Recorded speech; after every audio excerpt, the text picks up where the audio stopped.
At some point, he found himself in a situation where he had to fight huge monsters from another world. A few days ago, he was reborn in another world, with a new name, Su Ping, and a new appearance. This world turned out to be very similar to the Earth, where he had lived before, but there were also significant differences. In this world, in addition to advanced technology, there were also so-called heavenly beasts. These beasts were mainly used for everyday work or military purposes, but there were also beasts that were raised and trained to take the lives of other creatures. Even the status and power of a state was determined by the number of strong heavenly beasts it had. This world was completely connected to these creatures. After drawing his conclusions, Su Ping realized that in this world, strength was valued above all else, so he needed to become stronger. He decided that before pumping up his strength, he first needed to understand where he was and how the true owner of this body had lived before his rebirth. Leaving his room, he unexpectedly met a long-haired young girl of about 15, who, judging by her appearance,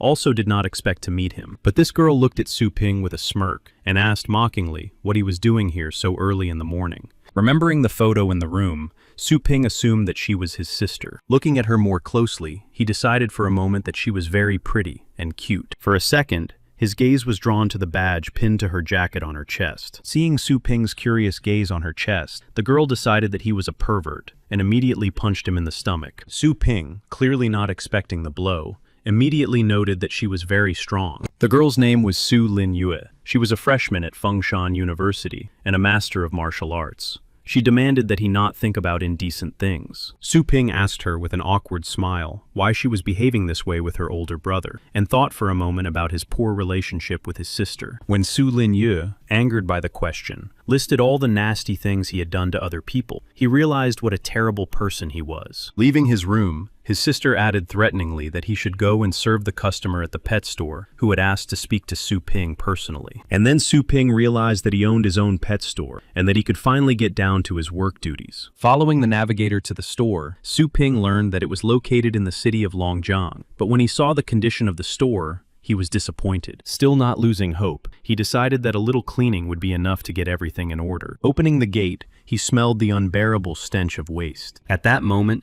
he saw a dog relieving itself right on the floor. Angered by this, he yelled at the dog to stop doing that in the store, but the dog's reaction made it clear that it didn't care about what Su Ping said. Angered by this, Su Ping began to approach the dog threateningly, with the intention of showing who was boss. But an unexpected blow from behind threw Su Ping several meters forward.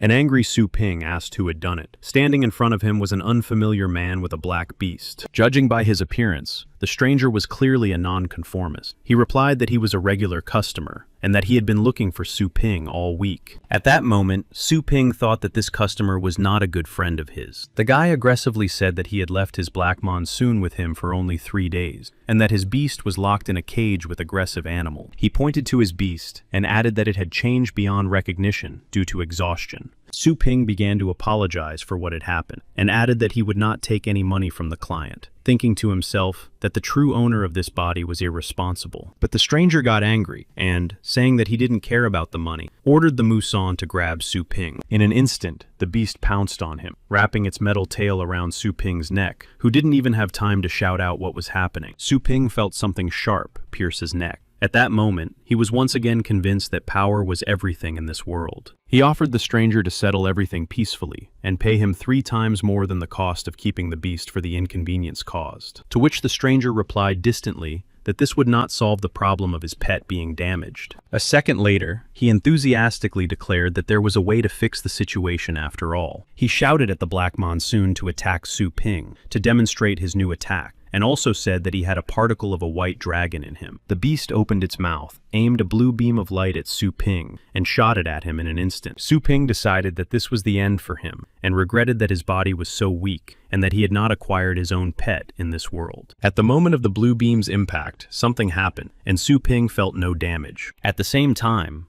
both the beast and its master froze in place, as if time had stopped. An administrator window opened in front of Su Ping, informing him that the contract was about to be concluded and the target detected. It dawned on him that the system was finally working, and he could use his abilities to their fullest. A new notification about the selected target appeared in the system, and it was the pet shop itself. Su Ping was shocked. How could this be related to his shop? An unfamiliar voice announced that Su Ping had been appointed the owner of the system. It also said that he was now immune to attacks in his own shop. For a second, Su Ping felt all this power and decided that he was now completely invulnerable wherever he was. The system quickly replied that the invulnerability was only related to the pet shop. Su Ping was not as happy about this as he was about the ability itself. Time began to move again. The stranger continued to shout threats at Su Ping, and the beast almost attacked him. In an instant, the beast's mouth was slammed shut by a palm, and the beast froze from the unexpected attack. It was Su Ping who looked menacingly at the beast and asked what it wanted to do with his store. This greatly frightened the beast. Su Ping, calmly but sternly, ordered the beast to lie down. His eyes conveyed a threat. The beast was so frightened that it immediately obeyed him and trembled with fear. Now Su Ping turned to the stranger and asked politely, but with firm determination in his voice, what he did not like about the pet store's service. The stranger hastily replied that he had no problem. At the same time, he wondered to himself how strong the man was, and how he was able to stop the beast with his bare hands. Su Ping, with a frightening smile on his face, said that in that case, he could take care of the black Muson for a while longer. Without answering, the stranger cowardly fled the pet store with his beast. Surprised, Su Ping couldn't understand the reason for such a violent reaction. But then, a notification from the system about a new store status update popped up. He agreed to the new update, noting that the system was quite well thought out. Unexpectedly, the atmosphere in the pet shop began to change dramatically, and in a second, it was a completely new and clean shop. He couldn't believe his eyes. In one of the updated rooms, he found cages with animals. The animals had also changed their appearance and become very small. Su Ping was worried that the animals would start to ruin the new store, but the system explained that they were now tame and in a state of cultivation. The abandoned pets already had owners, so Su Ping asked the system what needed to be done to prevent further conflicts with customers. The system suggested choosing one pet and developing it to the next level. He chose a thunder mouse because he was afraid he would not get along with the moon dog. The mouse was a beast of the thunder element, but its special skill was to be cute. This surprised Su Ping and disappointed him. The system explained that the beast would learn different skills depending on its owner's training, and began to launch the entrance to another dimension. A huge funnel opened up under Su Ping's feet and began to suck him and the beast into it. Both of them were shocked. Su Ping masterfully landed on his feet with a somersault. The beast, unable to react in time, fell headfirst into the ground. He was very surprised by what he saw, as he had never seen anything like it before. It was an unknown area from where he could see space and other planets. They found themselves at the foot of a huge tree, where lightning constantly struck, and it was a cloudy, thunderous realm. The scale of the tree amazed Su Ping. He couldn't take his eyes off it. The system warned him that he might encounter dangerous monsters here. As soon as Su Ping relaxed a little, a large shadow loomed behind him, which greatly alarmed the Thunder Mouse. Turning around, he saw a monster of incredible size. It was the king of beasts, a thunderous whirlpool with tentacles instead of a body. Su Ping froze in shock, for the monster was no less than 10,000 meters tall. It was the first time he had ever seen anything like it. The monster immediately shot red lightning bolts from its mouth, giving Su Ping no chance to recover. It all happened in a split second. At that moment, the system notified him that they had died. However, Su Ping was puzzled that he was still alive, and trembled with fear as he knelt on the ground. He learned from the system that he had been killed, but had entered the resurrection space. He also had to complete this task and score more than 60 points. Below, he read that he would be destroyed if he failed the task. At the same time, he said that the system had not warned him about this. But without listening to him, the system continued to talk about rewards and punishments, adding that he had 3 days to complete the task. This angered Su Ping. Unaware of reality, the system notified him that a meeting with the King of Beasts was unlikely. At that moment, Su Ping realized that the system would not help him. The resurrection was almost complete, and their bodies began to return to real time. At the system's recommendation, they signed a temporary contract. After that, the same sign appeared on the foreheads of Su Ping and the mouse, confirming the successful conclusion. Wishing them luck, the system shut down, leaving Su Ping and the mouse completely alone. During this time of resurrection, the King of Beasts left this place. Seeing a horse-like beast nearby, he decided that it would be an excellent target for leveling up.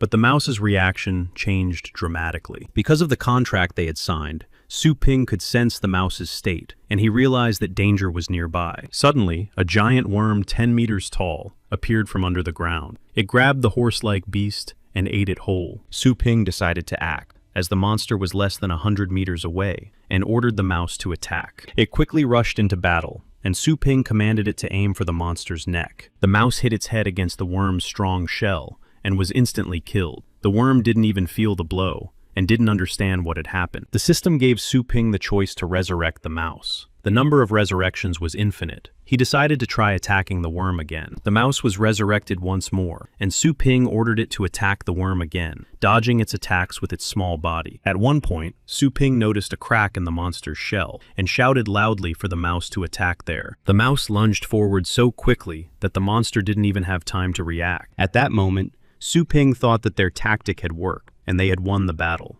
But this did not kill the monster. It only angered it even more. It attacked the mouse and quickly sent it to the other world. The system again gave Su Ping the choice to resurrect the mouse, and he agreed to it without hesitation. Immediately after being resurrected, the mouse attacked the worm again, striking an unprotected spot in its armor with its lunge. The result of the attack was the same as before. Su Ping repeatedly resurrected the mouse, after which it attacked the monster countless times. At some point, the system notified Su Ping that his pet had leveled up and could now attack with a lunge, using thunder. He was delighted with the timely improvement in the mouse's skills and was determined to break through the worm's defense. Confident of victory, he shouted at the mouse to attack the monster with its new skill. Ta rushed at it, using thunder and lightning in an air vortex. The battle ended in their favor, but the exhausted and wounded mouse was barely hanging on. The system notified him that the mouse had leveled up. Su Ping praised the mouse and noted that such a powerful attack could be used once a day. He decided to take a short break after the battle, but before he could catch his breath, the ground beneath his feet began to shake. He lost his balance and fell to the ground, and then they appeared from the ground, countless giant adult sandworms, over 100 meters long. Sitting on the ground under the looming monsters, Su Ping is stunned by their number and freezes in fear. One of the monsters instantly knocks them off their feet with its strong shell. They fly several meters to the side and suffer serious injuries. Wounded, Su Ping assumes that he has broken several ribs, and, struck by the power of these monsters, he realizes that they cannot defeat the beasts. The mouse, also wounded, lies nearby. He decides to surrender so that he can be resurrected and start raising his level again. But it seems that the Thunder Mouse is not going to give up so easily. Through the pain, she tries to get up again and start fighting. She makes her thunderous leap and breaks the fang of the monster that almost attacked Su Ping. Su Ping didn't even have time to react, but he realized it was her. She protected him of her own free will, which surprised him even more. Seeing the mouse's determination to fight to the end, Su Ping's spirits rose, and he decided to go with her to the end. Despite their slim chances of victory, they rushed into battle with countless monsters. During one of his random resurrections, Su Ping noticed that he was quite tired, even though there was no battle as such. The system explained that resurrection required mental strength, which he had little of. It advised him to develop it so that he would tire less easily. Suddenly, the mouse took up a fighting stance again,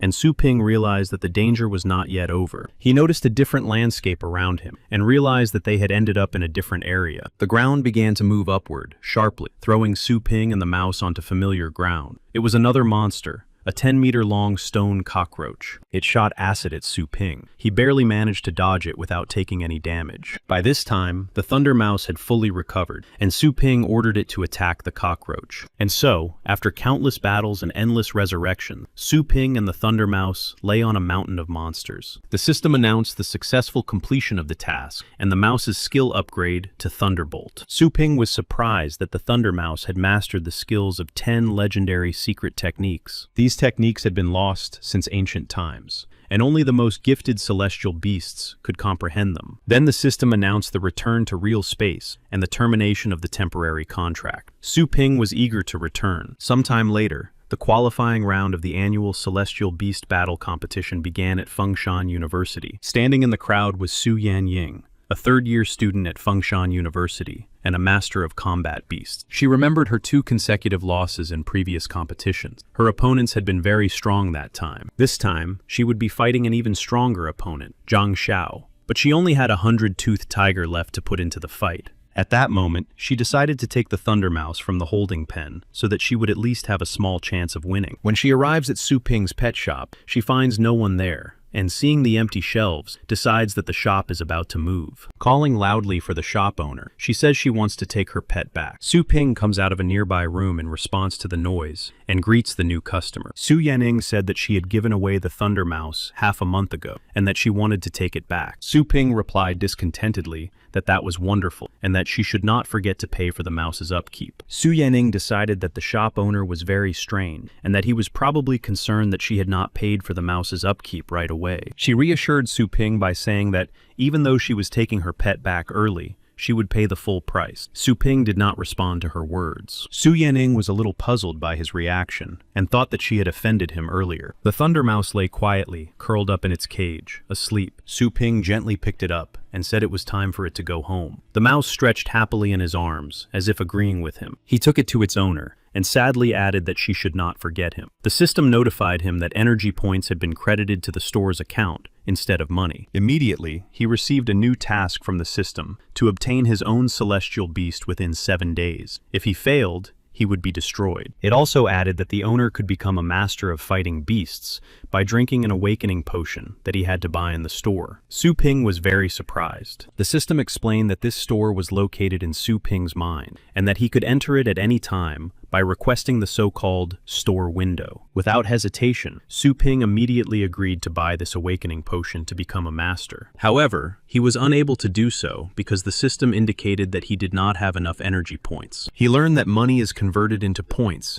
at a ratio of 100 to 1. The number of points in his balance was equal to 1. He decided to check the balance from the Thunder Mouse's owner, and only 108 yuan had been credited. This injustice seriously angered Su Ping, because it was thanks to him that the mouse had mastered several secret skills. The battle between Su Yanning and Zhang Xiao was in full swing. The 100-toothed tiger was severely wounded by Zhang Xiao's dragon dog. The host enthusiastically announced that nothing less could be expected from the chosen Terminator. Zhang Xiao asked Su Yanning, with a mocking tone in his voice, if she agreed to continue the fight. Someone in the crowd said that the fight had already been decided in her favor. A man in the stands added that Su Yanning had once been a strong candidate, but for 2 years in a row, she had faced masters much stronger than her. A girl sitting nearby added that it was unfair, and that because of Su Yanning's youth, she would either blindly go to the end or give up in despair. The rest of the audience added that this was a chance to get into the main competition, and Su Yanning would fight to the end. The host announced that Su Yanyin had 2 choices: to admit defeat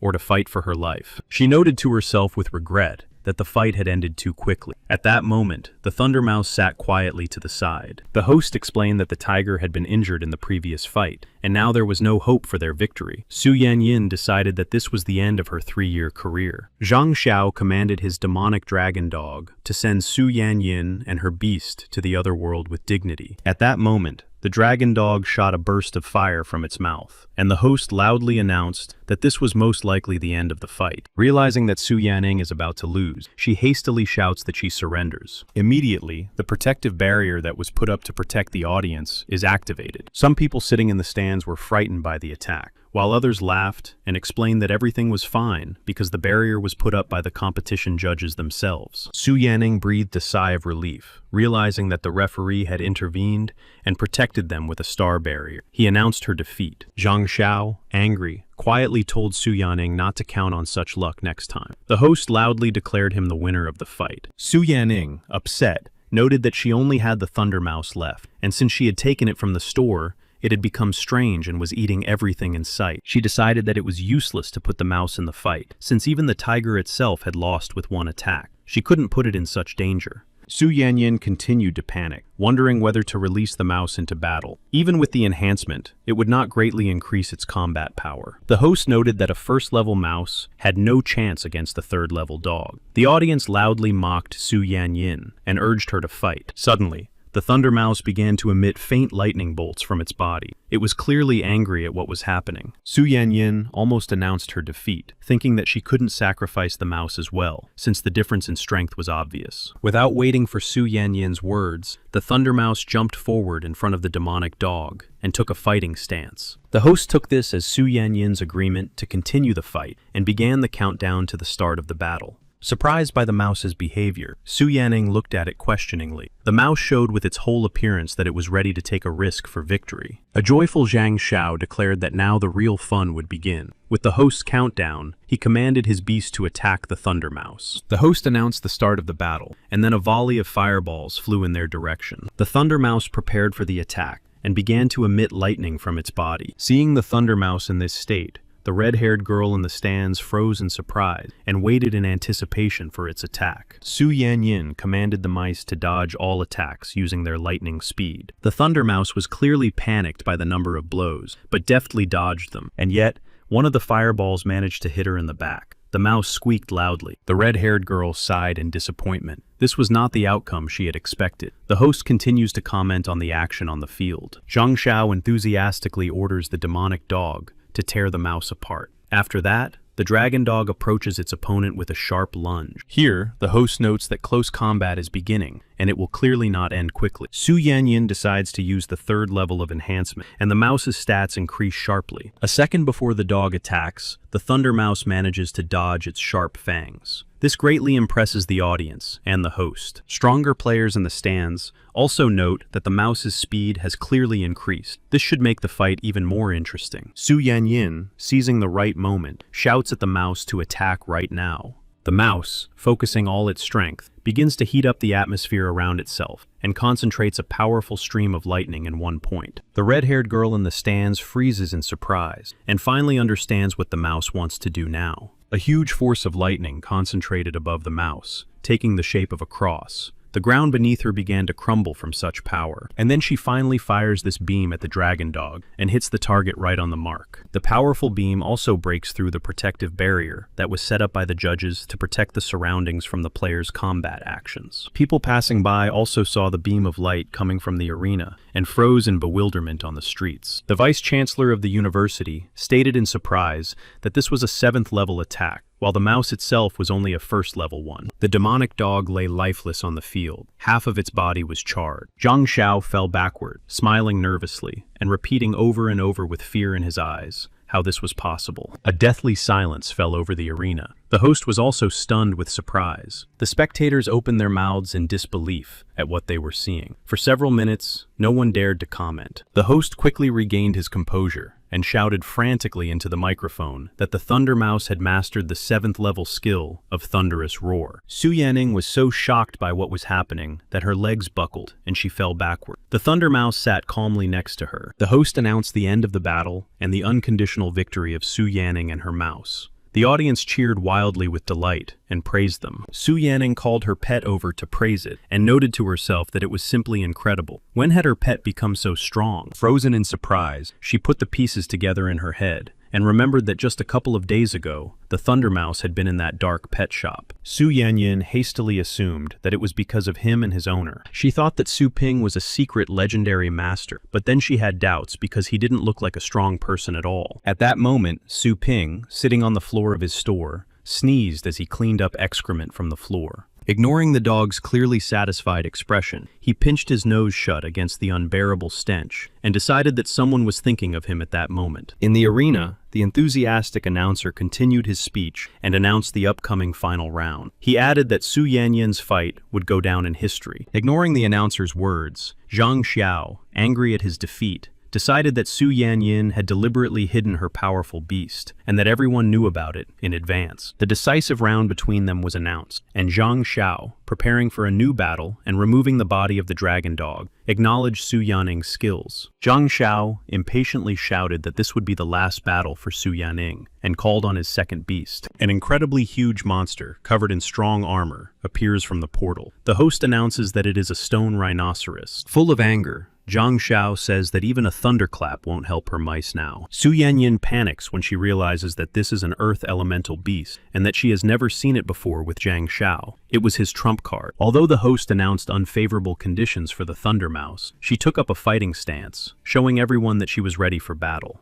Some of the strong spectators in the stands, even seeing the Thunder Mouse's determination, still did not particularly believe in its victory in this round. The red-haired girl was sure that the mouse was not as weak as everyone thought, and that it had not yet shown its full strength. The host announces the start of the round. Zhang Xiao immediately raises his beast's strength and momentum to the 2nd level. He raises its armor to the 3rd level. The host commented that the rhinoceros is now at least a 5th level beast. Feeling intense pressure, Su Yanyin decides how much power to give his mouse for the fight. But before she can do anything, the Thunder Mouse rushes into battle. Due to the large distance between them, Su Yanyin realizes that she cannot enhance the mouse's stats. The host decides that Su Yanyin has made a mistake, and due to her inexperience, has not given her pet any enhancements. Zhang Xiao decided that victory was already in his hand, and shouted joyfully that this was the end for the mouse. But the Thunder Mouse unexpectedly split in two, and jumping in different directions, was able to dodge the rhino's attack. This greatly surprised all the spectators. The university director, not believing his eyes,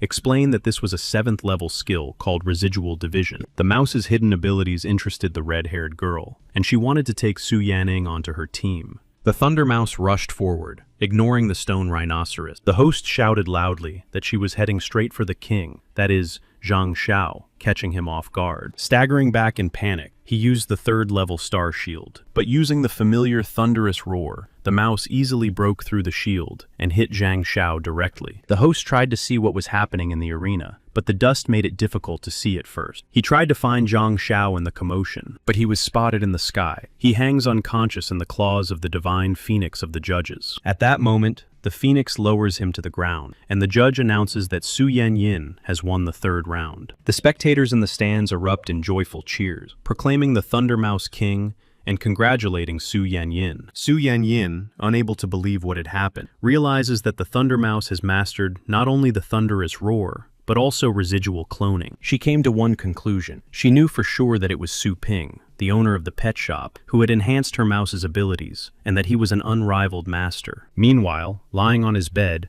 Su Ping was thinking about how he could earn 10,000 yuan in just a week. He learned from the system that the only way to make money available to him now was to make and sell feed. He asked her where he could collect ingredients for feed, assuming that this could only be done in special cultivation areas. The system explained that ingredients could only be collected in these areas. It also noted that the higher the level of the area, the better the quality of the feed. After hearing this, Su Ping realized that he had spent 3 whole days in such an area and missed the opportunity to collect excellent ingredients for feed. Realizing that he could have become a master of combat beasts in those 3 days, he decided to take action. He asked the system to show him the entire list of cultivation zones so he could develop a further plan of action. Visiting a high-rank zone requires 10,000 points, while a low-rank zone requires only 1. Seeing this, he once again regretted the missed opportunity. The system selected a suitable low-rank cultivation zone. Su Ping, knowing that he couldn't miss this opportunity, immediately agreed to go there.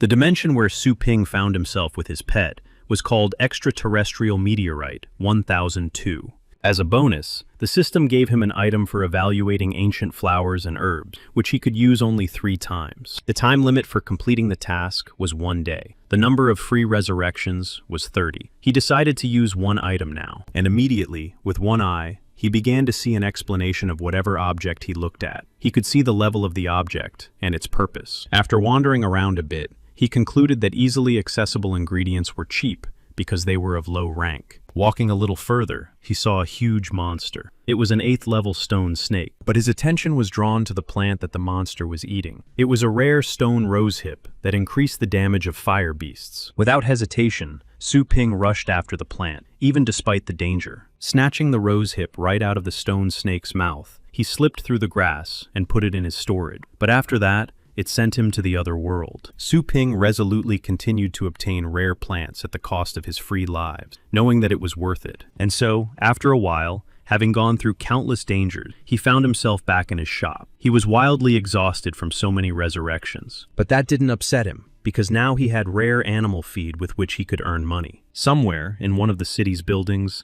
lay an exhausted animal being cared for by people. They were very concerned that the animal had not touched its food once in a week. A member of the Black Wolf team named Fan Yujing suggested feeding the bird the expensive food they had obtained to restore its appetite. Smelling the aroma, the bird reacted quickly and began to actively beg for food. A girl standing nearby happily took a beetle out of a jar and quickly gave it to the bird named Xiao Huo. Suddenly, the bird spat the beetle out of its mouth. The beetle turned out to be a dark centipede. In a panic, the people decided that the heavenly beast had a parasitic heart infection and that they needed to call a doctor immediately. Unexpectedly, a woman entered the room and said that she had brought medicine for Xiao Huo. Smelling the tempting aroma, the heavenly bird jumped out of the old man's hand and immediately snatched the red berry from the woman's hands. In a flash, the bird chirped cheerfully, and its appearance became much healthier. The joy of those around him knew no bound. The woman added with relief that the shopkeeper was absolutely right. The unfamiliar salesman explained that the bird would recover if it regularly ate rock rose hips. But the bird's owner, Fan Yujing, did not believe these tall tales and declared the merchant a swindler, as he had never heard of different types of animal. He asked the woman how much she had paid for the food, and she replied that she had paid 1,000 yuan for all the fruit. Everyone was shocked by the high price and assumed that the merchant was operating illegally. The girl explained how dangerous illegal animal feed could be, and that it could quickly kill an animal. Fan Yujing asked the woman to remember where she had bought the fruit so that they could find it and deal with the swindler. Frightened, the woman said that she had bought it in a shop called Ozornik, but they did not yet know that it was owned by Su Ping. Rushing to the shop, they immediately demanded to speak to the owner. Fan Yujing furiously asked Su Ping what he added to the animal feed, but Su Ping just looked at him in confusion. Su Ping remembered that he had only sold stone rose hips,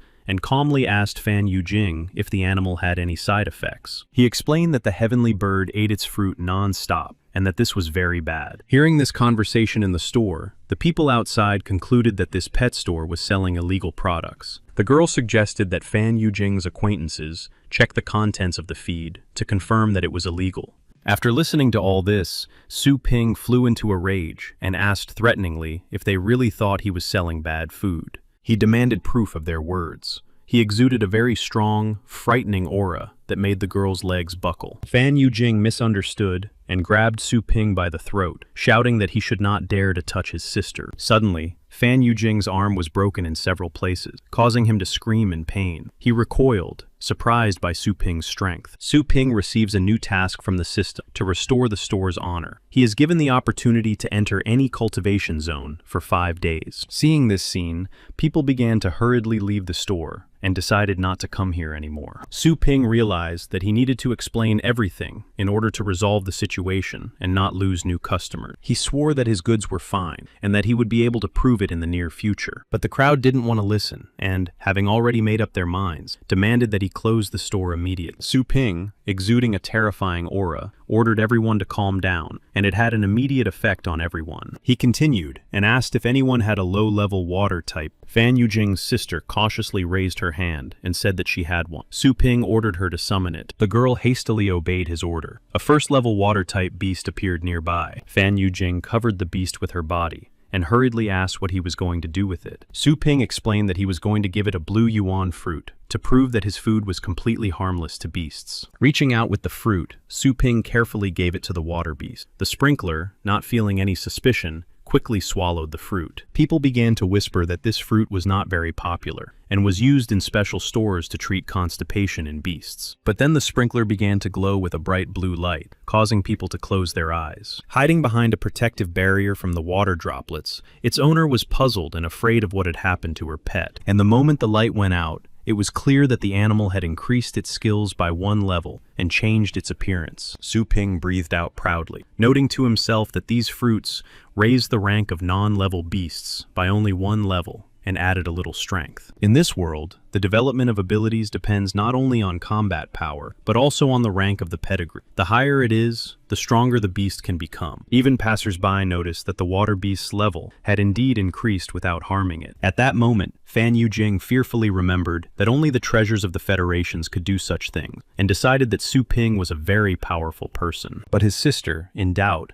began to examine her pet, saying that he had simply replaced it with another. Frightened, Fan Yujing hurried to silence his sister and apologized to the shop owner for the inconvenience. Angered by the whole situation, Su Ping demanded 8,700 yuan from them for the fruit they had used, and added that he was an honest businessman. Fan Yujing told his sister to quickly pay the owner, and noted to himself that it was not expensive at all for raising the level of low-ranking beasts. Su Ping was once again convinced that the prices set by the system were too low, even though he had risked his life for them. With a resigned sigh, Su Ping continued to explain that for the scarlet bird to continue its recovery, it needed to consume rosehip fruit for a long time. Fan Yujing agreed without objection to buy everything he had indicated. The onlookers standing behind happily noted that the cost of the feed was very low. Immediately, a line formed of people wanting to buy feed at this pet store. Su Ping was certainly pleased with such excitement from the buyers. Thanks to this, he was able to earn the necessary amount of money and complete the task. Now he could finally buy the awakening potion, and quickly opening the store window, he purchased it. He fearfully thought that the potion would not make him a master of fighting beasts, but putting aside all his worries, he quickly swallowed the potion. Suddenly Su Ping felt something begin to happen to his body, and a power he had never experienced before appeared within him. This feeling could not be confused with anything else. He clearly felt that he had become a master of fighting beasts. Wanting to test his new abilities, he saw a fly flying nearby. Using his new speed, he was able to catch it by the wings. The system offered to raise his chaos spirit pool level. After studying everything in detail, Su Ping decided to agree, because this way he could get a strong pet. After receiving his consent, the system began the process of raising the chaos pool level to the second stage, spending 115 energy points on it. After receiving a notification from the system that the process was complete and the pool level had been raised, Su Ping was excitedly awaiting his new pet. But when he saw a small skeleton emerge from the pool gate, he was shocked. He was so surprised by the beast he had received that he couldn't help but feel annoyed at the wasted energy points. As a reward, Su Ping received a book of Master Combat Beast Skills. He came to the encouraging conclusion that the skeleton might still be useful to him. The new task required raising the skeleton's level to at least average. This shocked him even more because the skeleton was completely weak. Having lost all hope of completing this task, Su Ping squeezed the fist of his cheerful pet and noted that he was clearly an optimist in life. Hearing that customers had arrived, he put the skeleton in a cage. He also noticed that he had heard a familiar voice somewhere before. It was Su Yanning with her friend, who was clearly disappointed with the state of the store. Su Ping remembered that she had paid so little for the mouse last time,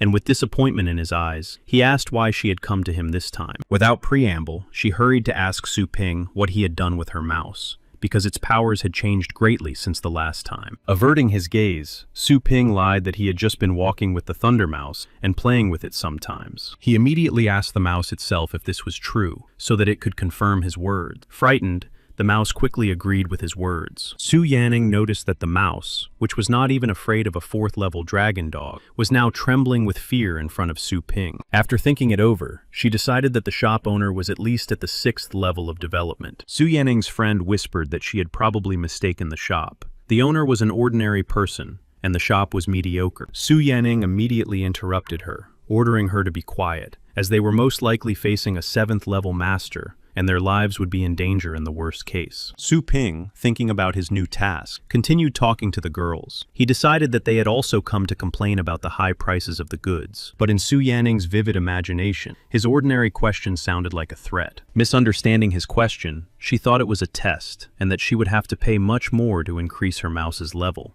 She immediately transferred 1,000 yuan to the pet shop's account, fully confident that this would resolve the situation. But to her surprise, the transfer was rejected by the other party. This shocked her greatly. After rejecting Su Yanning's transfer, Su Ping angrily said that it was ridiculous. But that didn't stop her, and she transferred 5,000 yuan. She mistakenly thought that it wasn't enough for the store owner. Su Ping made some kind of incomprehensible sound of irritation. His patience was running out, and he rejected the transfer again. Su Yanning was surprised that Su Ping refused even this amount. Her friend stood nearby in bewilderment and asked her to finally transfer the money. Su Yanning tearfully began to beg her friend for help. Realizing that she had no choice, her friend transferred the missing amount to her. Now Su Yanning resolutely transferred 10,000 yuan in the hope of winning Su Ping's favor. The transfer was rejected again, and Su Ping's face became even angrier. Su Yanning did not understand what was happening. She decided not to give up and transferred 100,000 yuan. But Su Yanning had no idea that even this amount would be too much for Su Ping to accept. Su Ping was delighted to receive such a huge sum of money. He thought that fortune had finally smiled on him and tried to accept the transfer. But even then, the system rejected the transfer, explaining that this deposit was not for goods or services from the store, so the deposit was not possible. Not understanding anything, Su Yanning tearfully asked him to just name the final amount, and she would gladly transfer it. Resigned to the situation, Su Ping said that no money was needed. He asked why the girls had come to him this time. Misunderstanding Su Ping's actions, Su Yanning decided that he was simply not greedy, but also strong and handsome. Returning to the conversation, she asked him to strengthen her Thunder Mouse again in 3 days, as the competition would soon resume. Su Ping happily thought that this was a great opportunity to level up his skeleton as well. Then the system explained that Su Ping could cultivate his clients' pets in proportion to the service paid for. Su Ping said he was ready to upgrade the Thunder Mouse's skills for 10,000 yuan in 3 days. Such a high price surprised Su Yanning, but after weighing everything, she decided it was worth it. She immediately agreed to the owner's terms. At the same time, she regretted the lost time, since she did not know about this store before. Su Ping, satisfied with the deal, asked if the girl needed anything else.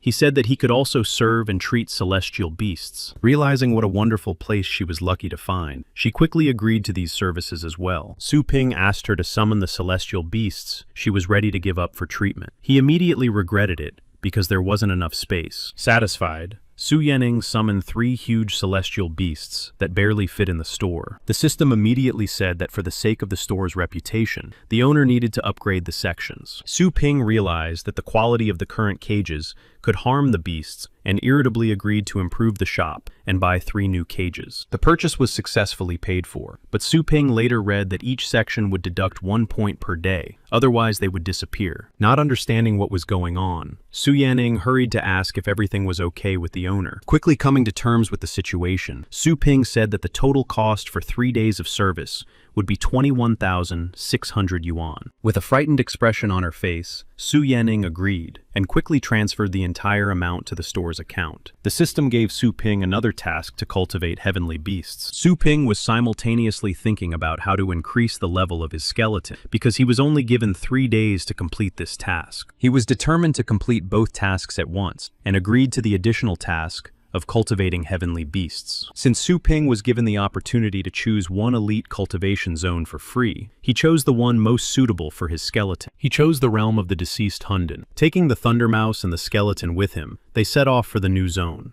Finding himself in some kind of liquid, Su Ping clearly smelled a strong odor of blood. Many tentacles emerged from the water and immediately began to wrap around them. As a backdrop, Su Ping saw a blood-stained sea and a mountain of skeletons covering the ground. While he was getting used to the heavy smell around him, a huge monster suddenly appeared behind him. Seeing the danger, the Thunder Mouse hurried to call out to Su Ping. Before he could react, the little skeleton was crushed by the monster's hand. Su Ping and the mouse managed to dodge. The monster swung again and struck with its club where Su Ping and the mouse had been standing. Frozen in confusion, the monster began to search the area for its target, but instead of lifeless bodies, it saw that the Thunder Mouse had stopped its attack with a leap, and the little skeleton had already managed to resurrect. A joyful Su Ping noted that not everyone in the elite zones had reached the realm of beasts yet. The giant skeleton was at the 7th level. It continued to attack and struck the ground with its fist again. The small skeleton was hit and sent back to the resurrection space. Su Ping commanded the Thunder Mouse to use its thunderous roar to attack. He ordered it to aim at the giant skeleton's arm. The mouse's blow hit its target, and the skeleton's arm fell to the ground. The enraged monster began to scream desperately. The shockwave from the roar hit the Thunder Mouse, killing it and sending it to the resurrection space. The giant skeleton growled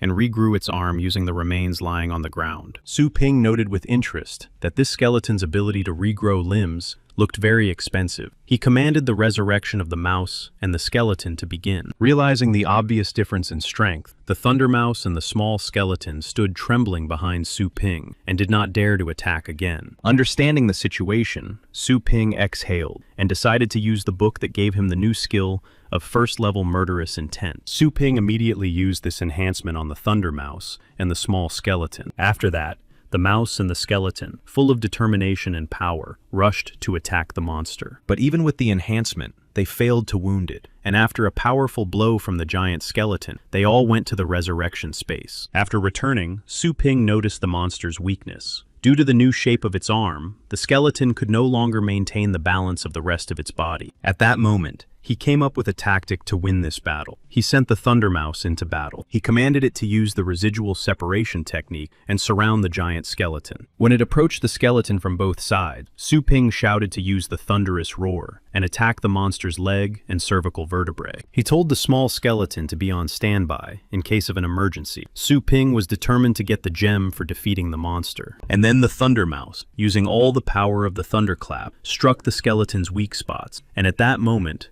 the skeleton was defeated. The very gem flew off its head and flew straight into the small skeleton. The system announced the victory and the mouse's increase in strength. The Thunder Mouse also gained a new skill to create 2 or 3 residual clones using the power of thunder and lightning. The little skeleton sat motionless, studying the gem intently, as if spellbound. This attracted Su Ping's attention and made him wary. The system explained that the skeleton had a unique skill of absorbing the energy of beasts of the same type. At that moment, the stone began to evaporate in the skeleton's hands. Instantly, the little skeleton grew to the size of its owner, and also increased its first-level skill, the basic art of the sword. This made Su Ping so happy that, in a burst of joy, he accidentally separated the skeleton's skull from its main body. But before he had time to rejoice properly, something appeared behind them that seriously alarmed the Thunder Mouse, and it squeaked in fear. Before them was a strange creature with wings and a cloak, staring intently at them. But he understood one thing. It was a female. Su Ping tried to use the system's identifier to find out who it was, but the system could not provide an answer. The creature waved its hand, and immediately Su Ping and his pets were sent to the other world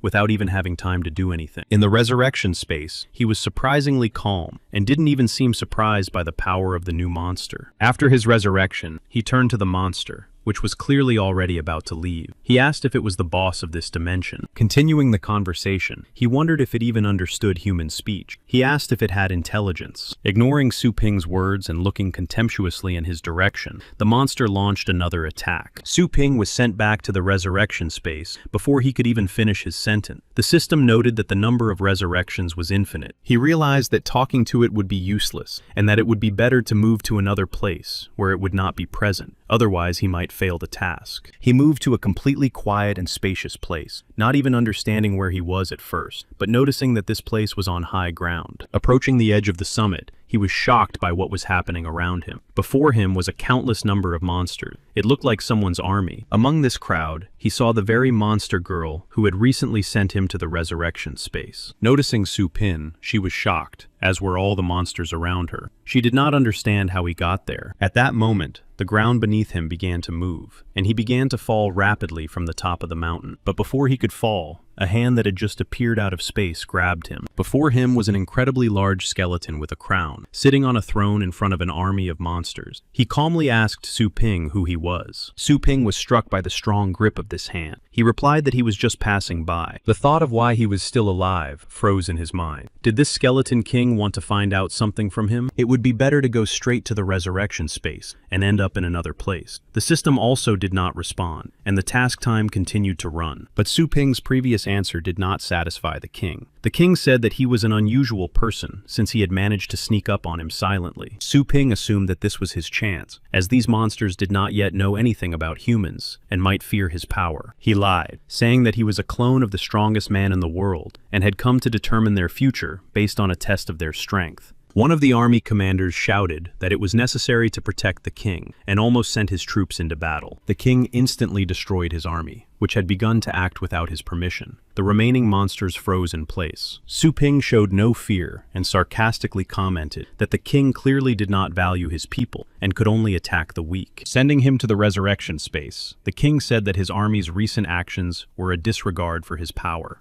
Not far from the king, Su Ping resurrected and, as if nothing had happened, asked the king if this was really true.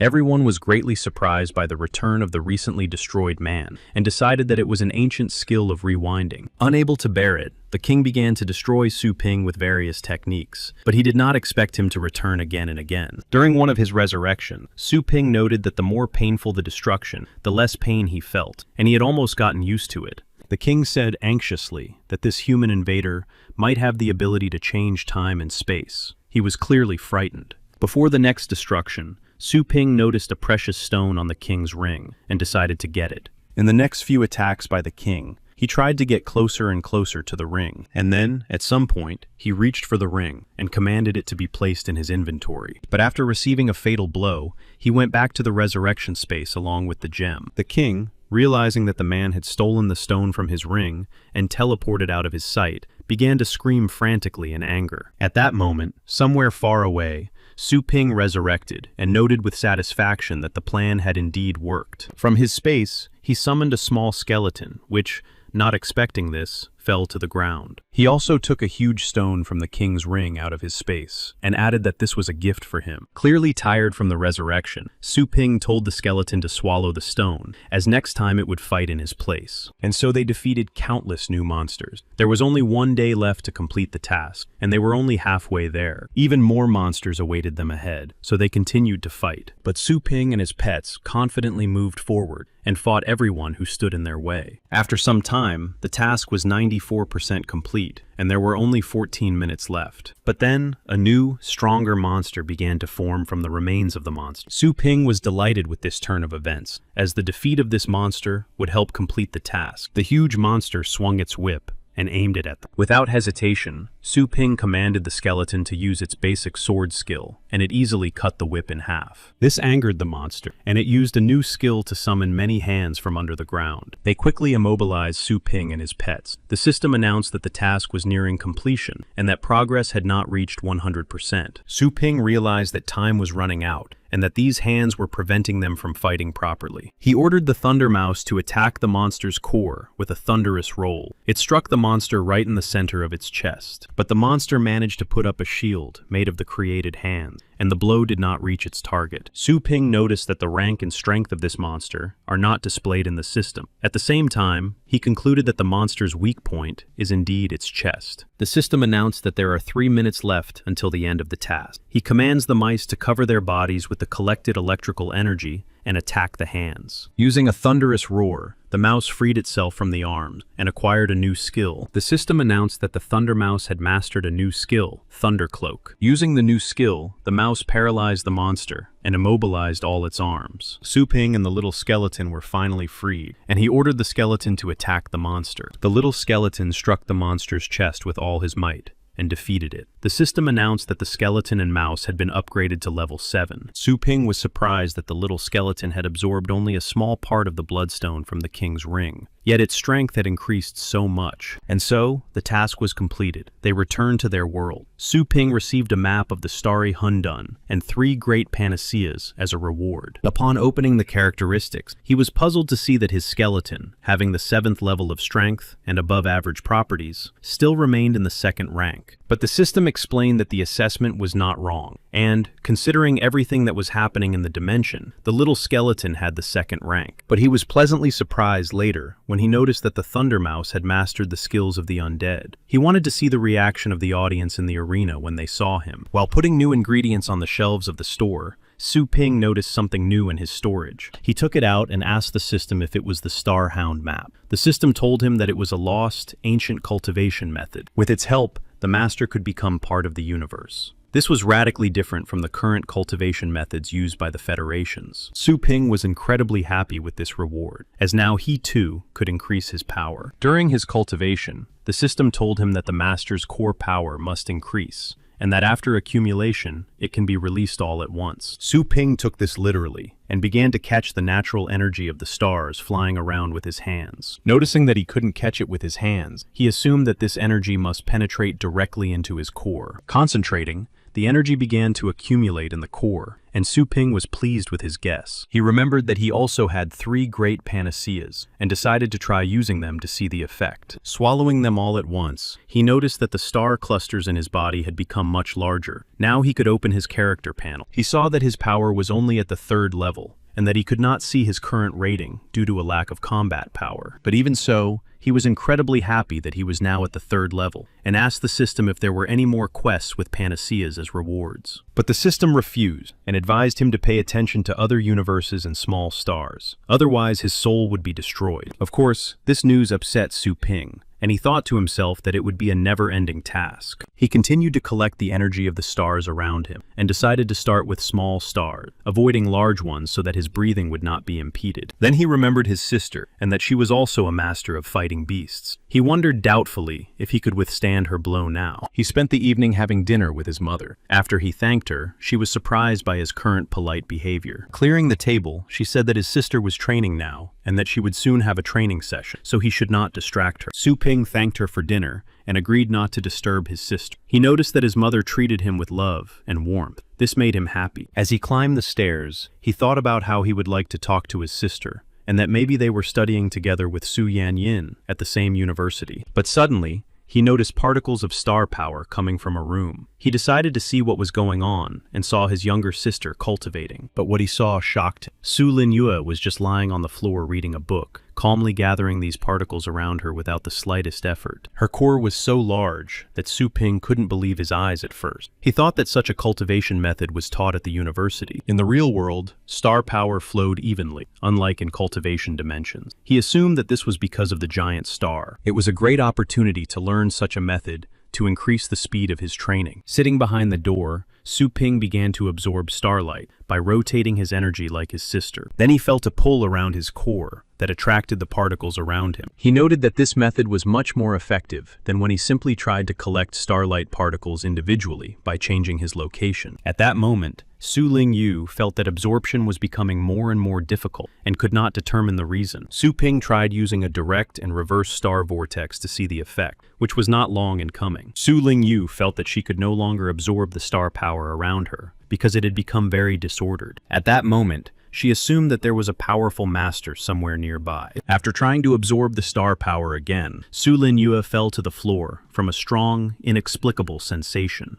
Hearing the noise, her mother, who was still downstairs, asked if she was okay. Su Linyue replied that everything was fine, and noted that this star power was definitely not normal, but she managed to notice that it was coming from her brother's room. At that moment, Su Ping, continuing his absorption, was glad that he had almost mastered this technique. And so, after some time, sitting in his shop, he continued to absorb the star power in the dimension provided to him by the Hundun map. Using the new method he had recently mastered, it was much easier for him to absorb power without approaching the giant star. He had mastered this technique so perfectly that he could even do it in his sleep. Without opening his eyes, he could see the core of every being. And then the girls came to the store to pick up their pets. Quietly saying that he saw something big and something small, he decided to see who had come to his store.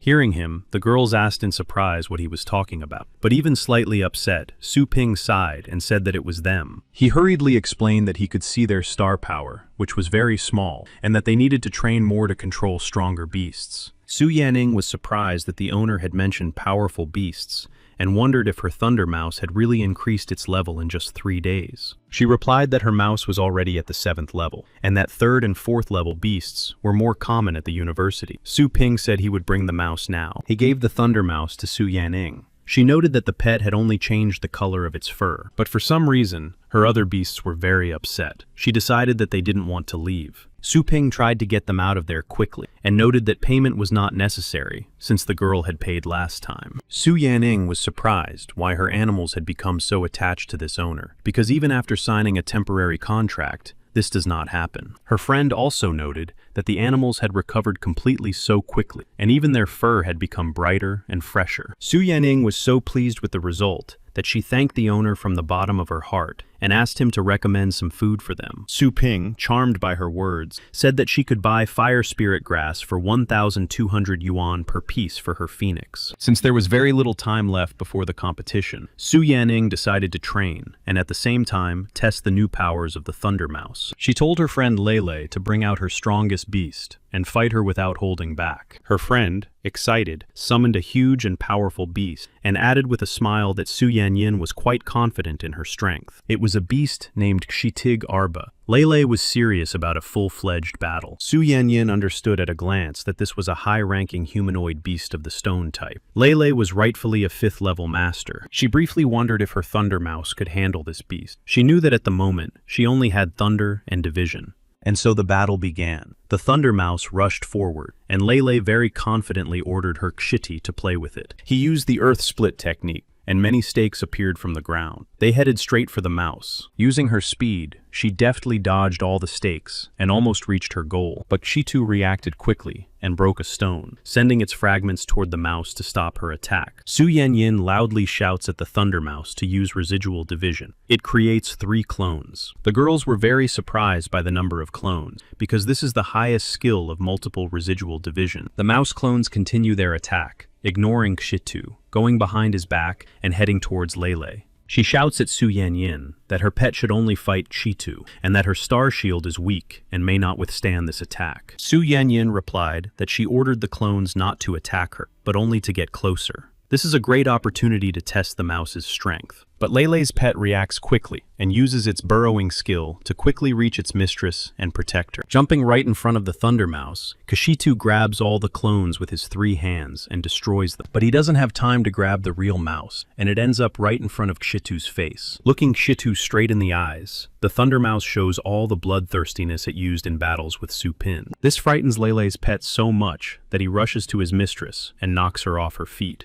Lele was surprised that her strong Kshitu was afraid of some mouse. Not understanding what is happening, she lies on the floor, and her body is covered by Kshitu's protective stance, which uses an earth skill and covers them with a solid dome. After that, the fight was over, and the mouse stopped its attack. Lele ordered it to be released because it was safe for it outside. Su Yanyin was surprised and couldn't understand why a high-ranking Kshitu was afraid of a low-ranking mouse. After thinking it over, she came to the conclusion that her Thunder Mouse had exceeded all limits in strength. And so the day of the next stage of the Fengshan University competition arrived. Now Su Yanyin's opponent was a professional fighter who had entered the top 10 strongest players last year, Li Ji. The host announced that according to the rules, the fighters would take turns summoning 3 pets, and the first one to defeat more pets would win. The start of the fight was announced, and Li Ji summoned his first pet, named Hyder. The audience was puzzled that he had summoned such a weak beast, but they decided not to rush to conclusions and watch the fight. Against the mid-level water-type heavenly beast, Su Yanyin decided to summon the fallen phoenix. The host commented that it was the complete opposite of the water-type shelter, and that the fight would not be easy for him. But then Li Ji unexpectedly raised his hand and said that he was giving up and would not continue the fight. No one could believe their ears. Without even starting the fight, Li Ji decided to give up. The host was shocked and asked if he was sure about his decision. Li Ji confirmed this and said that he had definitely lost in the first round. At the same time, he continued to smile very slyly and calmly. The victory was awarded to Su Yanyin. Seeing her calm opponent, she realized that this was not a coincidence and that he clearly had some kind of plan. Then Li Ji said that in order to catch prey,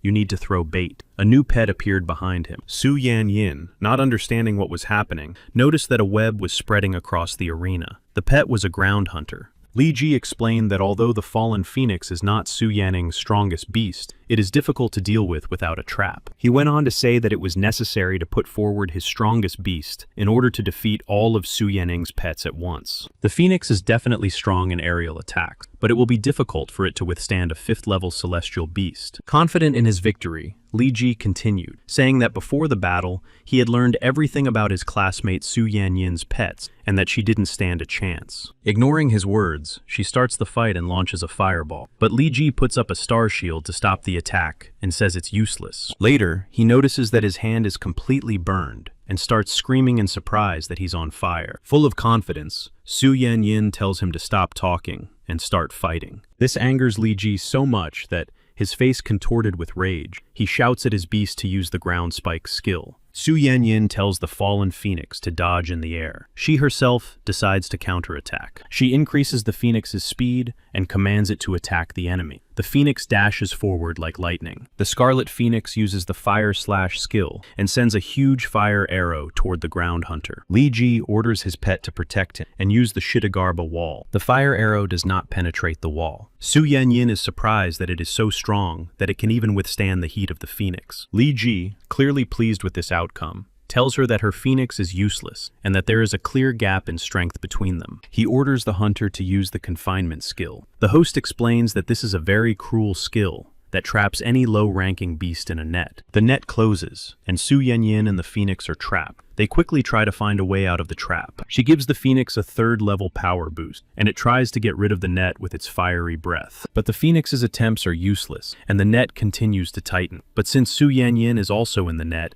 her life is now in danger. The net tightens so much that they both suffer numerous injuries, and in a panic, the phoenix continues to struggle, causing even more injuries. Li Ji suggests that she surrender, and then he will stop the hunter, and the pain will immediately go away. Overwhelmed with grief at losing the battle, Su Yanyin almost said aloud that she was giving up, but she was stopped by the phoenix's cry. It screamed loudly and shot a fire beam, completely destroying the net and hitting the hunter himself. Not only Li Ji was shocked, but also the audience. The phoenix used a new skill, ultra-blazing rays. The host said that the phoenix used an 8th-level skill and destroyed the impenetrable wall with just one attack, immobilizing the hunter. One spectator couldn't understand how this was possible, because phoenixes don't naturally possess such a skill. The red-haired woman was interested in this phoenix because it had not even reached maturity yet and was able to use a legendary skill. The vice-chancellor of the university said that Su Yanyin also had a thunder mouse. Her abilities and beasts also interested the short-haired man. The red-haired woman grabbed the man sharply by his shirt and said threateningly that she had noticed Su Yanyin and that he should not interfere with her. The vice-chancellor looked closely at Su Yanyin and thought that if she could join the main team, she would be useful to the university. The audience recognized Su Yanyin from the previous battle and the Thunder Mouse, and were surprised by her new pet. A joyful Su Yanyin looked at the phoenix's characteristic and saw that in addition to a new 8th-level skill, its strength had also risen to the 4th level. She realized that this was the work of the shop owner, and that he had not only healed the phoenix, but also increased its strength. For a second, she thought that this was too much power. The host announced Su Yinyin's victory and the start of the final round. Li Ji angrily insulted her and said that victory was in his hands. He summoned a wind demon and said that now she would know true terror. Su Yanyin was not ready for this.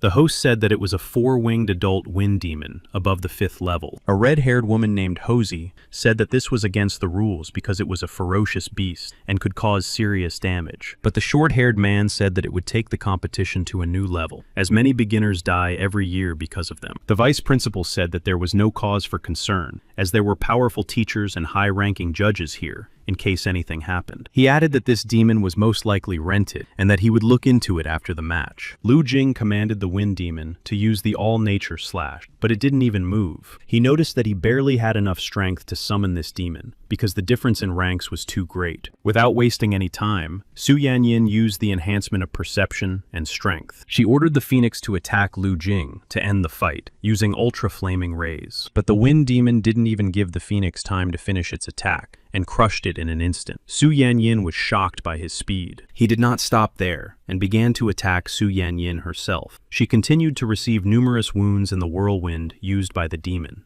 Hotzi told the vice-chancellor that Su Yanyin had already lost because of the loss of her beast, but the demon did not even think of stopping. Li Ji himself lost consciousness from lack of strength, and now the demon was left without its master. The shields put up to protect Su Yanyin briefly helped her defend herself against the demon. The vice principal announced that the wind demon was out of control, and that the judges should stop it. One of them sent a divine phoenix. It rushes to Su Yanyin's aid, but before it can reach her, something appears in front of her and stops the demon's attack. Everyone is amazed by the speed and the fact that this something is faster than the divine phoenix. The host explains that it was Su Yanyin's thunder mouse and that she summoned it to her aid at the brink of death. But Huozi noticed that she had not taken any action to summon it, and that the thunder mouse, hiding its aura, was already in the arena. At this moment, the host announced the start of the 3rd round. Su Yanyin was hit by a barrage of natural slashes and did not know how to block them. At that very moment, the Thunder Mouse uses the Undead Summon skill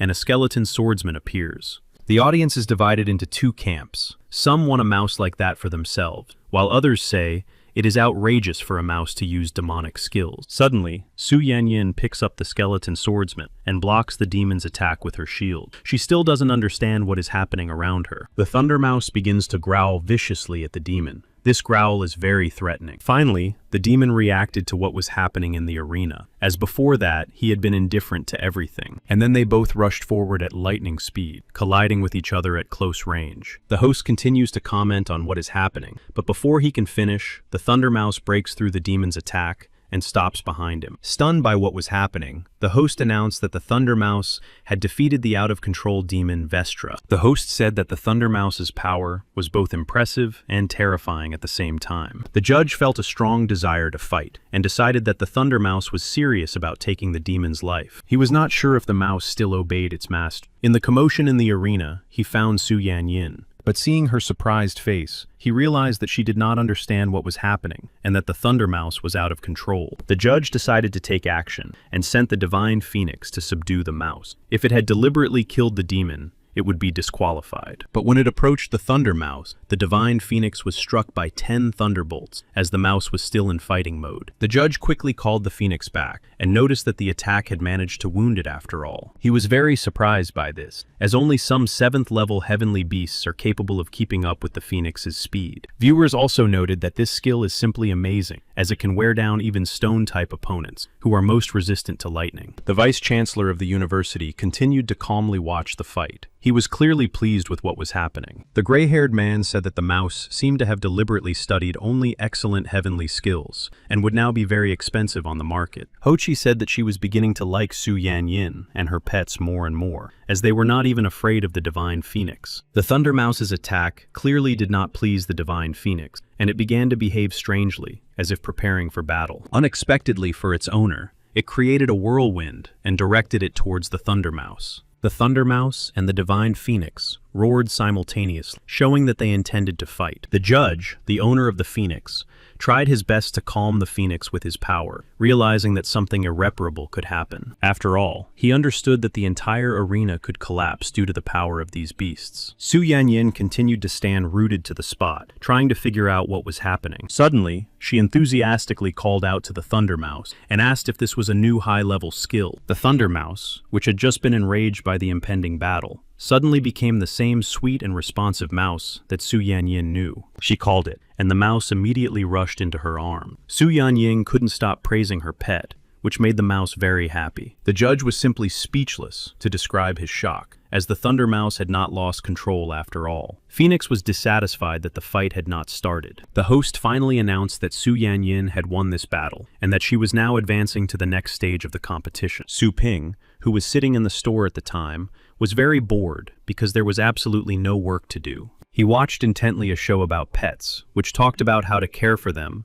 and how to increase their strength. He came to the conclusion that it was very difficult to train pets in this world, which is why Su Yanning was so surprised by the increase in her mouse's strength in 3 days. Suddenly, a covered car pulled up to the store, and a familiar guy got out. The same guy who had come in last time with suspicions of the owner's fraud. He greeted Su Ping in a friendly manner and asked if there was anything new in terms of feed. Su Ping recognized him and asked how his arm was, since he had injured him quite badly last time. Laughing, he said that he had been treated at the Shansen hospital and hastened to demonstrate his new punch with that very arm. After that, he added that although the treatment was expensive, now her broken bone was as good as new. Su Ping, completely unimpressed by his punch, fixed his hair and noted that the customer was still wealthy. Since that was the case, he offered him some demonic-type feed, which was quite expensive. The guy and his sister were shocked by the price, and said it was 100 times more expensive than the previous price. The sister noted that it was more expensive than her brother's surgery. Su Ping calmly said that if they couldn't afford it, they could leave. He wanted to continue his training as soon as possible. The guy said that he was now completely discouraged by Su Ping's reaction, and had come here not for food, but to invite him to the outpost. In the distant past, there was a blue star that had few resources and was very poor. But one day, an unknown force tore apart space and formed many star rifts. These rifts were very unstable and led to other unexplored planets. Some of them were very rich in resources and safe, while others were inhabited by ferocious monsters. But there were also some that were as hot as the sun. Thanks to these rifts, the people of the Blue Star were able to regularly replenish their resources and build a strong country. The prosperity of such a country was short-lived, lasting only a few hundred years. People began fighting each other for high-quality rifts. The population was halved. Almost 70% of the land became uninhabitable. The remaining people who were able to achieve peace formed a human federation. The other survivors, who were not part of this federation, went to places where there were no rifts. In order to survive, the Federation began to breed master combat beasts. The strongest of them regularly traveled to other planets in search of new resources. After hearing all this, Su Ping came to the conclusion that they were inviting him to become a passer. The guy said that a new rift had appeared, not far from the city. Their team went there but was attacked and lost their pet. The system assigned a new, additional task to search for the lost pet. The reward was a secret mystical skill. Su Ping remembered that for the previous task, he had received a Hundun map that helped increase his strength, which meant that this reward would also be very useful. He also wanted to try out his new skills and agreed to join the passers. At the checkpoint in the outpost,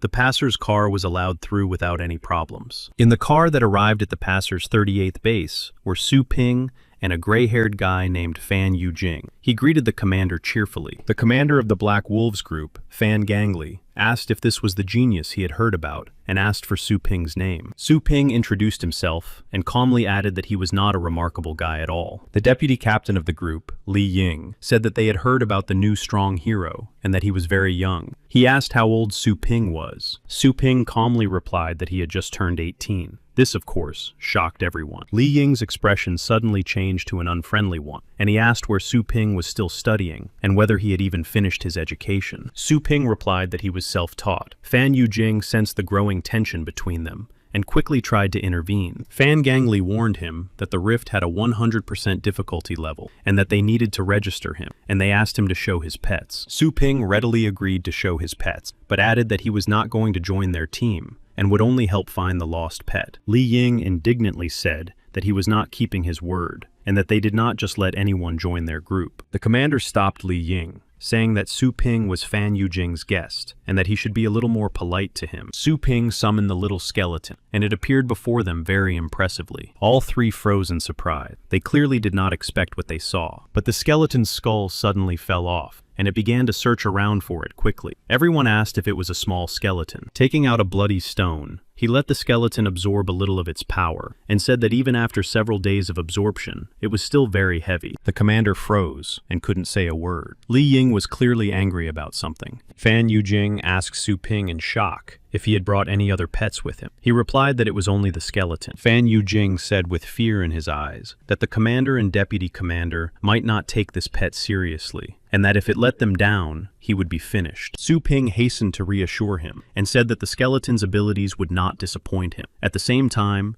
he patted the skeleton on the head. He ordered him to draw his sword, and the skeleton, lightning fast, applied the middle sword art. Everyone was surprised by his speed, and noted that the skeleton had already put his sword back in its sheath, and they hadn't even noticed anything. The ground beneath them suddenly collapsed into flat circle, and they found themselves on a pedestal. After that, Su Ping was quickly accepted into the revivalist group. He began the registration and identification process. Seeing his personal data, Fan Yujing was surprised that he had not yet been officially accepted as a master of fighting beasts. He was also surprised by his age. Li Ying told him not to get too excited about becoming a temporary employee, and that he would not have all the privileges of permanent employees. He also added that if he committed an offense, he would still be punished like a regular citizen. Fan Yujing proudly declared that if anything happened, he would help him because he had all the privileges of a team member. Su Ping was already quite annoyed by his chatter, and then the huge doors of the Federal Passageway storage facility opened before them. Su Ping was very impressed by its scale. It was an amazing place. There were many suits for defense and means of attack. Commander Fan Gangli told Su Ping to choose something for his self-defense,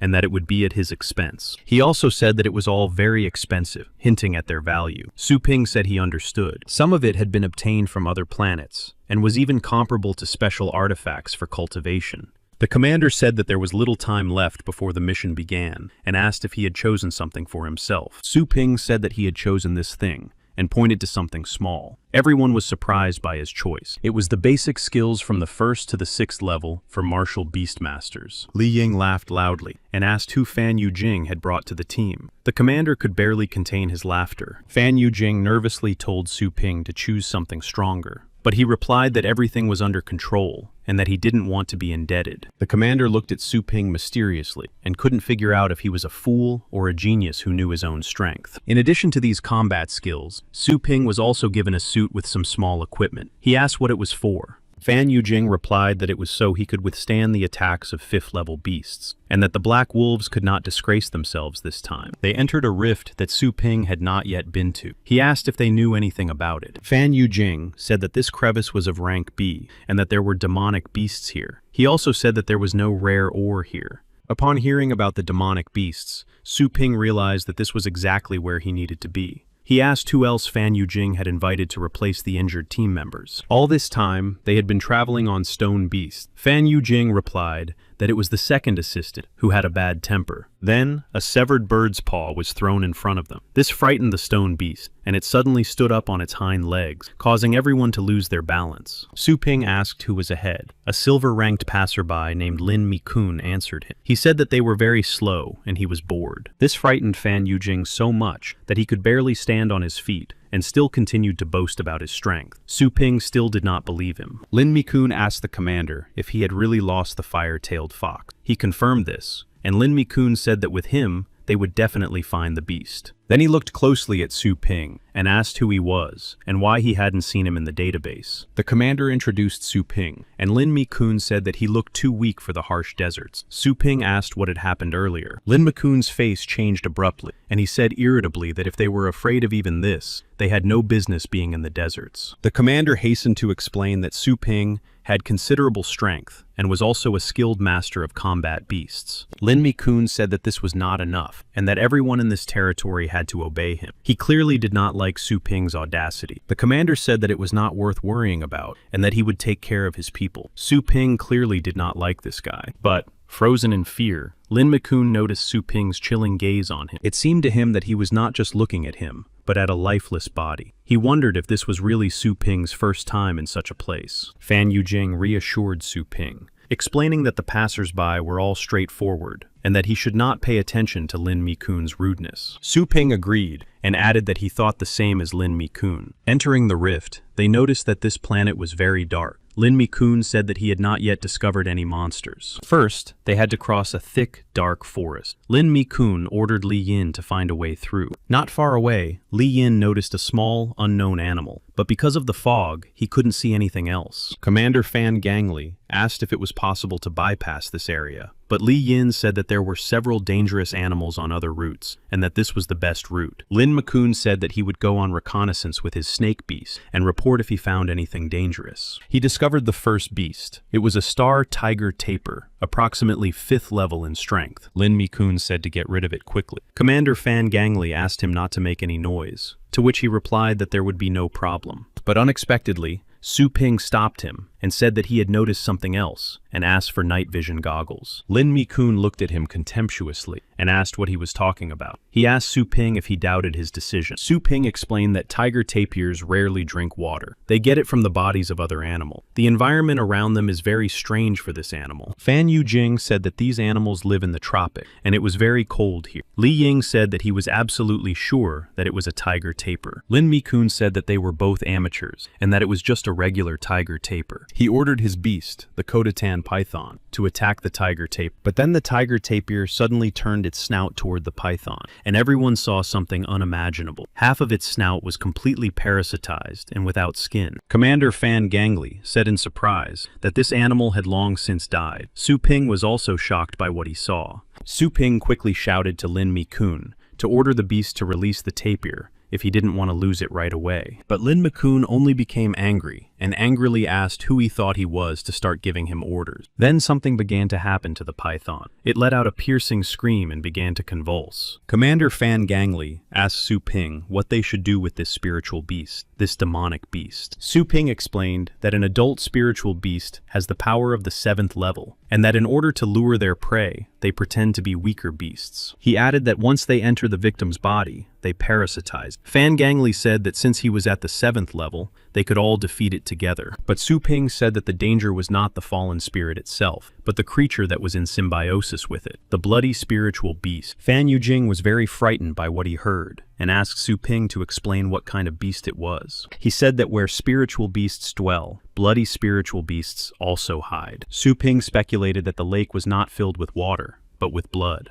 Then, a huge eye emerged from the depths of the lake. Everyone realized that Su Ping was right, and that this was the habitat of the bloody spirit beast. Lin Mi-kun said fearfully that he had lost contact with his python, and did not know what to do next. Su Ping shouted for everyone to run, because if this beast feeds on 7th level beasts, then it must be at least 9th level itself, and possibly the king of beasts. They ran with all their might, but the tentacles pursued them. They were rapidly catching up. Fan Gangli summoned a bloodthirsty demon wolf and a beastly winged dragon, and ordered everyone to jump on them. They continued their retreat, but could not shake off their pursuers. Fan Gangli asked Li Ying to find a way to escape. He said there were two ways. One was to the east, but there were several unknown beasts there. The other was to the west, where it was safe. Fan Gangli said they had no choice but to go west. Lin Mi-kun shouted that he had lost his beast, and that it was better to go west. In a hurry, Fan Gangli decided to ask Su Ping what he thought about it. He said confidently and enthusiastically that they should go straight east. Lin Mi-kun replied that he was crazy. Lin continued, saying that they would not be able to cope with more monsters besides this blood spirit. Lin Ying agreed and said it would be better to retreat. But as if not listening to them, Commander Fan Gangli asked Su Ping again if he was sure of his choice,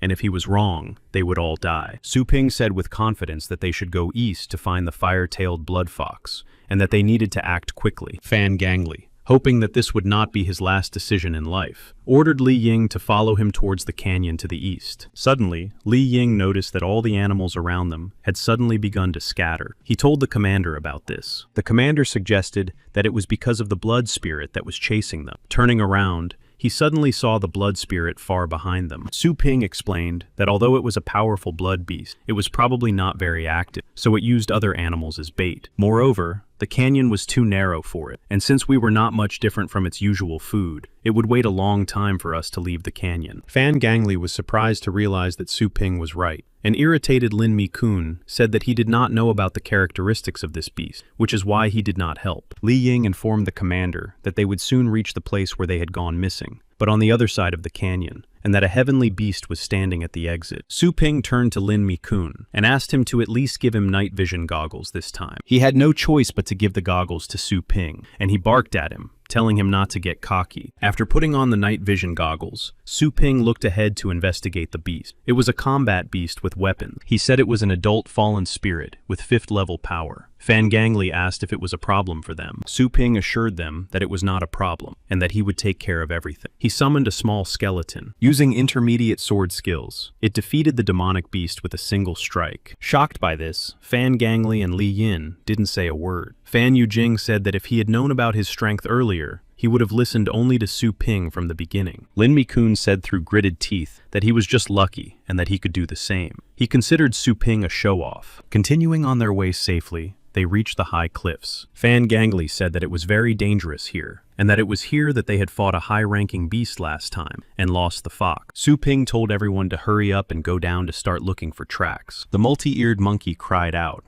calling people to her. Fan Yujing said that she had found something. Showing something in her tail, everyone was surprised by her discovery. It was a metal arm, called a bracer. Lin Mi-kun said that the Black Mist group wore such bracers. Since they were expensive, only commander-level passers-by could afford them. Fan Yujing asked fearfully if the group's commander had fallen, how strong their enemy was. Su Ping asked to see the glove, but Lin Mi-kun arrogantly asked what he knew about special equipment. Su Ping firmly repeated that he should give him the glove. Lin Mi-kun, angry, told him not to get cocky, since everyone had obeyed him twice. Giving him the glove, he added that he was a silver-ranked passer, and that if one master in this dimension went missing, no one would even notice. He pretended to accidentally drop the glove on the ground, and told Su Ping to pick it up himself. Fan Gangli and Fan Yujing were surprised by Lin Mi-kun's behavior. The only one who was happy with this situation was Li Ying, who also disliked Su Ping. After examining the glove, Su Ping noted that the blood had long since dried, meaning it had been cut off a long time ago. There is a dangerous demonic beast somewhere nearby. Fan Gangli noticed the anxious expression on Su Ping's face and asked if it had anything to do with the bloody face they were looking for. Su Ping replied in the negative. He thought to himself that since the glove had been lying there for several days, the dangerous beast must be far away, and he exhaled. Lin Mi-kun laughed mockingly and commented that although Su Ping had deliberately made such a grimace, he had no thoughts at all. At that moment,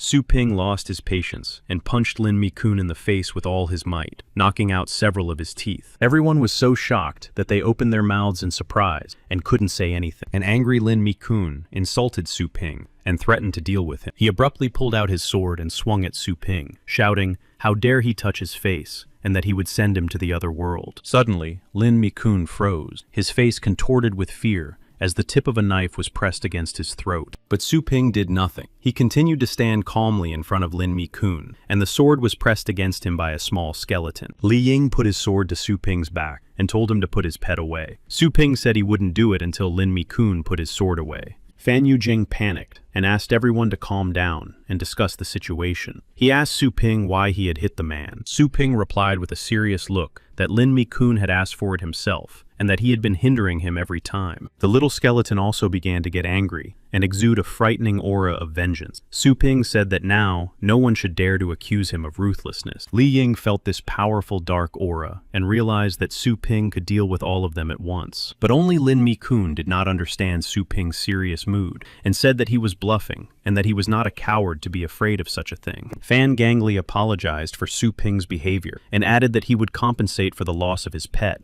but asked everyone to calm down. Fan Yujing said to Su Ping with concern that in deserted areas, one should not attack one's own people. But Su Ping had no intention of stopping and said that Lin Mi-kun was completely useless. Lin Mi-kun's rage knew no bounds, but realizing that there was nothing he could do now, he put away his sword. He said that for now, he would obey Su Ping, but when they returned to base, he would make him pay. Su Ping said that he would now be in command of their actions, and asked Li Ying what he thought about it. Li Ying wondered if Su Ping would really be able to help them with their mission and get them out of there. He replied that he would only obey the commander. Fan Gangli approached Su Ping and calmly said that next time he would not let it go. Coming very close to his face, he added that he did not blame him for what was happening, and that he should be careful from now on, as Lin Mi-kun would seek revenge. Su Ping was pleased with the commander's attitude and replied that he understood his warning. Then, fireworks exploded nearby. It was a signal to help the victim. Fan Gangli ordered everyone to move in that direction to see what was happening. This rescue signal was given by the surviving man and woman. The woman, who was seriously injured,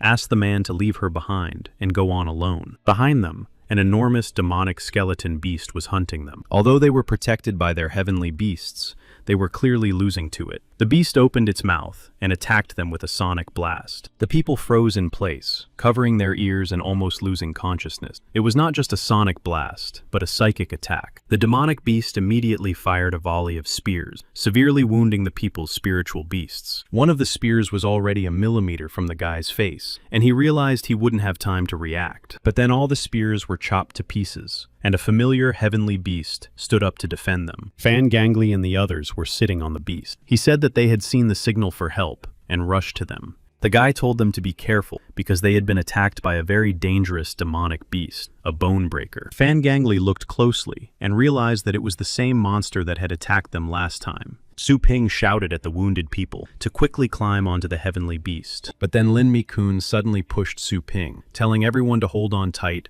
because there would be a lot of shaking. Su Ping began to fall down, and since he was helping the girl climb up, she fell to the ground with him. Su Ping looked at Lin Mi-kun in confusion, as he did not expect such behavior from him. But then, the demonic beast attacked them. Fan Yujing and Li Ying managed to catch the fallen people in time and escape the blow. Lin Mi-kun was clearly unhappy about this. He had been counting on dealing with Su Ping. Su Ping quickly asked Li Ying to find a way to retreat, and added that this monster would not pay attention to obstacles. Li Yin was surprised, because even in such danger, Su Ping did not lose his composure and continued to think clearly. Fan Gangli noted that in addition to the bone breaker, several other monsters were chasing them. He asked the survivors who else was left from their team. The guy replied with annoyance in his voice that he didn't even have any beasts left to fight. But the girl, despite her wounds, said that her firebird could still fight. But when he saw the wounds of the sacred firebird, Fan Gangli couldn't believe that even she, with her 8th level power, was so badly injured. Since the Bonebreaker was at least a 9th level beast, it quickly caught up with them and had no intention of retreating.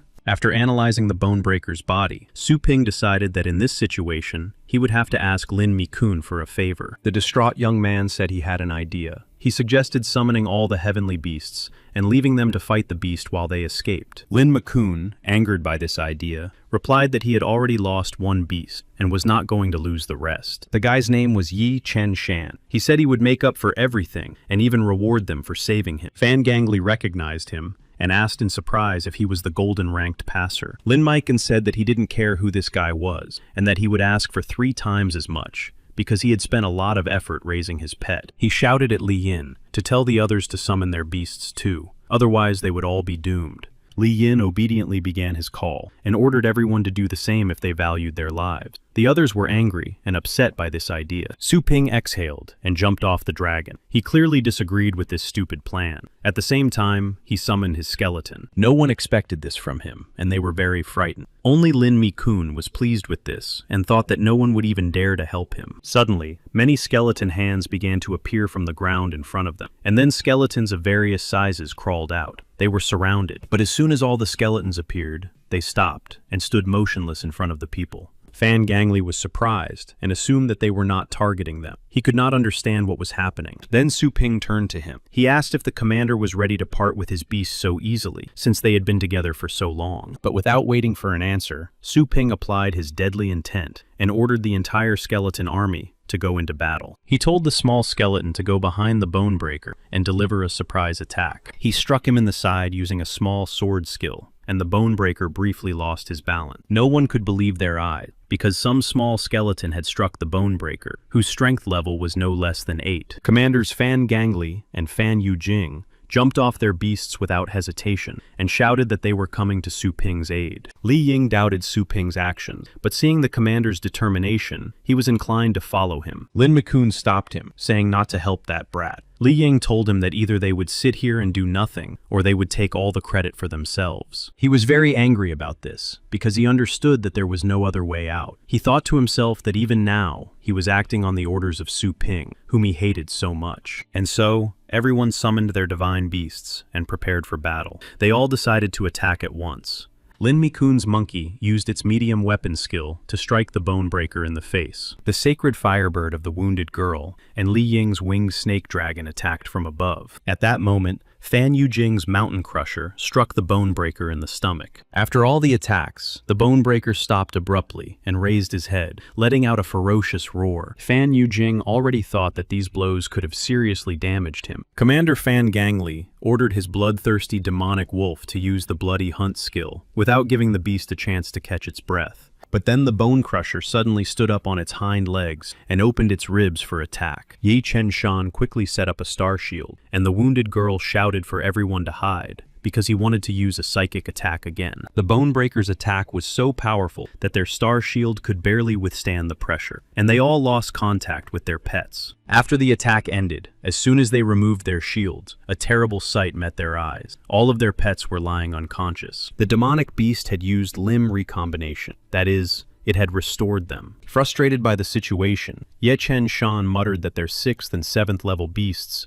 could not defeat an 8th level monster. But the demonic beast did not stop there, and released a multitude of spears towards the divine beasts to finish them off. Fan Gangli shouted that things were bad, and they would not be able to recall their pets in time to save them. Lin Mi-kun replied that they still had to run. Su Ping calmly ordered the little skeleton to use the middle sword art. The remaining people did not understand how the skeleton was still conscious. Fan Gangli asked him in surprise how the little skeleton was able to withstand an 8th level psychic attack. But passing by them, Su Ping replied that the skeleton would not have withstood the attack if it had not used the dead roar skill. And then Fan Gangli remembered something similar. During the psychic attack, he felt a sound wave coming from somewhere other than the bone breaker. He noted to himself that this only proved that Su Ping had trained many times with his pets on a real battlefield. The bone breaker stood up on his hind legs again and decided to use his new skill to attack. The others realized that this was a 9th level skill and were simply horrified by what was happening. Lin Mi-kun chickened out and started to run away, saying that he was not going to leave this world with them. To everyone's surprise, Su Ping suddenly shouted at the little skeleton to attack right now. Exuding a terrifying aura of murder, he used his sword skill and struck the bone breaker right in the center of his chest. The rest could only watch this battle in silence, because they understood that they had already come to terms with their end. The bone breaker growled at the attack. In the end, the bone breaker was defeated by the final attack. He fell apart into many bones. The system notified Su Ping that the little skeleton had increased its power to the 8th level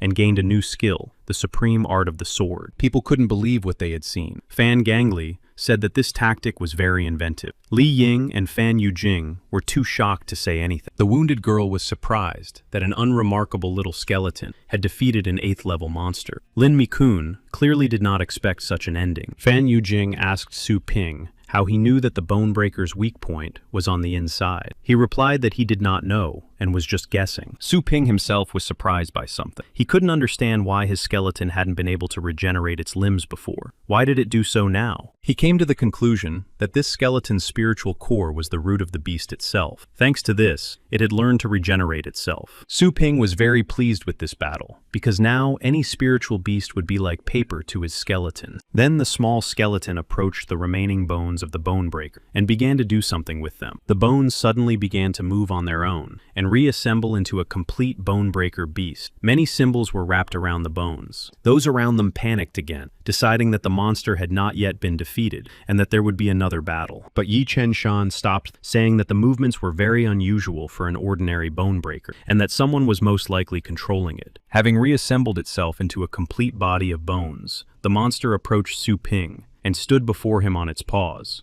showing its submission. And before this monster stood a skeleton on one knee, bowing its head before its master. It was a skeleton skill called puppeteer. When Fan Yujing asked if it was his doing, Su Ping simply replied, yes. The answer clearly puzzled everyone. Fan Yujing continued to shout that this skeleton not only summoned an army of skeletons and defeated the monster, but also resurrected it. Fan Yujing asked Su Ping with fear in his voice how he had trained his pet so well. Interrupting him, Commander Fan Gangli said that they would find out all the details later and ordered them to continue searching for the fox. Su Ping stopped him and said that he had one unfinished business left. He calmly told the commander that it would be better to forget what he had seen later. The commander tried to stop him because he understood that something bad was about to happen. Su Ping headed towards Lin Mi-kun. Lin Mi-kun immediately understood that Su Ping wanted to do something to him and ordered him not to approach him. He held his star shield in front of him. Su Ping said he wasn't going to do anything and just came over to remind him to be careful. He repeated Lin Mi-kun's own words that desert areas can be dangerous and you always have to be on your guard. And then, the skeleton severed part of his body. Lin Mi-kun immediately grabbed his shoulder and screamed in pain, shouting at Su Ping for daring to do this. Su Ping took the night vision device off his suit and threw it at Lin Mi-kun's feet. He added that he was only sparing his life because of the commander. As he left, he turned around. He quietly said that next time, he would finish him off himself if Lin Mi-kun didn't go to the other world first. Picking up his hand, Lin Mi-kun ran away in fear in an unknown direction. The commander breathed a sigh of relief. Fan Yujing asked with horror on his face what he had done and that it was clearly too much. At that moment, the wounded girl decided that Su Ping was evil and that it would be better for everyone left behind to leave him there. Li Ying explained to the two survivors that they were looking for a fire-tailed fox and asked if they had seen anything like it. Yi Chen Shan replied that he couldn't remember anything like that, but the girl said she thought she had seen traces of this fox. But then Su Ping noticed something nearby and decided to go there to take a look. They set off on the bone crusher. As they got closer, they saw a crater and something that clearly interested the little skeleton, and Su Ping noticed it. Quickly jumping down, the little skeleton ran to the crater. Su Ping asked the girl to lend him her signal weapon, and she gave it to him. Su Ping pointed it toward the crater and fired down. Thanks to the bright light, they discovered many unknown stones and something else. Looking closer, they finally saw a fire-tailed fox lying helplessly on the ground. Commander Fan Gangli happily said that they had found his pet, and everyone began to descend into the crater. Petting his found pet,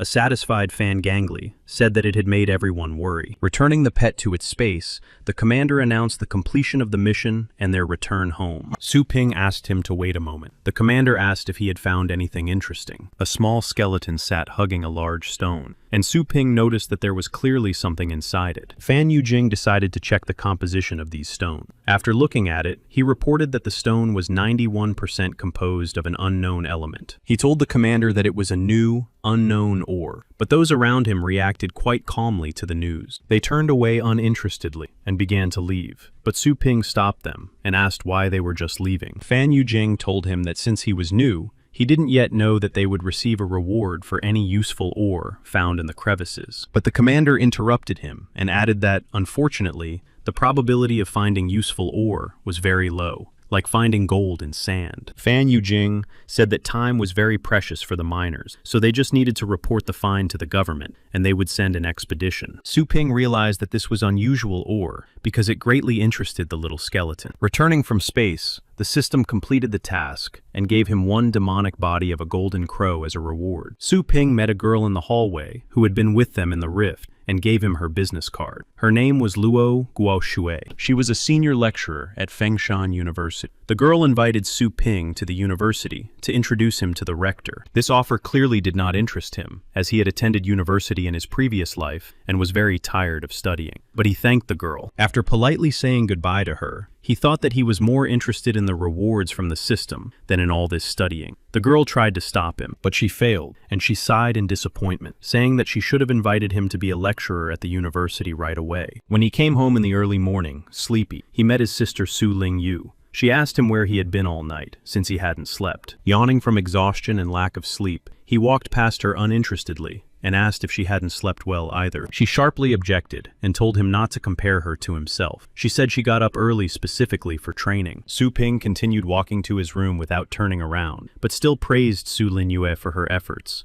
and said he was proud of her. She was clearly not expecting to hear this from him, became embarrassed, stamped her foot, and said she didn't need his praise. Lying on his bed, he looked at the reward he had received from the system. He asked what it was. The system explained that it was a secret technique of the Golden Crow clan. He was born from a fiery star, similar to the sun. After his cultivation, the Golden Crow could penetrate rivers and mountains. He became invincible and could even destroy stars. In ancient times, he conquered most of the primordial universe. It turned everything in its path to dust. Subsequent generations called it a demon. Upon learning all this, Su Ping was so surprised by its power that he could not believe in the existence of such a powerful creature. The system warned him that using this technique would require a lot of star power and material support. The process would be painful, and since his body would be changed over time, he would cease to be human and become a golden raven demon, ruling the world. For a second, Su Ping thought about the consequences and couldn't imagine his body changing. Wouldn't he look like some kind of villain? But the system informed him that if he wished, he could retain his original appearance,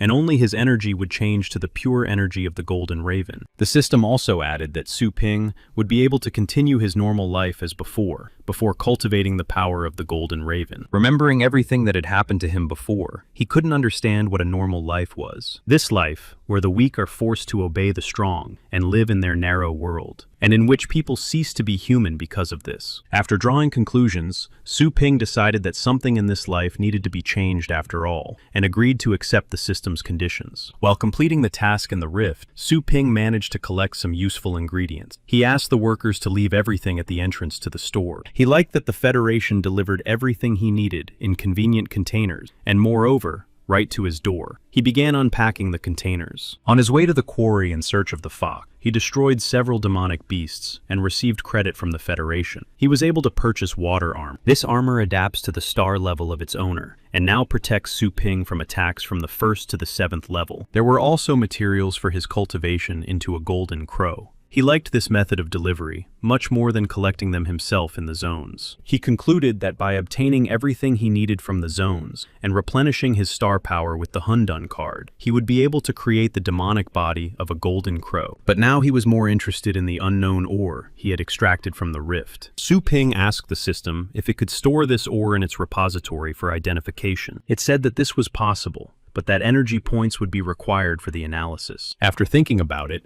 he suggested that the system convert the ore into new sections for animals. He would provide the necessary materials, and the system would give him a discount on further upgrades. To reassure the system, he added that he was only doing this for the sake of cultivating heavenly beasts. The system agreed. He would provide the necessary materials and pay only 20% of the original cost in energy points for the upgrade. The system suggested activating the 2nd level shadow section. It would increase the power of the demonic beasts and decrease the power of the heavenly beasts. After reading all the characteristics of this section, Su Ping definitely wanted to install it, even though there were some minor side effects. He already had some of the materials needed to activate this section, but he still lacked energy points. In order to increase his energy points, he would have to go to the cultivation zone, but to do so, he would have to close the store for a short time. Su Yanyin was walking around the city when she saw that the owner of the pet store was calling her. She was pleased that the owner had called her personally. Su Ping asked her if she was satisfied with the current power of the Thunder Mouse. She sincerely said that she was very satisfied with it, and now did not know how to thank him for it. Su Ping told her that he needed her help, and asked if she could come to him right away. She was very happy about this,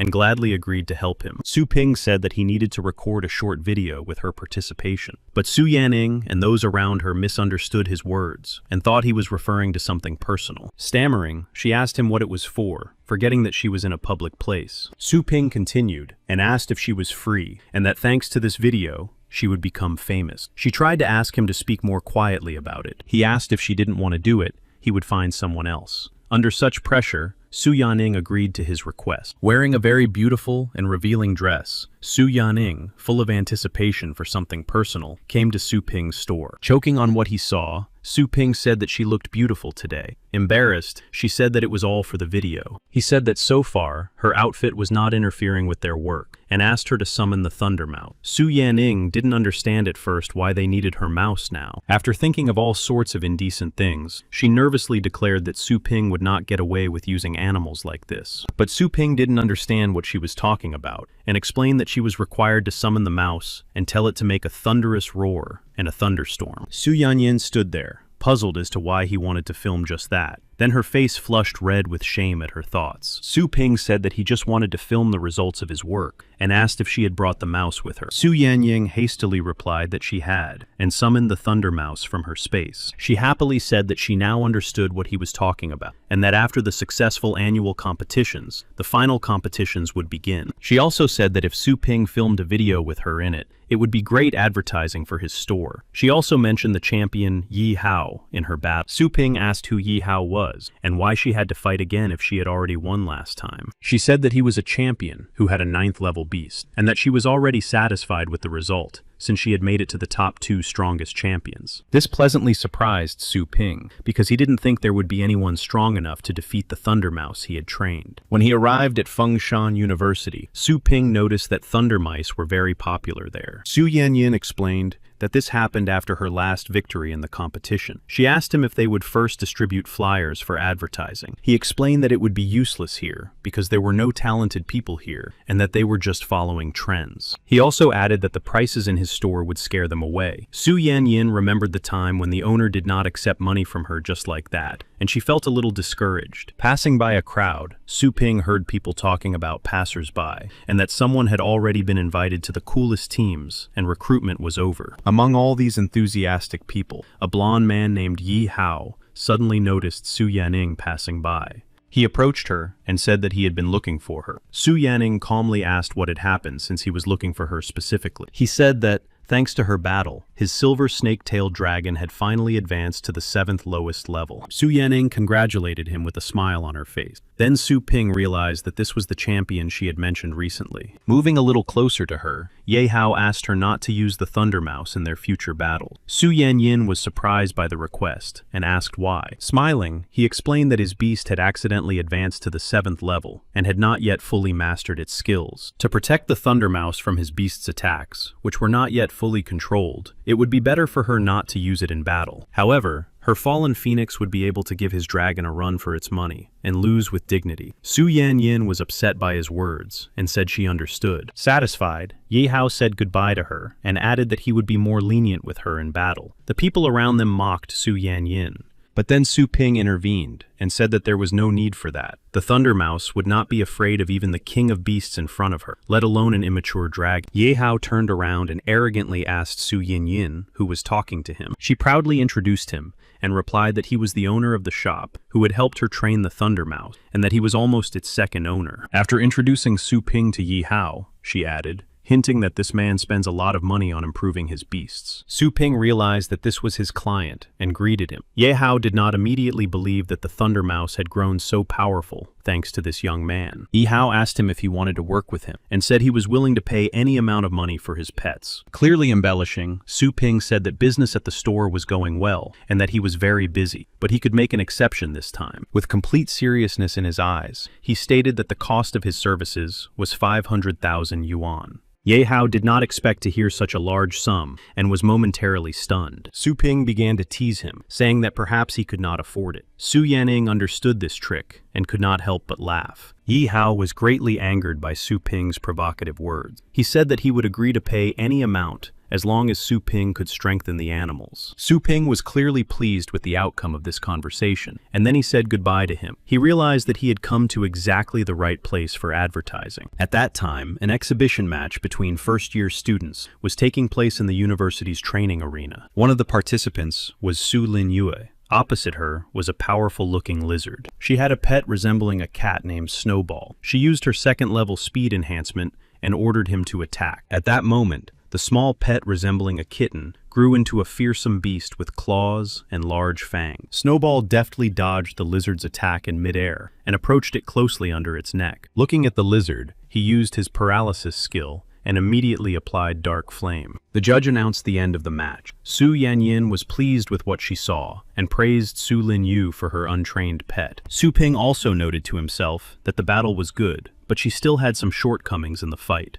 A gray-haired man in the stands said that Su Lin Yu would have been the best last year and would have made the team, but this year she had many worthy opponents. Another man with glasses sitting next to him added that a rare 9th-level beast would win this year. The vice-chancellor of the university said that she could become a rising star if she had a talented master, and that her meeting with such a strong master was only a matter of luck. Finally, it was time for the final battle between Su Yanyin and Ye Hao. She summoned her Thunder Mouse. Opposite her stood the annual champion Yi Hao with his big blue dragon. Suddenly, Su Lin Yue noticed his brother standing next to Su Yanyin and asked in surprise what he was doing there. Su Ping happily approached the Thunder Mouse and greeted it. They hadn't seen each other since their last battle, but the Thunder Mouse was frightened by him and quickly hid behind Su Yanyin. Su Ping didn't understand her violent reaction. The spectators thought that the mouse was acting so frightened because of the dragon. Su Lin Yue thought that he was just getting in the way because he wasn't even a master. Yi Hao contemptuously told Su Yanyin to do as he had said before, otherwise she would only disgrace herself. But without answering, she summoned the fallen phoenix and commanded it to attack the enemy. Confident, Ye Hao ordered his snake-tailed dragon to play with the phoenix. The dragon opened its mouth and used its dragon roar skill, and a sound wave hit the phoenix. The host said that it was an 8th-level skill, but Su Yanyin did not back down and ordered the phoenix to attack again, using ultra-flaming rays. Yi Hao ordered the dragon to use its defense and said he would show the difference in their strength. Covering itself with its wings and using its skill, the dragon took the full brunt of the phoenix's attack. When the phoenix's attack stopped, the dragon spread its wings and continued to stand calmly in front of them. There was a small wound on its wing from the attack. The host then declared that the phoenix's attack had failed to inflict any effective damage on the dragon. Su Yanyin became seriously concerned. The host said that this would likely be Su Yanyin's greatest defeat, as they were facing an incredible 9th-level beast. The audience noted that the phoenix's attack was only 8th level, which was like a tickle to the dragon. But someone pointed out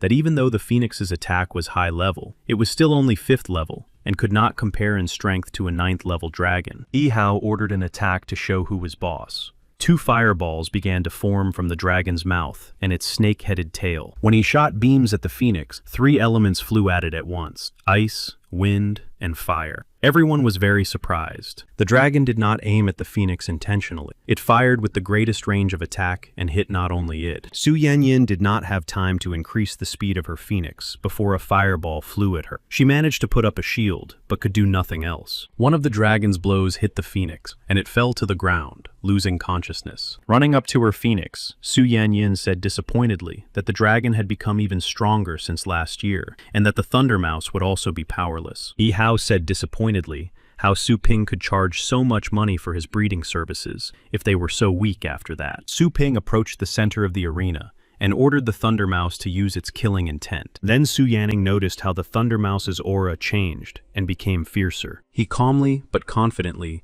gave it the order to tear the snake-tailed dragon apart. Using its incredible speed, the Thunder Mouse was in front of the dragon in the blink of an eye. Using the Undead Claw skill, it delivered a powerful blow to it. The host enthusiastically announced that the Mouse King had finally entered the arena. Yi Hao reacted calmly, but noted to himself that the Thunder Mouse was acting faster than in its previous battles. The host said that the mouse's blow was able to pierce the dragon's strong chest, and that the aura of the undead claw was suppressing the dragon's resistance. Ye Hao realized that this battle would make his victory even more phenomenal. He increased his pet's power to the 4th level. He ordered the dragon to use the Frost Step skill, and it began to cover the entire surface of the arena with ice. Completely surrounded, the mouse froze in place. The The host said questioningly that this was probably the end of the fight, since the mouse couldn't fly. Su Ping and Su Yanyin were almost frozen by this attack. Su Ping ordered the mouse to use the very technique he had taught her. He said that the dragon's weak point was its mouth. The mouse used 10 thunderous bends and broke the ice in front of her, clearing the ground. Then she used multiple residual divisions to create clones. When Ye Hao saw the 3 clones, he said that one of them must be the real one. He confidently assumed that the real one was the one covering herself with thunderous armor. When he hit that mouse, it simply disappeared, but the clones continued to move forward. Ye Hao was very surprised by this, and in a panic, decided that the mouse on the side was the real one. He ordered the dragon to attack that mouse, but it also disappeared in the dragon's paws. Ye Hao did not understand what was happening. Su Ping, who was calmly watching what was happening, said that all 3 clones were just distracting him. And then Ye Hao saw another thunder mouse behind his dragon's back, and it was the real one. The thunder mouse used its undead claw and struck the dragon's mouth. The host shouted that this was the dragon's only unprotected spot. The audience couldn't believe what was happening. They couldn't believe that a 9th-level dragon was losing to a Thunder Mouse. Ye Hao was angry and couldn't understand how the Thunder Mouse's fighting style had changed so much since the last fight. Looking at Su Ping, he assumed that it was all down to him and his training. He was even more angry that if he lost, everyone would decide that his previous victory in the championship was just luck. Ye Hao ordered the dragon to attack Su Yanyin directly to end the fight at once, but she couldn't move because of the ice. Su Ping said that this was not a very honorable thing to do in a fair fight, but a sudden attack by the Thunder Mouse prevented the dragon from finishing its attack. The announcer shouted that the dragon's jaw was injured again. No one believed that this was real, because the dragon instantly collapsed to the ground, unconscious after this attack. There was still a deathly silence in the arena. The spectators said it was a disgrace for Ye Hao. Su Linyue did not understand how this happened. Ye Hao himself still could not recover. He could not understand whether the mouse had been deliberately hiding its abilities all this time, or whether it was Su Ping's doing. The host declared Su Yanyin the winner of the battle. She continued to melt the ice that bound them, but Su Ping quickly broke it with his power. He confidently asked Ye Hao if he was now satisfied with his power, and reminded him that he owed him 500,000 yuan. Ye Hao replied that he would transfer the entire amount to him later. He asked Su Ping if his dragon could become as strong as the Thunder Mouse. As he left, Su Ping said it was possible, but it was up to him to decide when he wanted to start training him. After this battle, Su Ping attracted the attention of many. Someone immediately noted that he was a very interesting person. Hotzi said that she realized that Su Ping had been controlling the mouse all along, and that he wasn't even afraid of the footsteps. She was upset that her team was already full. When the vice principal was asked what class Su Ping was in, he replied that they should ask him about it themselves, and that he was very shy. But to himself, he regretted not knowing this student. He did not understand how this student's mentor could not report on his strength to him. Su Ping and Su Yanning were invited into the vice-chancellor's office. She insisted that Su Ping show respect to important people and greet them. Su Ping confidently poured himself some tea and said that he wanted to talk to the vice-rectors of the university. At that moment, several people entered the office. Even the vice-rector spoke politely to the man with a long gray beard. At that moment, Su Yanning tugged at Su Ping's clothes, pulling him up from his chair. Su Ping saw the people and asked her who had entered the room. Standing in front of them were the commanders of the Shadow and Iron Hand squad, and in the center stood the very same commander of the White Crane squad, with a long gray beard. Su Yanning noted that they all exuded a powerful aura. The man with the long beard laughed cheerfully and commented that youth was beautiful. The vice principal assumed that Su Ping was a second-year student and asked who his teacher was. He offered to place Su Ping in a first-class dormitory. The girl standing next to him laughed and replied that he was not their student. Su Ping looked at the girl and recognized her. She was the one who had been with him in the dimension on his last mission. But the enthusiastic vice-chancellor said that he could now triple his university enrollment, and that upon graduation, they would give him a high-ranking beast as a gift. Hearing about free tuition and a high-ranking beast as a gift, Su Yanyin couldn't hide her surprise. The commander of the Shadow Squad immediately realized that the vice-chancellor was only pretending to know this student. Su Ping calmly declined the vice-chancellor's offer while sipping his tea. The vice-chancellor was surprised by his refusal of such good conditions and offered him a monthly scholarship. The girl next to him interrupted him. She told the vice principal that this was the very same guy who had defeated the Bonebreaker and saved her and Che Chen Xian from the rift. The vice principal couldn't hide his surprise, because the legendary hero was right in front of him now. Su Ping poured himself some tea, offered it to the people around him, and asked why everyone was looking at him like that. The squad commanders were amazed by his strength after hearing these details, and wanted to know what kind of family he came from. The White Crane commander said that since nothing was known about this guy, maybe he was the missing youngest son of the Ye family. Su Ping told them not to confuse surname, and that his surname was Su. Su Yanning hurried to shut him up and warn him that he was being too rude. The Iron Hand commander said that he didn't need to study at university, and that it would be better to join his squad right away. He said he would get the best position. Su Yanning thought that such advantages, and being in the first team, were an unrealistic offer. Even she didn't have such bonuses in her team. Su Ping said that he wasn't interested in that either, and that it was better to study instead. Immediately, the commanders of other squads began to offer even better conditions, just so that he would join their team. Su Yanning, clearly forgetting that the offers were not made to her, immediately agreed to them. Su Ping asked if she was okay. He said that it was impossible because he ran a store.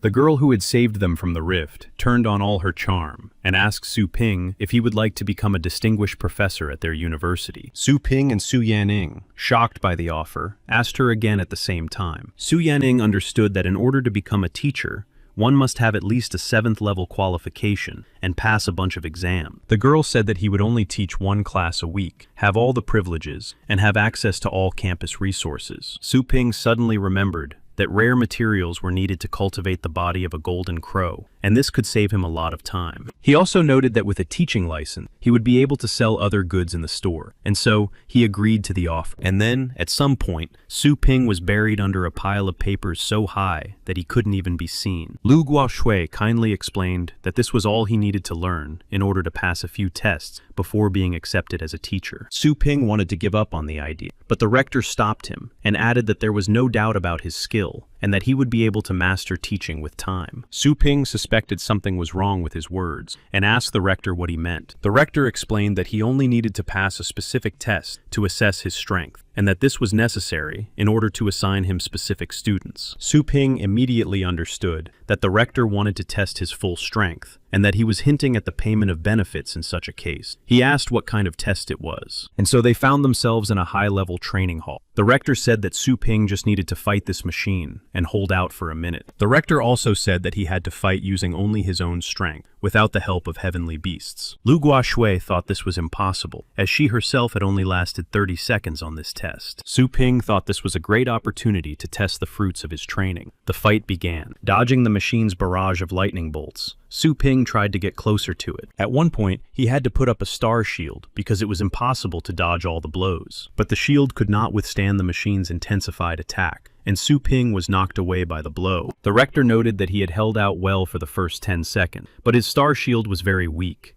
After landing on his feet after the last attack, Su Ping unexpectedly found himself in the range of another attack from the machine. Something suddenly lifted him into the air, where he couldn't dodge the attacks. At that moment, a multitude of ice shards flew at him. All these shards began to pierce Su Ping. He couldn't even resist. The rector said that it looked like the battle was over, as 20 seconds had already passed. He was not particularly pleased with the result, as he had expected more from him. And then Su Ping began to fall from a height, but the machine did not stop. It used spikes to grab him. After that, the machine opened its mechanical mouth and began to use a new attack. A ball of fire began to form in its mouth. Luo Guoshui realized that Su Ping couldn't resist and shouted that it could be dangerous. And then, a powerful, continuous stream of fire hit Su Ping, completely covering him in flames. Luo Guoshui asked the rector to stop the battle because she was worried about Su Ping. The rector replied that he had not yet called for help, which meant he was ready to continue the battle. He noted to himself that the machine would increase the level of this attack to its highest in 5 seconds. In case of danger, he would stop it. Su Ping used his water armor in time and covered his entire body with it, but he knew that the armor would not hold out for long and that he was severely bound. After 5 seconds,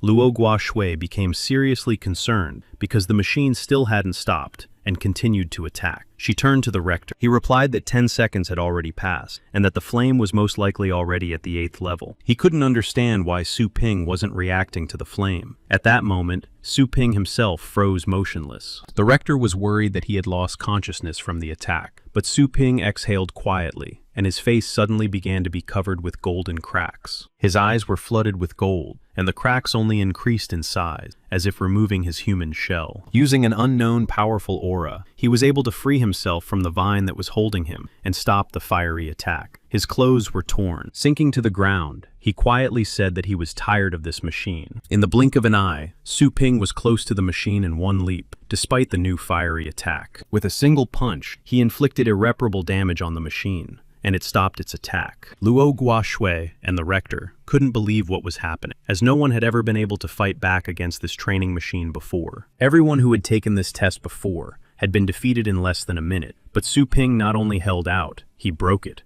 Su Ping himself did not understand what had just happened and what strange feeling he was experiencing. The system explained that he had used a small, incomplete part of the Golden Crow's power, and that this form would be used in extreme cases. Su Ping was shocked that this was only a fraction of the Golden Crow's power, and that this fraction could cause such enormous damage to a fighting machine. At this time, the machine began to analyze Su Ping's characteristic. It concluded that he was a master of the highest, 7th level. After the fight, Su Ping asked the principal if this was enough, and if he had passed the test. The principal praised him, and said that under these conditions, he was ready to appoint him as a senior instructor, and added that he could pick up his pass tomorrow. Su Ping noted that an ordinary person would not be able to withstand this test, and that if it weren't for his demonic body, he would have been food for the fish long ago. The principal noticed that Su Ping was dissatisfied with something, and asked him if everything was okay. Maybe he was upset about his clothes. Su Ping was too tired to continue talking to the principal about the test, especially since he was satisfied with the results. He replied that everything was fine. The rector reminded him to hold classes once a week. Lu Gushu asked the rector if it was normal for Su Ping to be so strong, but have such weak star power. The rector replied cautiously that this was only possible if he had only recently begun his training and was using secret teachings. The rector suggested that he was being taught by a great master, and asked Luo Gusui to start by investigating his shop and find out something. But Su Ping heard everything and replied to the rector that they could just ask him about it and why they needed his shop. The rector was surprised that he had heard everything. When he got home, his mother met him and asked why he was without clothes and what had happened. His mother was also surprised by her son's muscular body and began to examine it, which greatly embarrassed Su Ping. He said he would tell her everything after he changed. His mother smiled and said that there was nothing to be embarrassed about, since she had changed his diapers throughout his childhood. Unfortunately, Su Ping noticed that his water armor was broken. He wondered if he could repair it. Suddenly, his sister burst into his room and demanded to know why he had star power. Su Ping calmly replied that he had always had it and asked what the problem was. Su Lin Yue, embarrassed that she had caught him changing, covered her face with her hands and called him a pervert. She asked when this power had awakened in him. Su Ping was a little angry at her insult because it was his room and decided to teach her a little lesson. He asked if she liked the show. He turned to face her and added that he would let her watch longer, since she liked it so much. Su Lin Yue closed her eyes and ordered him not to come near her, saying that she had recently broken through to the 4th level of power. At that moment, she swung at him. Su Ping, confident in his strong body due to the recent test by the rector, calmly decided to take her blow, but he did not expect where the blow would land. And then there was some kind of incomprehensible crack. Su Ping lay on the floor after the blow, and did not understand how this was possible, since his defense was at the 8th level. The system explained that this was due to the incomplete form of the Golden Crow, but in his normal human form, his defense was at the 3rd level. When everyone was sitting at the table, his mother asked when his power had awakened. She also asked about his heavenly beasts and what their properties were. Su Ping, unaccustomed to such interest, replied that his power had awakened recently, and that he only had a small skeleton with below-average properties. His mother replied that she could buy him a beast with more power. Su Lin Yue objected, saying that he had only recently awakened, and that it would be too difficult for him. She also said that the more expensive the pet, the more expensive the food it needed. Su Ping would not be able to feed it with his small income. His mother asked anxiously if he had any more money to pay the store's utility bills, and asked him not to take out any more small loans. Su Ping replied that he hadn't earned much recently, and decided to show them his bank account. The account had over 500,000 yuan. This figure greatly surprised his mother and sister, and they asked him where he got so much money and whether he had stolen it. He replied that the Thunder Mouse was gaining popularity and had been advertised at the university, but he knew that he had converted even more into points. His mother breathed a sigh of relief and added that now she didn't have to worry about him anymore. She added that Su Lin Yue could learn how to make money from her brother, but she only objected and said that her brother was and always would be behind her. Su Ping smiled and replied that he would definitely take care of his sister. The next day, when Su Ping was working in the store, an unfamiliar girl came up to him. She turned to him and asked if he was the master who had raised the Thunder Mouse. Su Ping realized that after the advertisement,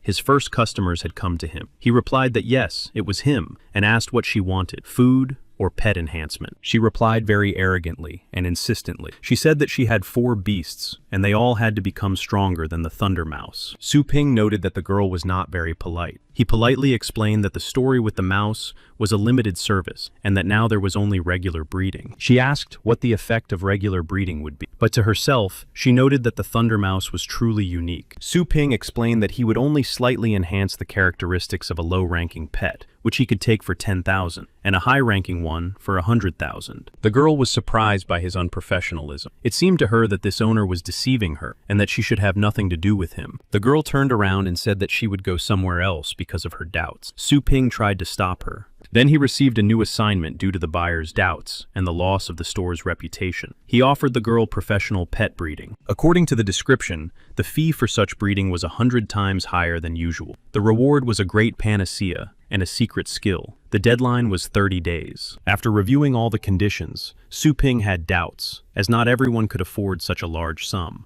Su Ping told the girl that breeding a Thunder Mouse was very expensive and not everyone could afford it. She asked incredulously how much it would cost and said she didn't have much money. Su Ping said it would cost 1 million yuan. The girl certainly did not expect to hear that. She thought that if she took such a large sum of money, she would not be able to simply run away from the city. She asked him if he rented the shop. He assured her that he had an excellent reputation, but if she had any doubts, she could check his information at Fengshan University. She decided to check his words, but thought to herself that he was just a simple university student. She said that he was most likely either a student or a low-ranking teacher, and that if he was deceiving her, she would not be responsible for the consequences. A search revealed that Su Ping was a high-ranking instructor in the combat department. She was shocked and couldn't believe that he worked in the most prestigious department and was a high-ranking instructor. Su Ping asked her with a smirk on his face who she was trying to threaten earlier. She blushed with shame and apologized for her behavior, adding that she really hoped the teacher wasn't offended by her. He noted that having a license was very convenient. He told her that she could come back later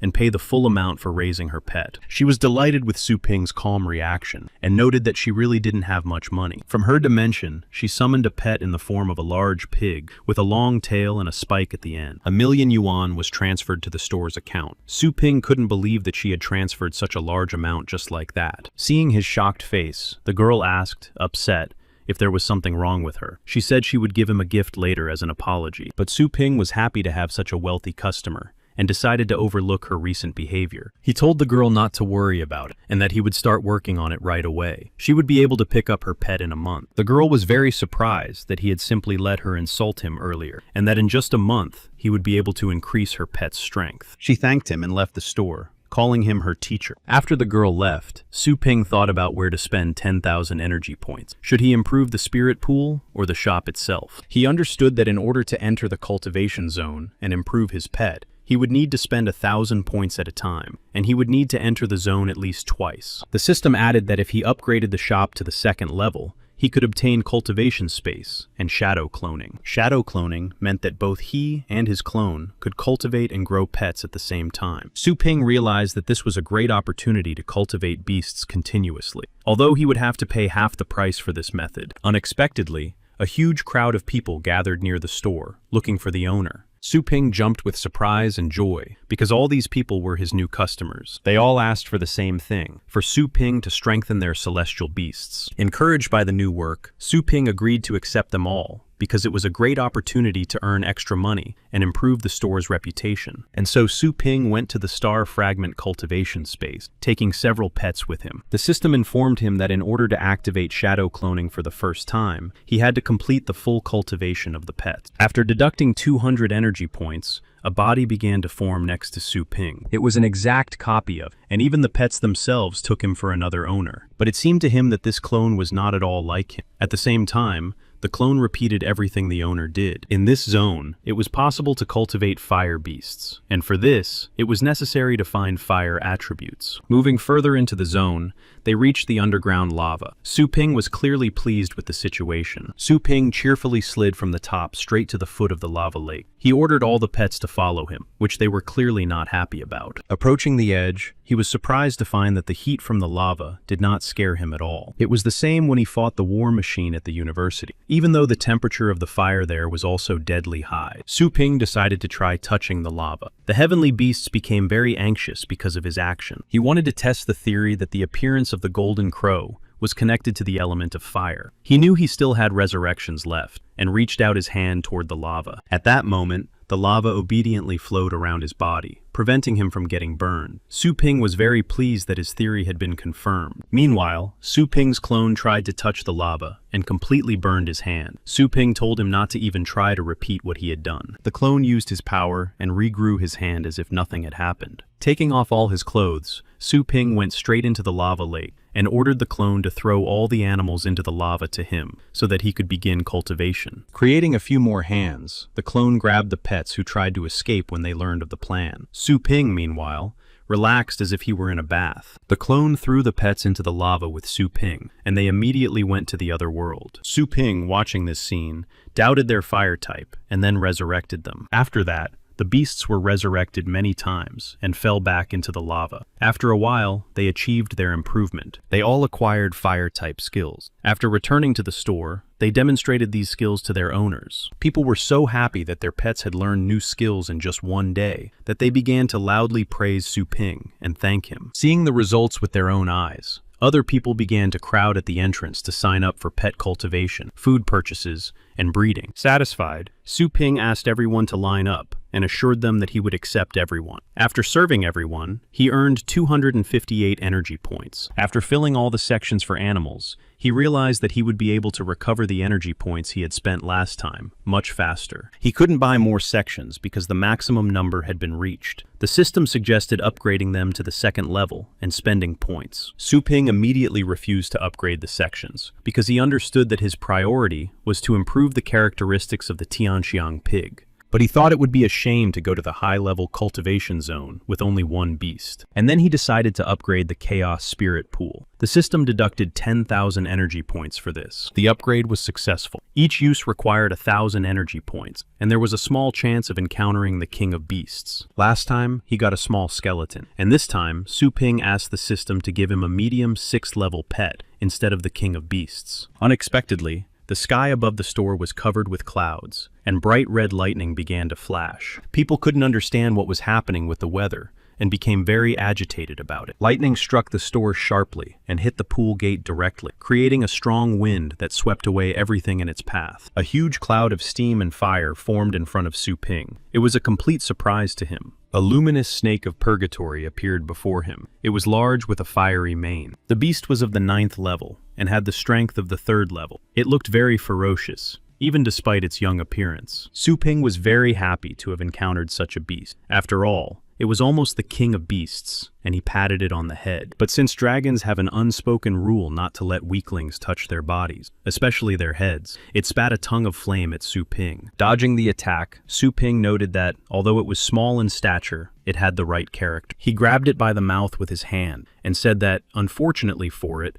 he was invincible in the store, and that it should obediently blink if it wanted to sign a contract with him. The dragon quickly blinked, and after successfully signing the contract, it lay on the floor of the store, obediently shedding tears at such treatment. Then Su Ping received a notification that he had a lecture scheduled at the university tomorrow, and was asked not to be late. The next day at the university, the director of the combat department looked at his watch angrily and said that this new teacher was almost late. Luo Guo Shui apologized, explaining that the new lecturer had probably gotten lost on campus and asked him to wait for him in the lecture hall. The director of the department arrogantly said that he had left the university for a short time on business, and she dared to recommend an unknown guy to their department. She prayed silently that Su Ping would make it on time, and replied to the director that she would accept any punishment if he was late. Before she could finish speaking, Su Ping suddenly landed right in front of them. Luo Guoxue was delighted to see him, but the department director asked warily if this was the newcomer to his department. Su Ping thought to himself that it was fun to get to the university on the back of a dragon. At that moment, The students sitting in the hall were discussing the new teacher and suggested that he was a relative of the director. Su Lin Yue was among the students. All this talk that he was most likely the director's son greatly distracted her from her training. Unable to bear it any longer, she sternly replied that even if the teacher was young, it was a good indicator of strength and that they should just train in silence. Her classmates sarcastically replied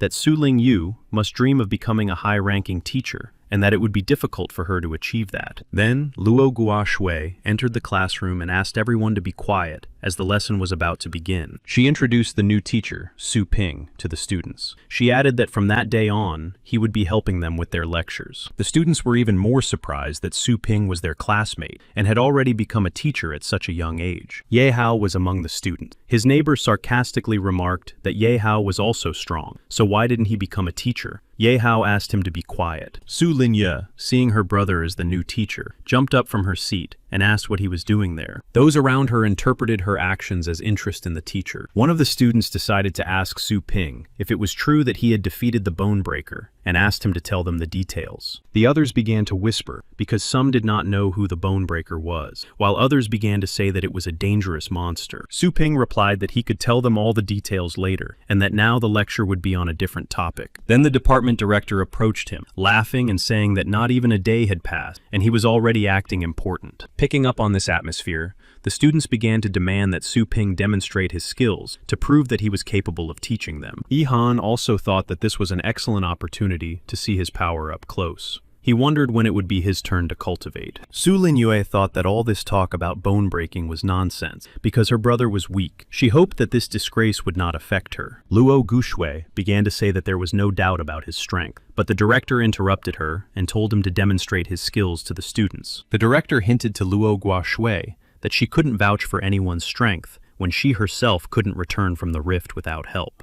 The students were amused by this sarcasm. Luo Guoshui apologized for the misunderstanding. Su Ping clearly didn't like the department director's remarks. Now the director turned to Su Ping and asked him to demonstrate his strength so that no one would say that there were weaklings in his department. Su Ping realized that even here, he would not be able to calmly begin his work as a teacher without strength. He decided to summon a small skeleton from his space. It immediately appeared in the lecture hall. The students laughed at such a pet because they thought it was useless. They openly mocked it. The director, confident that Su Ping would disgrace himself, said that he could calmly use his power in the auditorium and that he was responsible for the consequences. The skeleton itself did not like the talk about it and began to take out its sword to get even with everyone. Su Ping ordered him not to hurt anyone in the hall. Su Linyue burned with shame because she realized that this was the weakest demonic beast. But then the little skeleton cut through the entire staircase between the desks with one swing of his sword, without hitting anyone. People were shocked because no one expected this from a lowly skeleton. A huge gap formed where the stairs had been. Some were so frightened by this attack that they jumped out of their seats, insisting that this was not just a small skeleton, but the king of skeletons. Yi Han was also very frightened. He thought that if he sent his dragon against it, it would not last even a minute. Su Linyue couldn't believe that a first-level skeleton was so strong, and that her brother had really just awakened. Su Ping asked if that was enough, or if he should repeat the demonstration. The director couldn't believe that this skeleton had destroyed a hall made of durable materials that could withstand even an 8th-level attack with a single swing. Su Ping sent the skeleton back to the dimension, and added that if anyone was not convinced of its strength, they should come forward and say so in person. No one dared to say a word against it. The auditorium was deathly silent. He continued, and added that if no one had any questions, it would be better to start the lecture on the topic. The students became docile and immediately sat down at their desks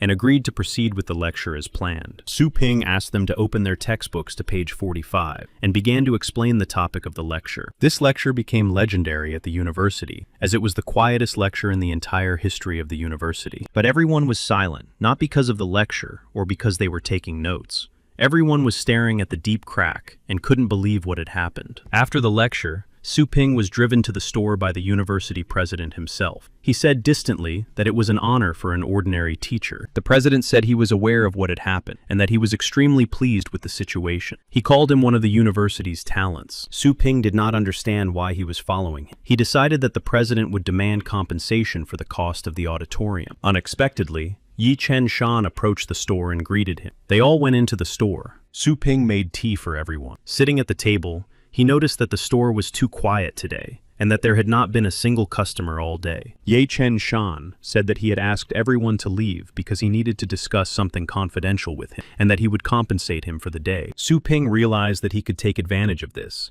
and hinted to the rector that he would be busy now. The rector also quickly replied that he had business with Su Ping. The rector said in all seriousness that a global elite league tournament would soon take place. It is held once every 3 years and is open to masters of combat beasts of the 7th level and below. As a reward, the winner receives the guidance of a legendary master of combat beasts. Thanks to this, most of the past champions have achieved the highest title and also become legendary masters. The rector offered Su Ping to participate and said that he would later provide him with a paid vacation for a year and that he would keep all the rewards after the tournament for himself. Su Ping did not listen to him and immediately refused. He said that his store was already extremely busy. The rector was shocked by his hasty refusal and asked if, as a master, he was not interested in elite tournaments. He understood that the tournament would make him famous all over the world, and therefore he would become a target for everyone around him and would not be able to carry out tasks from the system. Ye Chen Shan said disappointedly that since he had refused to participate in such a tournament, he would also refuse to go with him to the secret kingdom. Su Ping was interested in this trip to the kingdom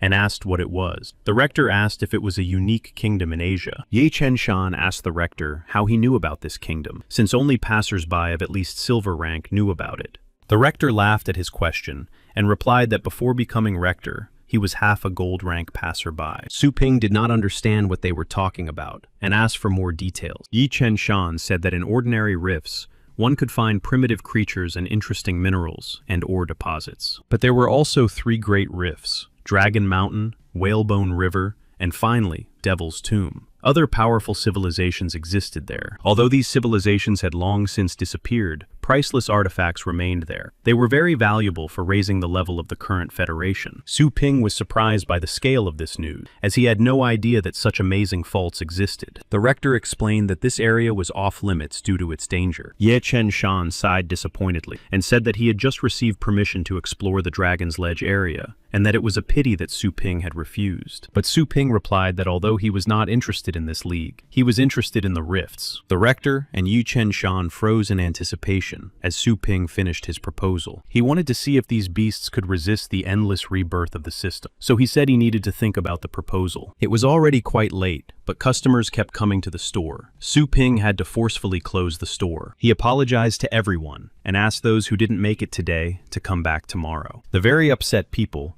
said that now they would wait at the store's doors to be the first ones in when it opened. After closing the store, Su Ping breathed a sigh of relief and said that he was not yet used to such an influx of customers and that he had no time to train during the day. He asked the system to open a list of all cultivation zones. Then he asked it to find the Dragon Ledge area. Unexpectedly, it replied that no such area was found. Then Su Ping asked it to find all areas with the word dragon in them, and the system found one match. It was an illusion of the Dragon King's Earth heritage. 2,000 points were required to enter. Su Ping assumed that this was the zone he was looking for. He asked the system to list all the features of this zone. The system explained that this zone was immaterial and that he could not take anything useful from it except combat practices. Su Ping suspected something and asked why the entrance fee to this zone was twice as expensive as the usual one. The system explained that the strongest beasts dwell there. Furthermore, such zones hold the soul of the king, which can be inherited by those who pass the test. Entering the room with sections for pets, he thought that he should take someone else instead of the little skeleton. Approaching the dog that had been with him since the very first day, he did not understand why its owner had not yet picked it up. The date of its discovery had long since passed. He decided to take it with him and signed a temporary contract. It was a first-level moon dog. Su Ping assumed that its owner was no longer among the living. He told the pet that from now on, it would have to work off all the time it had spent with him for free. The dog obediently agreed. And so, the 5 of them set off for the new rift. Su Ping, the little skeleton,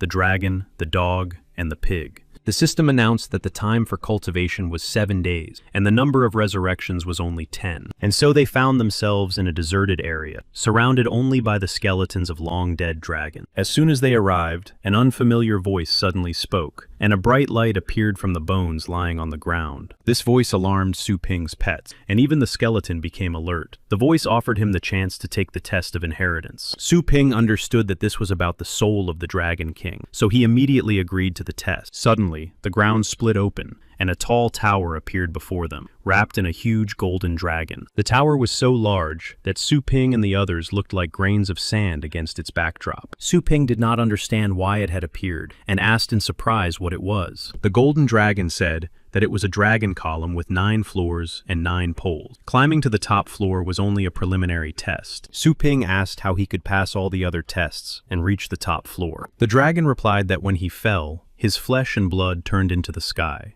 His scattered scales turned into 109 parts of the continent and became the land around him. But because of the polluted, murky air around them, countless monsters were born. He needed to clear these places of monsters, and those who reached the 9th floor would take the dragon's final test. Su Ping understood that the difficulty of this test was justified because no one could pass it easily. He also realized that it would take a very long time, because he would have to find 109 scales. But that didn't stop him, and he decided to enter the tower. Everyone except the skeleton was a little afraid to go in. The tower was pitch black. The dragon decided to test Su Ping, and told him to first learn to revere his power. Su Ping staggered from the dragon's overwhelming aura, and felt an unbearable pressure at first. Suddenly, not far ahead, he heard the moondog barking as if it were calling him. But he suddenly remembered that it had been behind him, so how could it be ahead of him now? After that, he heard the sounds of other pets, but they were all ahead of him, and at different distances. He couldn't tell if it was real or an illusion, and decided that they were ghosts. Su Ping couldn't see anything in the darkness, and decided to get a flashlight from the storage room. When he turned it on, he suddenly saw something huge in front of him. In front of him were 2 large stone statues of warriors in armor.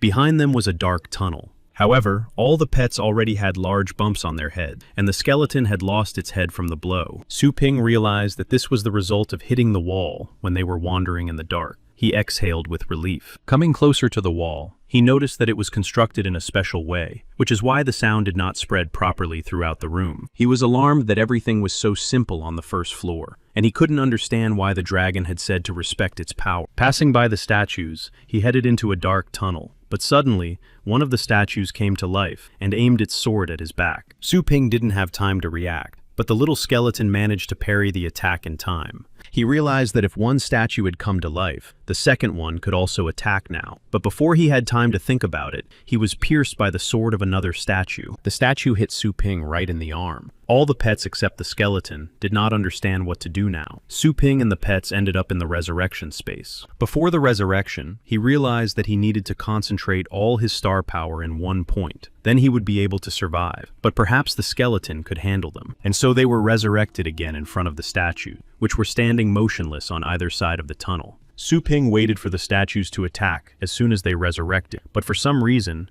they stood there doing nothing. As soon as he turned on his flashlight, they attacked, pointing their swords straight at Su Ping. The little skeleton reacted quickly and stood in front of him to defend him. But Su Ping realized that something was wrong. He ordered the skeleton to stop and turned off the flashlight. The room was once again plunged into complete darkness. The statue's attack stopped abruptly, and their swords froze a millimeter away from Su Ping. And then he realized that his assumption was correct. By reverence, the dragon meant that no one was allowed to look at it, and they decided to continue on their way. He was pleased that they had solved the riddle of the first floor so easily. Thanks to the master of fighting beasts' enhanced 5 senses, he could feel the flow of star power, and even in the dark, he knew where to go. Although his perception was now under pressure from the dragon, he could still feel everything, even where danger was nearby. Moving forward, following the flow of star power, he realized that he was now more or less accustomed to the pressure from the dragon. The dragon, who was watching this, decided that these conditions were not enough for Su Ping. He tried to attack him. At that moment, he felt a deadly aura nearby. The pet dragon saw the golden dragon attacking them and began to growl fearfully. But even without seeing anything, Su Ping realized that there was no living creature in this aura,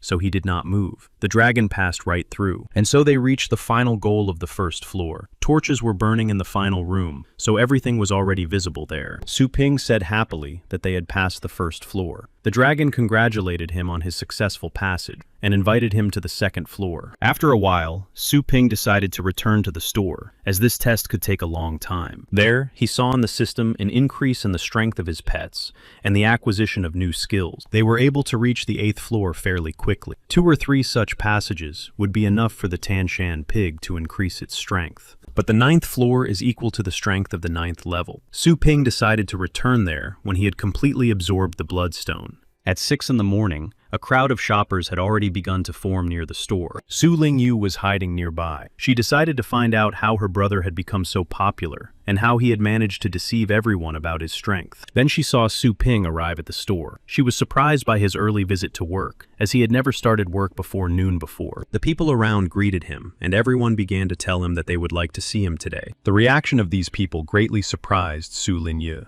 They reacted to her brother as if he were a savior and not just a shop owner. Su Ping calmly told everyone to line up, and that the rules always remain the same. The people obediently followed his orders. Someone started to push in line and asked to be led ahead. They tried to tell him to get in line like everyone else, but when they saw that it was Yi Hao himself, they all let him skip the line. Everyone saw him among those who had come, and began to cheerfully shout his name. Even Su Lingyu, who was hiding, was surprised by his visit to her brother. She quickly decided that her brother had angered him in some way, and that he had come to settle the score. As Yi Hao made his way through the excited crowd, Su Ping asked him why he had come. He immediately summoned his snake-tailed dragon, and asked Su Ping if he had forgotten about him. The wind created by the summoned dragon knocked everyone around him off their feet. People decided to move away for a while to be safe. Su Lingyu thought that Ye Hao had decided to make an example of his brother for some mistake he had made. Ye Hao, full of pomposity, continued to say that Su Ping was probably now thinking about where to start breeding his beautiful dragon. But Su Ping was only thinking about why this nuisance had come to his store uninvited. While locking up his bike, Su Ping asked the system when it would be possible to raise high-level beasts. The system explained that this would be possible after one full breeding cycle, and that a prerequisite was to expand the store to 3,000 square meters. Such a huge store area would be problematic, because it would be more like a factory. That's what Su Ping thought. People admired the two-tailed dragon, and said that it was natural for a store that had raised the Thunder Mouse to its current level. But some thought that it would be difficult for Su Ping, because it was a high-level beast with an excellent pedigree. Later, they decided that if Su Ping himself took care of it,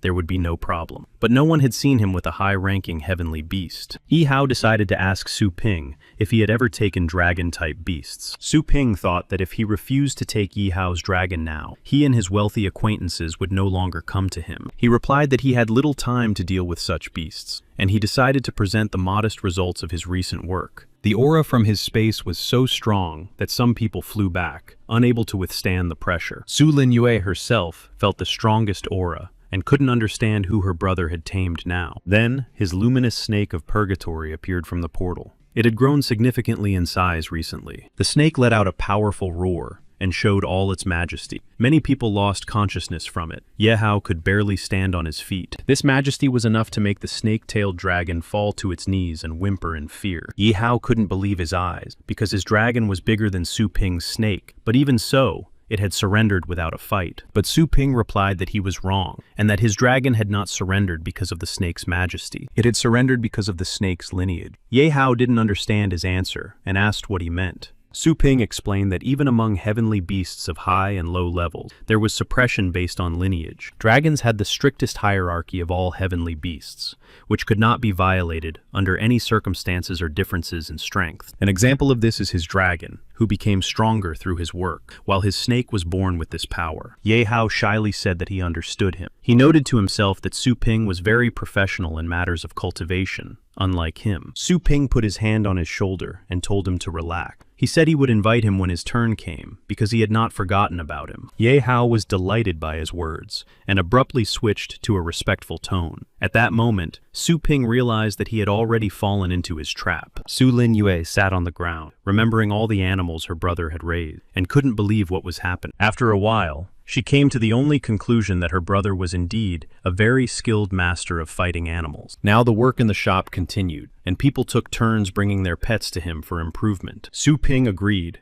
and reminded everyone to pay for the new services. Su Ping recognized the pets that had come and greeted them, which the animals did not expect. Sitting behind the counter in the evening, he counted the total number of energy points he had earned. There were 43,600 in total. He wondered where he could find such a large space to expand the store, since all the preparations for this were almost complete. He realized that if he bought such a building, he could move his sister and mother there, and then he would be safe at home. But then it would be too easy. To do this, however, He needed to earn at least 150 million yuan. He didn't understand how he could earn that much. He couldn't even pawn his snake because he couldn't cultivate it, and it was dangerous to go to the passageways. He thought that the only option left was to use his status as a high-ranking teacher. Somewhere in the base city of Longyang, someone was sitting and persistently looking for a master who used demonic beasts. It was a third-year student, 5th-level beastmaster Soi Quan. Continuing his exhausting search for the right person, he saw a new message sent by Su Pinong. After paying a large sum of money for a taxi, Su Pinong arrived at the specified address.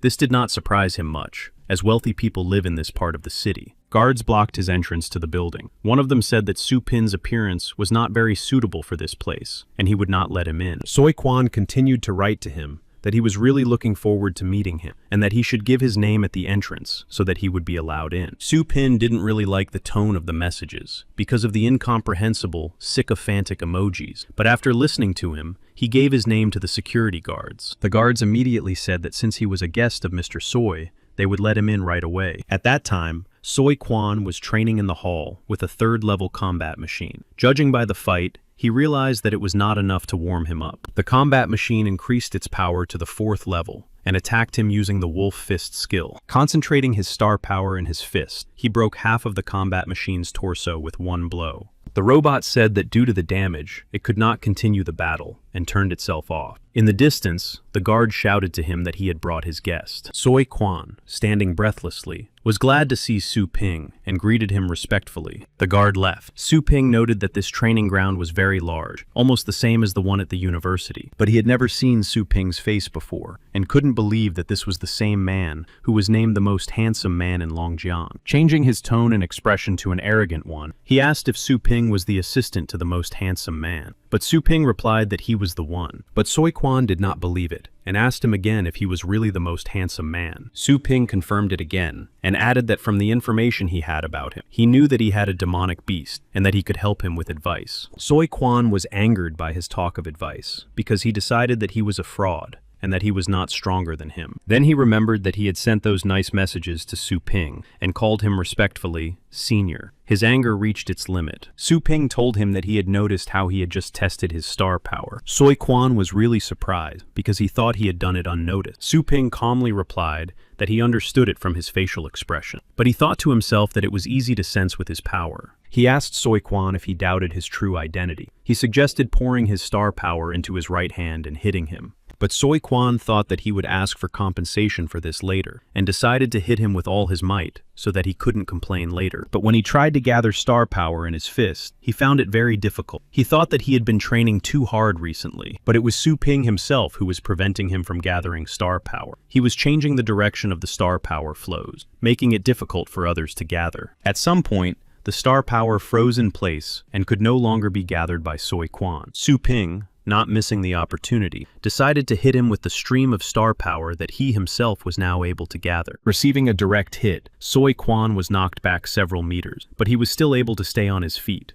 He couldn't understand what had happened, because only the strongest could change the direction of the flow of power. These people could even fly and move objects. And then he realized that this phenomenon was caused by Su Ping, but he still didn't understand how this was possible, because it seemed to him that Su Ping's powers were no greater than his own. Soi Quan concluded that Su Ping was the youngest high-ranking master who was hiding his power. He understood that only the Federation could grant him such a high status. He asked Su Ping what his current rank was. Su Ping realized that since Soi Quan had brought up the subject of titles, he was quite intelligent, but he replied that he would not answer the question, and suggested making 2 more attacks. Soi Quan obediently agreed, and asked to check his status a little later. He decided to summon 2 heavenly beasts at once to attack Su Ping simultaneously. Su Ping recognized them as the Swamp Crawler and the Soul Devourer. They were both of the 6th lineage. He prepared for battle. The Soul Devourer began the attack, releasing miasma that blocked Su Ping's entire field of vision. The Swamp Crawler immediately attacked him. He decided to strike him with his plant arm. Su Ping dodged the attack, and remembered that he originally possessed 6th level power, but due to the dry climate around him, his power would not exceed the 5th level. During the mission on the land of the Dragon King's legacy, Su Ping was able to increase the power of the Golden Crow by 70%. Now he possesses the power of the middle 6th level. He easily blocked the crawler's attack, and knocked it over with one jerk. The crawler fell onto the water surface, which was also in the training hall. Soy Quan was surprised by this outcome, and in general, he wanted to use the crawler because of its soft paws, so that it could get close to the enemy in the miasma. Su Ping said that the plan wasn't bad, but he couldn't avoid the side effects of the beast itself. Hiding in its miasma, the Soul Devourer planned to attack Su Ping from behind. But he noticed it,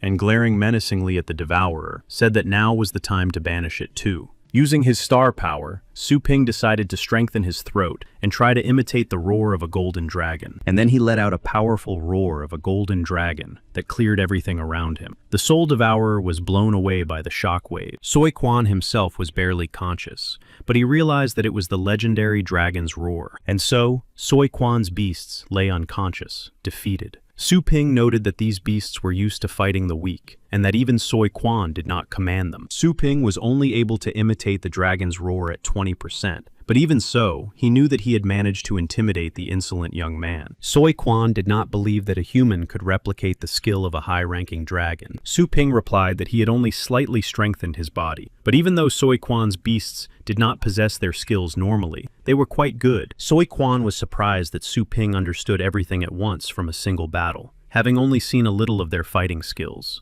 And then he began to praise the strength and coolness of the demonic beasts, and added that watching their battle was a pleasure. He said that there was very little information about demonic beasts, so it was difficult to train them, and even teachers looked at him strangely because of this. Su Ping asked him to slow down, and said that he could only defeat an opponent weaker than himself, but would lose immediately to a stronger one. Soy Quan understood what Su Ping was talking about, and asked him to enlighten him. Su Ping took out an incredibly rare item, a hellish bone lotus, which greatly surprised Soy Quan. He explained that it would significantly improve the intelligence of his beast, and that he himself would teach them new tactics. Soy Quan said that once he was offered 5 million yuan for food for his beasts. He thanked the teacher for such a valuable gift. Then Su Ping stunned him with the full amount for his guidance, the lotus, and the taxi. He added that he would provide much more food in the future. Soy Quan added everything up, and noted that it was much lower than the market price, and he concluded that this would be a long-term relationship, and that it was profitable for him. He immediately agreed to these terms. Then he went to see him off to the taxi. Sitting in the taxi, Su Ping reminded him that the best tactic against the flying beast was to create a multi-story bone dungeon. Thanks to it, he would not only be protected from attacks, but would also be able to attack himself. He could also use the murky fog to increase the range of his spirit's attacks. Soy Quan quickly wrote everything down, and thanked the teacher for his guidance, then said goodbye. But he forgot to take the teacher's personal contact information, and tried to stop the taxi. Unable to do so, he thought there would be time later. When Su Ping returned home, his mother asked why he was so late today, and added that she had recently prepared a hot meal. She invited him to eat. He replied that he had a lot to do. A luxurious dinner was set on the table, and Su Ping asked what kind of holiday it was today. Usually, when he returned home, he only got leftovers from the table. He glanced sideways at his sister, but she just sat quietly on the sofa and watched him. After trying a little food, he noted that it was very tasty and told his mother so. At that moment, Su Lin Yue blushed for some reason. His mother laughed and said that it was natural because she was his mother. Su Ping thought that this was the most delicious meal he had had since his rebirth. After that, he continued to cultivate in his room. If Soy Quan had been an experienced tactician on his own, without a skeleton, he would not have been able to cope. At the moment, he had reached the highest 3rd level, but at this rate, it would take him several weeks to reach the next 4th level. Here, he decided to buy a panacea from the system in his store, to speed up his cultivation. Unfortunately, there was no panacea on the list. Su Ping decided to refresh the store's contents for 100 energy points. After the refresh, he got a medium trap ring for 10,000 yuan. According to the description, it gives a 25% chance of catching a 9th level heavenly beast. He decided to buy it since it only drops once. After that, he decided to update the store again, and this time, he got a regular spirit control book, but it cost 50,000. Su Ping hesitated to buy it, because it could turn out to be a useless item, or some kind of perverted book. He thought about it for a long time, because after the update, the panacea he needed might appear, but this book might disappear from the list. Trusting his intuition, he decided to buy this spirit control book after all. After that, a huge amount of information began to flow into his mind. Su Ping decided to test his new power. He concentrated his star power in his hand and tried to lift a glass of water. He commanded the glass to rise. The glass of water magically rose and moved toward him. Su Ping couldn't believe that such an ordinary level of practice would have such a powerful effect. He realized that this book gave complete control over star power to move objects at a distance. Then he thought that to obtain solid matter from star power, it might be possible to gather and compress it several times. He tried repeating this several times and was able to make an immaterial fist out of star power. It was the power of the 9th level. He understood that a master below the 9th level could only direct their star power to a pet to slightly strengthen its body, and even then only for a short time. Lifting all the objects in the room one by one, Su Ping noted once again that objects from the system are never simple. He decided to test the limits of his current power and, concentrating all his strength, ordered the bed on which he was sitting to rise. But the bed did not even rise. It could not even move from its place. Su Ping realized that his maximum weight control power was now 2.5 kilograms. This would not be enough for real combat. Then he remembered that he was going to buy a panacea from the store to increase his star power. A few days later, Su Ping was rushing to university on his bike for his lecture. He wasn't just riding his bike. Su Ping was overtaking all the cars. The drivers were puzzled as to how a normal bike could outrun a car. Although Su Ping quickly tired from using his new power, he was pleased with the result. Using his star power, he could lift his bike into the air and literally fly. He also continued to practice control. Somewhere on the university grounds, a group of guys were bothering ordinary students, trying to find Yi Hao. One of them asked if these students knew where to find this upstart. The students replied that they knew Yi Hao and asked why they needed him. A guy from the crowd hit a student on the head and demanded that they bring Yi Hao here and that he greet them properly. Pushing his attacker away,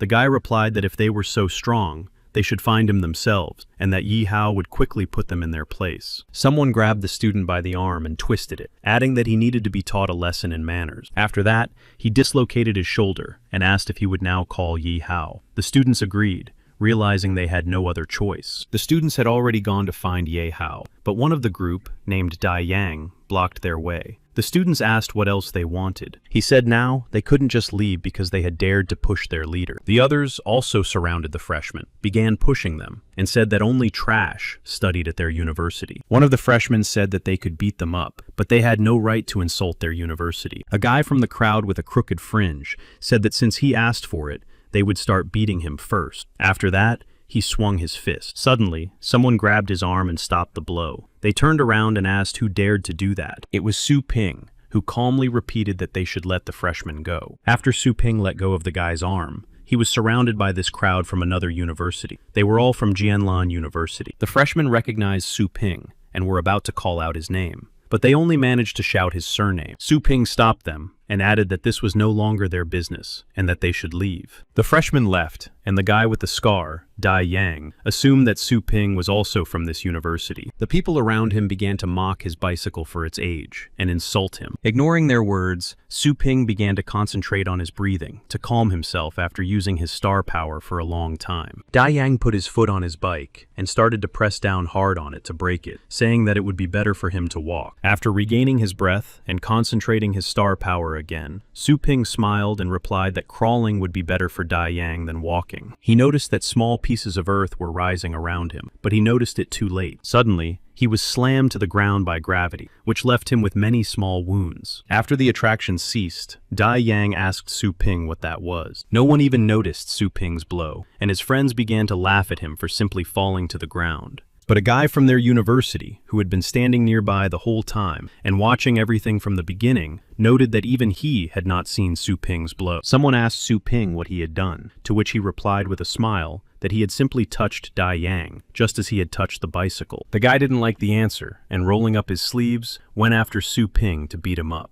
Dai Yang got up from the ground and said that this was his fight. Dai Yang was so angry that he decided to summon his beast and threatened to break Su Ping's legs himself. A huge golden-maned bear appeared out of nowhere. Dai Yang said that Su Ping had played his trump card. While he laughed at his supposed invincibility, Su Ping realized that this would only add to the trouble, and if it weren't for the university salary, he would not have intervened. Looking at the time, Su Ping said that they needed to hurry because his lecture was about to start, and told the others to quickly summon their beasts as well. Meanwhile, in the university president's office, the president and Jian Lan, a high-ranking university professor, were sitting. President Zhou Yunchang said that he had heard about the talented student Ye Hao and his snake-tailed dragon. He asked them to be more merciful in the upcoming exchange competition, but there was a sly smile on his face. Fengshan Lao Dong noted that they were well informed and added that they knew their trump card. He also added that although they had always defeated Jianlan University in the past, this year would be different. Rector Zhou Yunchang laughed and corrected Lao Dong's words, saying that there had been one draw. Lao Dong said that all the interesting things were yet to come. Luo Guo Shui hastened to defuse the situation and asked to invite their students to register before the match. The senior teacher confidently said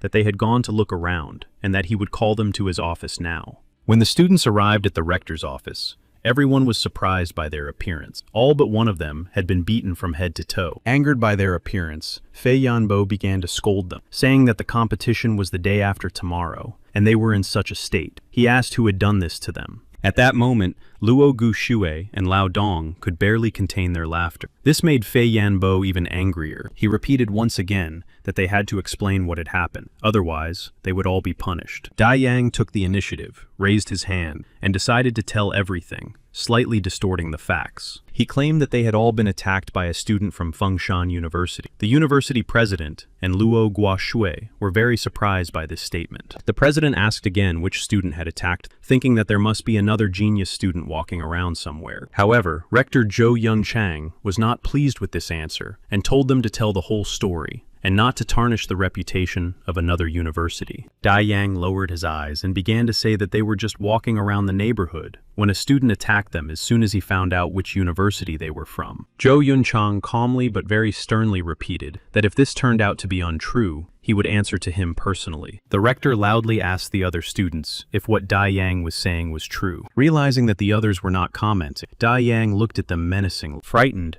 they confirmed that everything was exactly as Dai Yang had said. Rector Zhou Yunchang became angry and indignantly declared that this was the hospitality of Fengshan University and how they dared to act this way. Rector Lao Dong asked if they knew the name of their abuser and what he looked like. Dai Yang described him as a short-haired student of their age, whose surname was Su. Upon hearing his surname and description, only one person came to Rector Lao Dong's mind. That same evening, Su Ping was in his shop when he received a call from Rector Lao Dong. He asked Su Ping seriously if he had recently attacked several students from Jianlan University. Su Ping turned off the video broadcast so he could continue his training without prying eyes. He said that he had and asked what the problem was. The president shouted that he was in big trouble and that everyone at the university was looking for him to take revenge. Su Ping said that he had fought back because they had started picking on the freshmen at Fengshan University and had broken only one arm and one leg. Su Ping suggested that the rector find these freshmen and ask them about what happened. The rector replied sadly that he had already found them, but they couldn't answer anything yet. Someone had tried to cover up all the evidence and physically shut them up, and now they were unconscious. Su Ping clearly did not like this situation, and suspiciously asked the rector if he wanted him to take full responsibility. The rector said he believed him and would try to find a way to fix the situation. He asked him not to come to the university for a while. After the conversation, Su Ping wrote to Soi Quan that he needed his help with something, and so the annual exchange competition began. The host said that for 8 years, Jianlan University had been victorious. 5 third-year martial arts masters were nominated from Fengshan University. The audience cheered when Yi Hao and Su Yaning entered the arena to represent their university, but the host did not have time to announce the participants from Jianlan University because only one third-year student came out. The Jianlan students also could not understand why not all the masters they had chosen earlier came out, but someone shouted that they could not participate because they had been attacked by people from Fengshan to ensure their victory. The audience picked up on this idea and demanded a fair investigation of the situation and a sincere apology for their rude behavior. Su Linye, who was sitting not far from these Jianlan students, heard all this. She said that they should first prove the truth of their words. Someone replied that they had seen everything with their own eyes, and that it was disgusting, despicable behavior by weaklings. Su Linyue accidentally broke the railing in anger. When people saw this, they said that she had just wanted to attack them, and noted that she was as insolent as the guy who had beaten up their students, whose surname was Su. Upon hearing the surname Su Linyue, she was surprised and wondered if it could be her brother. The people from Jianlan shouted that they demanded an apology and that the students of Fengshan University were scoundrels. Yi Hao approached his opponent and suggested that they just enjoy the fight without paying attention to their surroundings. But the guy asked him if they were afraid of him. Su Yanyin replied that they were outnumbered and that it would be unfair. Yi Hao suggested that they simply retreat in such a situation. But after a short pause, the guy replied that they did not understand the current situation at all. Remembering the last time when Su Ping beat them, he said that now the meaning of this battle was not a tournament at all. From now on, the meaning of this battle would be revenge and punishment for the shame that Jianlan University had experienced. And then, a huge beast with a powerful aura began to emerge from his space, which even made Yi Hao tense up. Rector Lao Dong became nervous and said that it was a dark black dragon of the 9th level, to which Rector Zhou Yunchang said that if they did not hand over the culprit now, the consequences of the battle could be severe. Yi Hao told everyone to summon their strongest beasts and prepare for battle. He summoned a dragon, and Su Linyue summoned a phoenix. The guy from Jianlan said that even the 5 of them together would not be able to defeat him. And then his black dragon attacked everyone at once. In a split second, all the beasts of Fengshan University were defeated. The host announced their defeat. The Fengshan University fans were upset and said that the difference in strength was too great and that Jianlan University was simply mocking them. Sitting in the stands, Dia Yang cheerfully encouraged his friend and told him to teach them a harder lesson. Su Linyue watched what was happening with fear because she understood that this was no longer just a fight. It was a massacre of Fengshan University students. Meanwhile, Yi Hao had already been defeated by his opponent in a personal battle. Rector Lao Dong asked the referee to stop the fight because the results were already clear. Rector Zhou Yunchang replied that the referee in this match was from their university and that the match would continue until they showed them that student. Rector Lao Dong said that since the witnesses were still unconscious, the investigation could not continue at this time, to which senior lecturer Fei Yanbo asked how long it would take for the students to speak. Lao Dong nervously replied that since they were seriously injured, it would take at least 6 months. Rector Zhou Yunchang said that during this time, they could make up anything they wanted, and that it was just a delaying tactic. Professor Fei Yanbo ordered a student in the arena named Feng Tian to continue fighting until a student named Su appeared. The student agreed and began to concentrate his strength in his hand to strike Yi Hao. Yi Hao himself was still trying to resist. Su Linyue was very frightened by what was happening and decided to call her brother to ask for help. She asked Su Ping where he was, and he replied that he was watching what was happening and that he was not far away. When he arrived at the podium where the rector was sitting, Su Ping said that he did not expect the situation to turn into such a spectacle. Rector Lao Dong was very surprised by his appearance and hastily asked what he was doing there. Rector Zhou Yunchang was glad that the instigator of the fight had finally appeared, as his arrival saved him a lot of trouble. Su Ping calmly explained that he was just passing by and asked why everyone was looking for him. Rector Lao Dong quickly approached him and said that he had ordered him not to show up here until the investigation was over. Looking at his sister, he replied with a smile on his face that he had no choice because his dear younger sister had begged him to do so. At that moment, Su Linyue herself looked at her brother with tears in her eyes, frightened. Teacher Fei Yanbo shouted that he was very confident after his crime, and lunged at him with his hand to grab him. Principal Lao Dong grabbed his arm and threatened him not to touch Su Ping without substantial evidence of his guilt. Teacher Fei Yanbo pulled his arm away and said he would voluntarily hand over the criminal. Otherwise, he would be involved in this scandal. Su Ping interrupted him and replied that it was true that he had beaten their students, and that in terms of strength, they were complete nobodies. Rector Lao Dong whispered to Su Ping that this man was an 8th-level martial arts master, and that it was not worth angering him. Su Ping also quietly replied that he would try to resolve everything peacefully. Rector Zhou Yunchang said that the students he beat up were among the strongest in his university. He asked Su Ping what year he was in. Rector Lao Dong introduced him and said that he was a high-ranking teacher, not a student. Everyone was surprised by this. Laughing, Professor Fei Yanbo said that he was too young to have such a high status. Rector Zhou Yunchang said that he could see that he only had 4th-level star power and asked if he could possess unique powers. Su Ping was surprised that the principal was able to read him without him noticing. He said that he was there to explain the situation. Teacher Fei Yanbo said that he did not need his insignificant explanation and that it would only be a waste of time. Su Ping approached him and said that he was offering to make a bet. He said that the result of the bet would be an apology to him and that they would bow their heads. At this point, Professor Fei Yanbo's nerves gave way and he shouted that he would fight him personally and shut him up. Su Ping calmly agreed. Rector Lao Dong hastily told him not to agree, and that if he lost, the consequences would be irreparable. Su Ping replied that he understood all the consequences, and that if he lost, the teacher would have to resign. Rector Lao Dong said that he was not the only one responsible for the university's honor, and that it would affect him too if he lost. Su Ping walked past the rector and said that they had been disgraced so many times, and that the honor he was talking about was long gone. Teacher Fei Yanbo laughed and said that he was not in his right mind, since he had agreed. He gave Su Ping one last chance to refuse the battle. Su Ping replied with determination that there was no need, and that he accepted the challenge. The host stopped his speech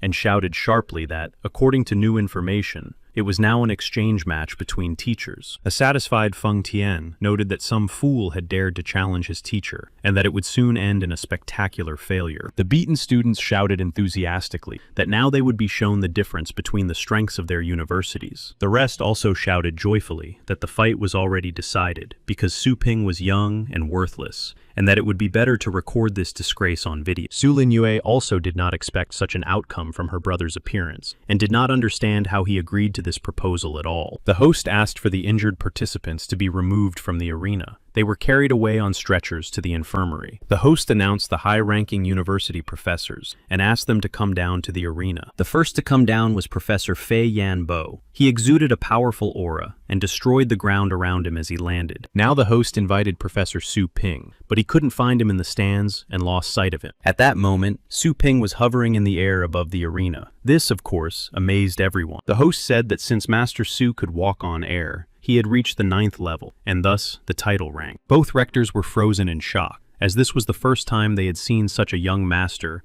reach the title level of development. Fei Yanbo was frozen in surprise and fear, as he thought Su Ping was at the 4th level of power. He did not understand how he could have achieved such power. Student Feng Tian now understood how Dai Yang had fallen on flat ground that time, and that Su Ping didn't even need to move to use his star power. Su Linyue pinched her cheek because she still couldn't believe her brother's rank. Feeling the pain, she realized that it was all true. Yi Hao, who was lying almost unconscious from his injuries, tried to ask Su Ping for something but couldn't. The beaten students were terrified of Su Ping's true power and didn't want to believe what was happening. Su Ping approached the frightened Fei Yanbo and suggested starting the fight without delay. The fight began, and the host asked both teachers to summon their pets. Fei Yanbo thought it over and came to the conclusion that, although Su Ping was strong, he had not been training his beast for as long as he had. He decided that this would be his weakness. He decided that his beast's combat experience would definitely surpass his. He summoned the purple shadow fox. Fei Yanbo ordered it to attack Su Ping immediately. The audience immediately realized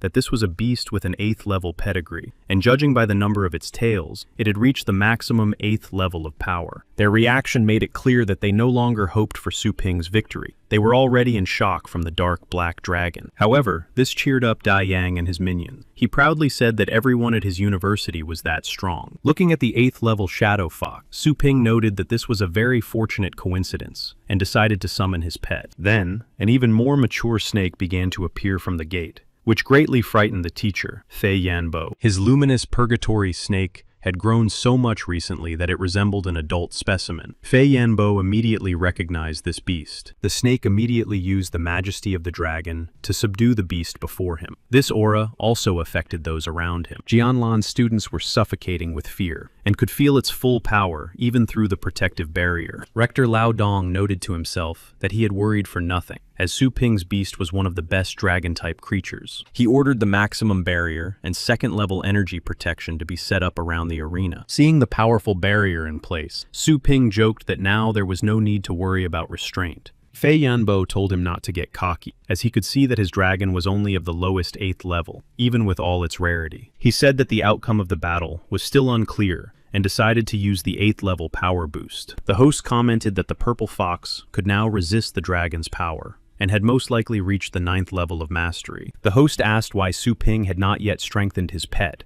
and that at this rate, even his dragon would not be able to defeat the fox. But Su Ping remained calm, and replied that even with such an increase, his fox was still no match for his dragon. An angry Fei Yanbo ordered the fox to use 8 thunderclaps. Then, A thunderbolt appeared near each of its tails. Ihao, who continued to watch the battle, did not believe that the shadow fox could use 8 lightning bolts at once, when even the mouse used only 1. The shadow fox directed all these thunderclaps at Su Ping and his dragon. The host wondered how Su Ping would be able to block them, but using his dragon's roar, his dragon was able to get rid of all the thunderclaps at once. Su Ping didn't even move from his spot. Fei Yanbo said that Su Ping would pay for teasing him all this time, and commanded the fox to use multiple residual divisions. The fox also used the Thunderbite skill, and headed straight for Su Ping. The host said that now it would be difficult to find the original fox. Then there was a huge explosion that blocked the view. The host said that even a dragon would have a hard time dealing with 3 clones at once. But when the smoke cleared a little, everyone heard Su Ping's voice saying that he was very familiar with this division technique. He explained that his fox's illusions were very weak, and then everyone saw the dragon grab the real fox by the scruff of its neck. Meanwhile, his clones froze a millimeter away from Su Ping himself. The host said in amazement that the great dragon had managed to catch the fox on the first try. Fei Yanbo objected that this was impossible, and ordered the fox to free himself quickly. The fox tried to use a thunder charge, and many thunderballs began to form around him. Su Ping did not expect such an attack, so he did not have time to react and give his dragon the command to defend itself. The fox used the thunderbolts and struck the dragon directly in the face. The host said that from such a distance, the consequences would be irreversible. Dai Yang and his friends shouted enthusiastically that the dragon deserved it, and that the teacher should teach the upstart a lesson. Rector Lao Dong regretted letting Su Ping fight because the gap in experience was too great. Zhou Yunchang said that the outcome was already clear. But then, unexpectedly, Su Ping said from the arena that nothing was over yet, causing everyone to freeze in anticipation. Fei Yanbo himself couldn't believe what he was seeing. Even though the dragon's face was cracked, but he still wouldn't let go of the wounded purple fox from his mouth, and was on the verge of collapse. Then the scales of the snake of purgatory began to crack more and more, and a bright green light became visible beneath them. Judging by Fei Yanbo's reaction, he realized that these were defensive skills.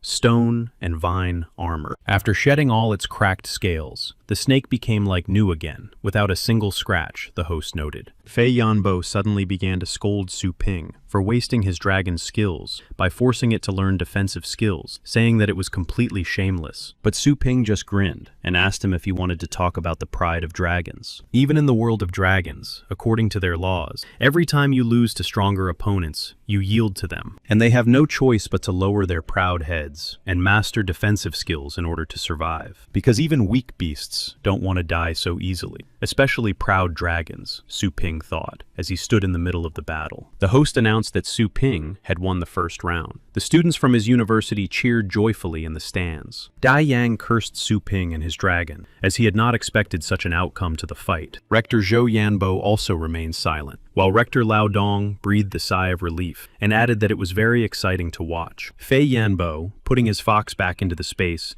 said that it was only his second strongest pet, and that now he would not be merciful to it. He decided to summon his strongest beast, and then a demonic snake of the abyss of incredible size appeared from the space. It greatly frightened the audience, as they realized that this beast was of the 9th level. Dai Yang changed his mood, and declared that now Su Ping's dragon was no match for him. His friends said that the dragon was most likely exhausted after the battle. The students from Jianlan were also encouraged, and shouted that now the outcome of the battle would change direction. But then Su Ping put away the snake of purgatory, and said that he had never said that it was his main pet. The host, noticing a small crack in the summoning, could not understand who would appear now, because he had already seen its red eyes from the crack. And then a small skeleton appeared from the crack, but it was not at all like its previous form. Everyone thought that Su Ping had made a mistake with the summon, but at the same time, they noticed that it had become unbearably cold in the arena. Even Su Lin Yu, freezing in the stands, noticed that the skeleton had changed a lot since the last time, and that she was seeing this form for the first time. Laughing, Fei Yanbo said that although he was seeing such a beast for the first time, he would give it another minute to summon another pet and fight with dignity. Before he could finish his sentence, he noticed that his demon snake was behaving strangely. It was not a desire to destroy as before, but a feeling of fear of the enemy. But the little skeleton began to draw its sword, and used an incredible skill. It struck the snake fleetingly, and ended up behind Fei Yanbo. Everyone fell silent in anticipation of what was happening. Fei Yanbo only managed to see a silhouette flash past him and couldn't understand how this little skeleton could move so fast. The moment the skeleton put away its sword, wounds appeared on the demon snake's neck. Even the host couldn't see the skeleton's attack and was very surprised at the power hidden in this little beast. The people sitting in the stands were silent with shock, because the battle was over before it even really began. Covering himself with a star shield so as not to get dirty, Su Ping approached the frightened Fei Yanbo and told him to quickly take his pet to the doctor. He began to shout that it was impossible for some low-ranking beast to defeat his pet, which he had raised with such difficulty. Fei Yanbo turned to Su Ping and demanded that he explain how this had happened. Su Ping asked if he really wanted to know, but Su Ping just smiled and said that he was not obliged to tell him. Feng Shan's students rejoiced at Su Ping's victory, for it was their first victory in 10 years. The students of Jianlan could only listen silently to these cries of victory and praise for their teacher, Su Ping.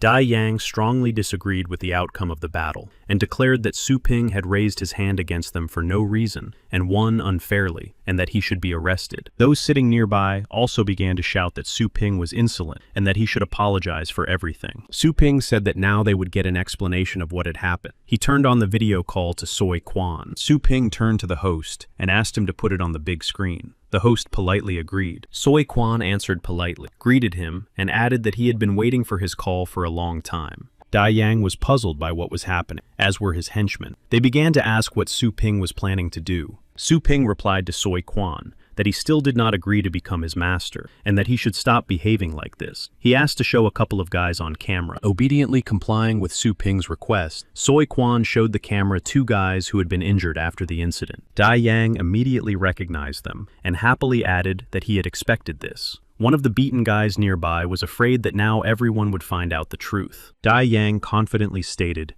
that they would not be able to testify, because with such injuries, they had already become vegetables. But then they suddenly regained consciousness. Su Ping said that the medicine in the main city was good, and that the guys had already begun to recover. He asked them if they could answer a couple of questions, and they agreed. Dai Yang was very shocked because he did not expect them to wake up at all. Rector Zhou Yunchang calmly watched what was happening and asked Su Ping who these guys were. Suddenly, Dai Yang's entire team, along with him, decided to flee the arena. But they were stopped by Feng Shan's students, and Su Lin Yue was one of them. Su Ping asked the guys to briefly recount what had happened that day. One of the injured guys said that several Jianlan students had surrounded them and asked them to bring Ye Hao to them, and that they had beaten them up. Su Ping had saved them then, but in the evening after class, the same students attacked the 2 of them again, and then they woke up in the hospital. The uninvolved Jianlan students now realized that it was their classmates who started the fight, and that they were to blame for everything. Su Lin Yue said that they were criminals and had no right to accuse innocent people. Dai Yang shouted that it was all a conspiracy and told them to get lost. Hearing all this, Rector Zhou Yunchang became very angry and quietly but very angrily said Dai Yang's name. All those guilty from Dai Yang's group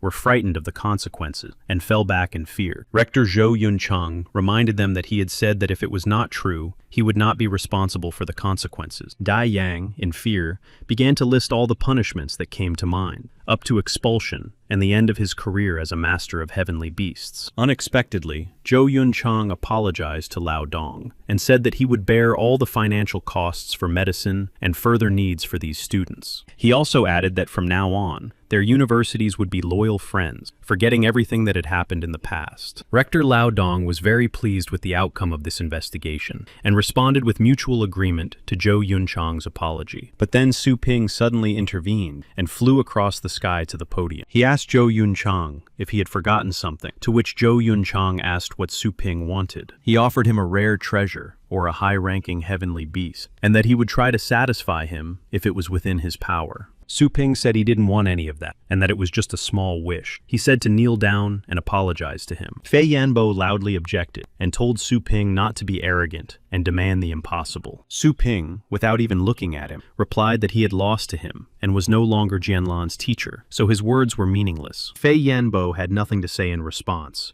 but he was clearly angered by his words. Rector Lao Dong hastened to add that there was no need for this, but Su Ping said that of course there was a need. He continued that he wanted to show everyone present that if anyone bothered Feng Shan again, they should be prepared for the consequences. The students of Jianlan were greatly frightened by his words, and the look he directed at them from the podium. Su Ping continued, and told the rector that there would never be friendship between them, only the submission of the losers to the winner, and their resources would be at their disposal. Rector Zhou Yunchang remained silent, obeyed, and knelt on one knee, showing that he was apologizing. Rector Lao Dong clearly did not expect such an outcome, and even opened his mouth in shock. Like the rector, all the students of Jianlan knelt down as a sign of apology and obedience. The rector asked him again if this was indeed a peaceful solution. After this incident, there was an even longer line of customers at Su Ping's store than before. Newcomers couldn't understand why such a crowd had gathered at such an old and shabby store. They were told that the owner had a title rank, and that in just half a day, their beasts would be upgraded in strength, even though it was a little expensive, but it was worth it. Someone interrupted his conversation and said that it was a secret, because the more people there were, the less chance they had of getting to the shop owner. Su Ping himself thought that he just wanted to settle the conflict in the previous competitions, but unexpectedly, he and the shop became even more popular. Su Lingyu tried to make her way through the crowd to the shop, and Su Ping asked her what she was doing there. She modestly replied that she also wanted to raise her beast, so she came to her brother. Su Ping replied cheerfully that she had forgotten the most important thing, which was to greet him, and asked why she wasn't standing in line like everyone else. Turning to the other people in line, she said that she didn't want to be treated differently, but she also didn't want to miss such an amazing opportunity to raise her beast. Su Ping softened and asked what level her beast was at, and asked her to summon it. Su Linyue summoned her cat named Snowball, and added that he had recently reached the 4th level. She said that it was an average heavenly beast, and that one level up would cost 100,000 yuan. Su Linyue said that she had only earned 30,000 yuan in a year. Su Ping grabbed Snowball by the scruff of his neck, and said that he was not Snowball, but some kind of coal. He called the next customer. Su Linyue hastened to say that she did not have that amount of money with her, and that she would pay later.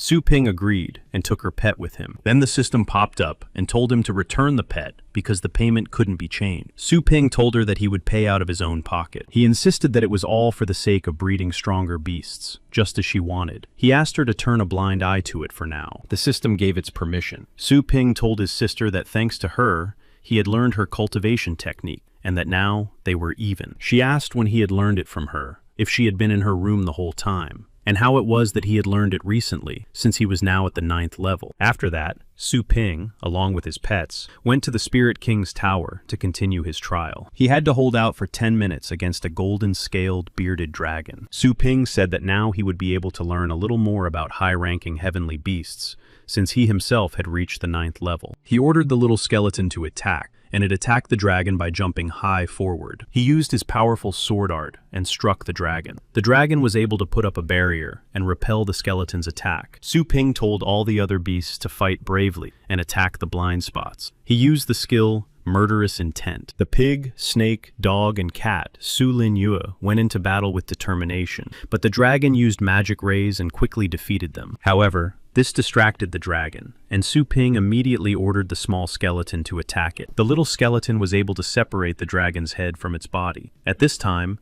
Su Ping managed to resurrect all the beasts, but the dragon was not going to give up so easily, and grew 2 new heads in place of the severed one. The dragon announced that there were 7 minutes left until the end of the trial, and Su Ping realized that this was the second and final stage. Since the dragon's new form was the King of Beasts, Su Ping said that this was an excellent opportunity to test the skeleton's new power. The little skeleton jumped up, began its attack, and swung its sword. At that moment, both of the dragon's heads began to concentrate powerful fireballs. After such a clash of powerful attacks, the tower began to collapse, and everything around it also began to crumble, including the mountains. The dragon announced that the Dragon King's trial was over. The little skeleton stood proudly on the body of the defeated dragon. The system announced the successful promotion of the Tianshang pig, the fire beast, and the moondog. But what surprised Su Ping the most was that the moondog's pedigree had risen from the 1st to the 7th level, and then the dog's appearance changed. It became much larger and looked very formidable. After the test was over, Su Ping and his pets set out to collect the required number of monsters. He ordered the pig to use paralyzing poison powder and the dark hellhound to block their attacks. The luminous snake and the phantom fire beast were responsible for destroying the remaining monsters. He did not use his skeleton in these battles because,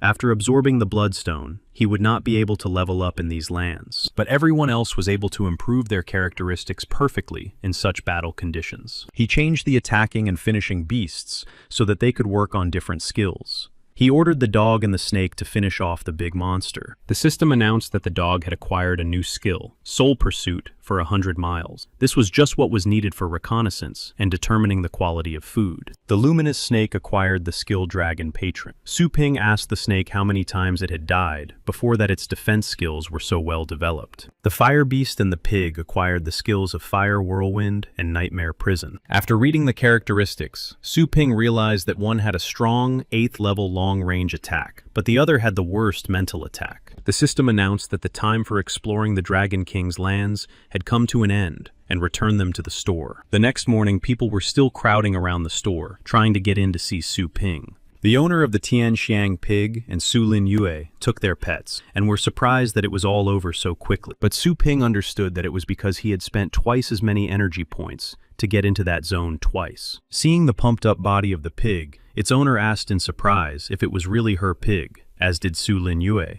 Su Ping said that if they doubted the new strength of the pets, they could check them out for themselves right now. He continued to work at the same time, but other customers immediately picked them up and dragged them to the end of the line outside, telling them not to hold up the line and to check everything at home. They added that the store owner's time was valuable, and there was no need to distract him with trifle. Su Ping realized that now he no longer needed to prove anything to those around him. In the evening after work, Su Ping learned from the system that his professional cultivation had been successfully completed, and that he would receive a mystical skill and a great panacea. He couldn't wait to find out what mystical skill he would receive, so he immediately decided to look at it. An unusual book appeared in front of him, called The Overwhelming Fist of the Demon God. He reached for the book, and then he began to be drawn into a new space.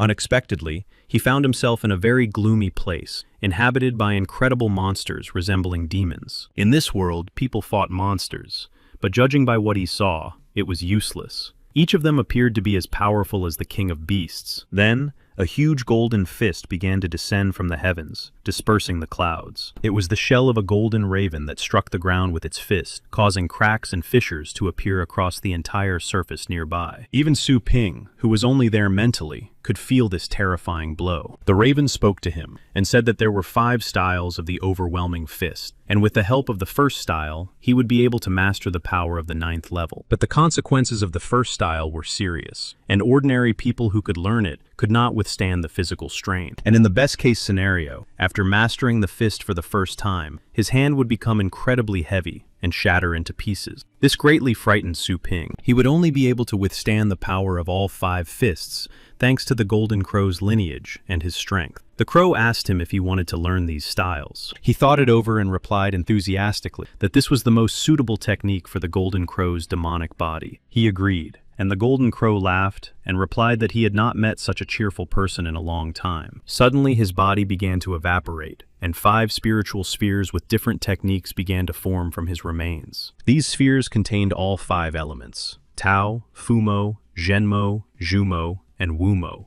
The crow added that only after fully mastering the first style would he be able to move on to the second. Su Ping thought that in the secret realm, he would be able to meet many masters, so he needed to build up even more strength and acquire powerful pets. He decided to close his shop for a few days to master the first style of the overwhelming fist. And so, 2 days later, he stood on a mountain of monster remains with his dog and snake. His body was badly wounded, but full of strength. He had almost mastered the first style of the demon god's overwhelming fist. The system notified him that he did not have enough energy points to continue. Su Ping was a little upset because he was so close to mastering it completely. But the Golden Crow's body was also being tempered, and there were no more monsters left. A little later, at the base of the passers-by, 2 strong masters, Mo Lao and Chen Long, asked why their help was needed by the strong Captain Nie. He laughed at the words that he was the strongest and said that he needed one valuable thing. It was Nie Cheng Kong. He continued and said that after investigating,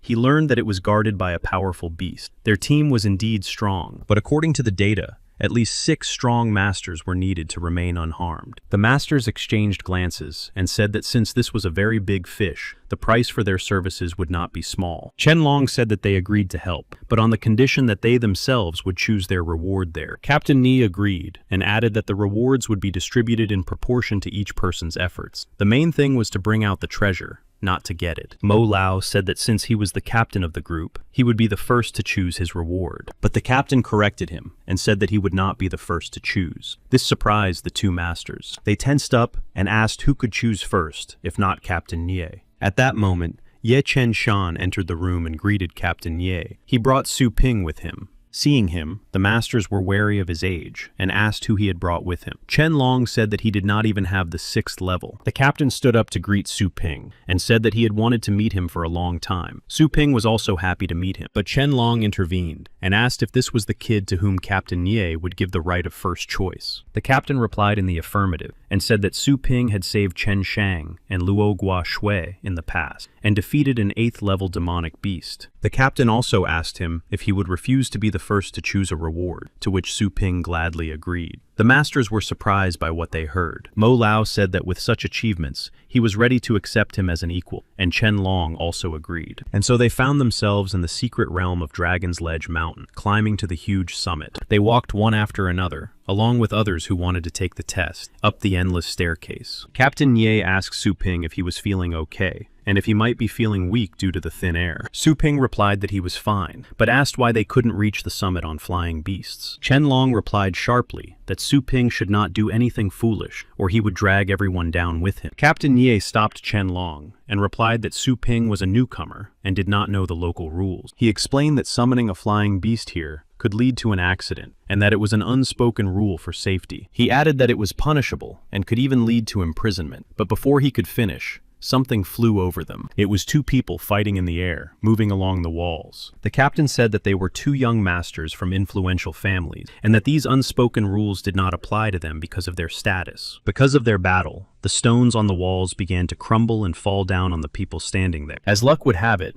these people turned out to be the captain and members of his crew, along with Su Ping. The captain ordered everyone to be careful. Qianlong said that the rockfall was very slow, and they could easily dodge it. But Su Ping jumped forward and said that there was nowhere to dodge the rocks on the narrow staircase, and that everyone should start breaking them in the air. Everyone else followed his order and began to smash the rocks. Everything ended successfully, and no one was hurt. Qianlong and Mo Lao thought that although Su Ping was young, he had highly developed leadership qualities and prudence. The team's cohesion increased. And so, after successfully climbing the stairs at the very gates of the dragon retreat, someone began to make their way through the crowd, saying that they should be let through because their milady wanted to challenge the dragon retreat for the 6th time. Seeing that these were the great masters of the Tang family, everyone let them through without question. Among them were the so-called 2 winds of the Tan family, Zhou Fengchun of the highest 8th level, and Fei Mo of the middle 9th level. And in the center walked the white-haired beauty, the young mistress of the family named Tan Ruyan. She said that first place in this test should belong to her family,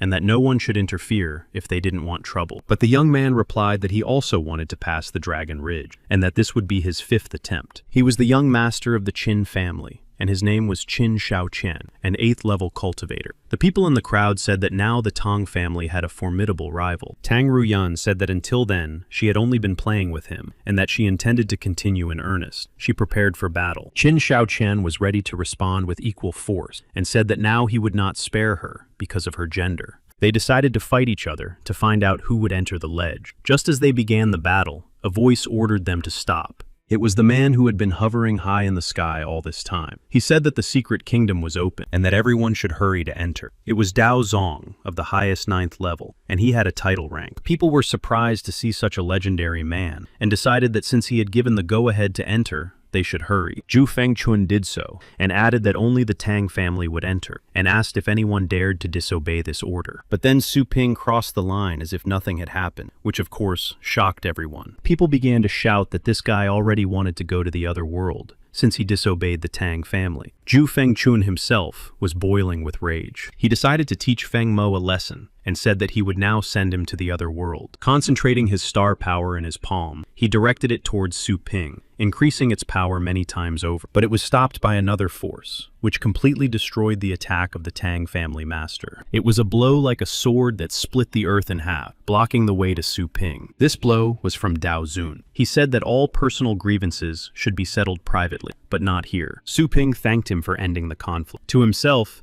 he replied that it was a very powerful blow, yet it did not depend on the beasts. Dao Zun replied dryly that he should not thank him and that it was his job. He also noted that this blow would not even hurt him. Su Ping did not respond to this and only laughed a little as he turned around. He immediately headed for the rift. The masters of the Tang family quickly followed him and said they would teach the insolent man a lesson inside. The crowd began to talk about Su Ping, saying that if it weren't for Dao Zun, there would be nothing left of him. The others began to ask which group this guy was from, and if they brought him to the Tang family, they might be rewarded for it. Captain Nia said he didn't know what motivated them, but he did something he never even thought of doing. Luo Guoshui said that Su Ping hadn't changed a bit, and that he had never been afraid of people in power. And so Su Ping found himself at a familiar tower, where the dragon asked him if he would accept the test of his heritage. Su Ping thought that now was the time to check the difference between this place and a similar area given by the system. He accepted the dragon's offer. Tang Ruyun entered through the rift and asked her masters how many people had managed to enter before them. Zhu Fengchun bowed his head and said that one guy had entered and his people were already figuring out who he was. He reminded her that only her family and the Qin family had made it to the 5th floor and received first place in the heavenly rankings. She also said that this ranking was an irrefutable indicator of the power and strength of their family. As she walked by, she added that this guy was no threat and that he wouldn't even make it past the 2nd floor. Their goal was the 6th floor and first place. The masters agreed with her and said they would do everything possible to help her reach the 6th floor. Then, every floor of the tower, up to the 7th floor, began to light up with torches,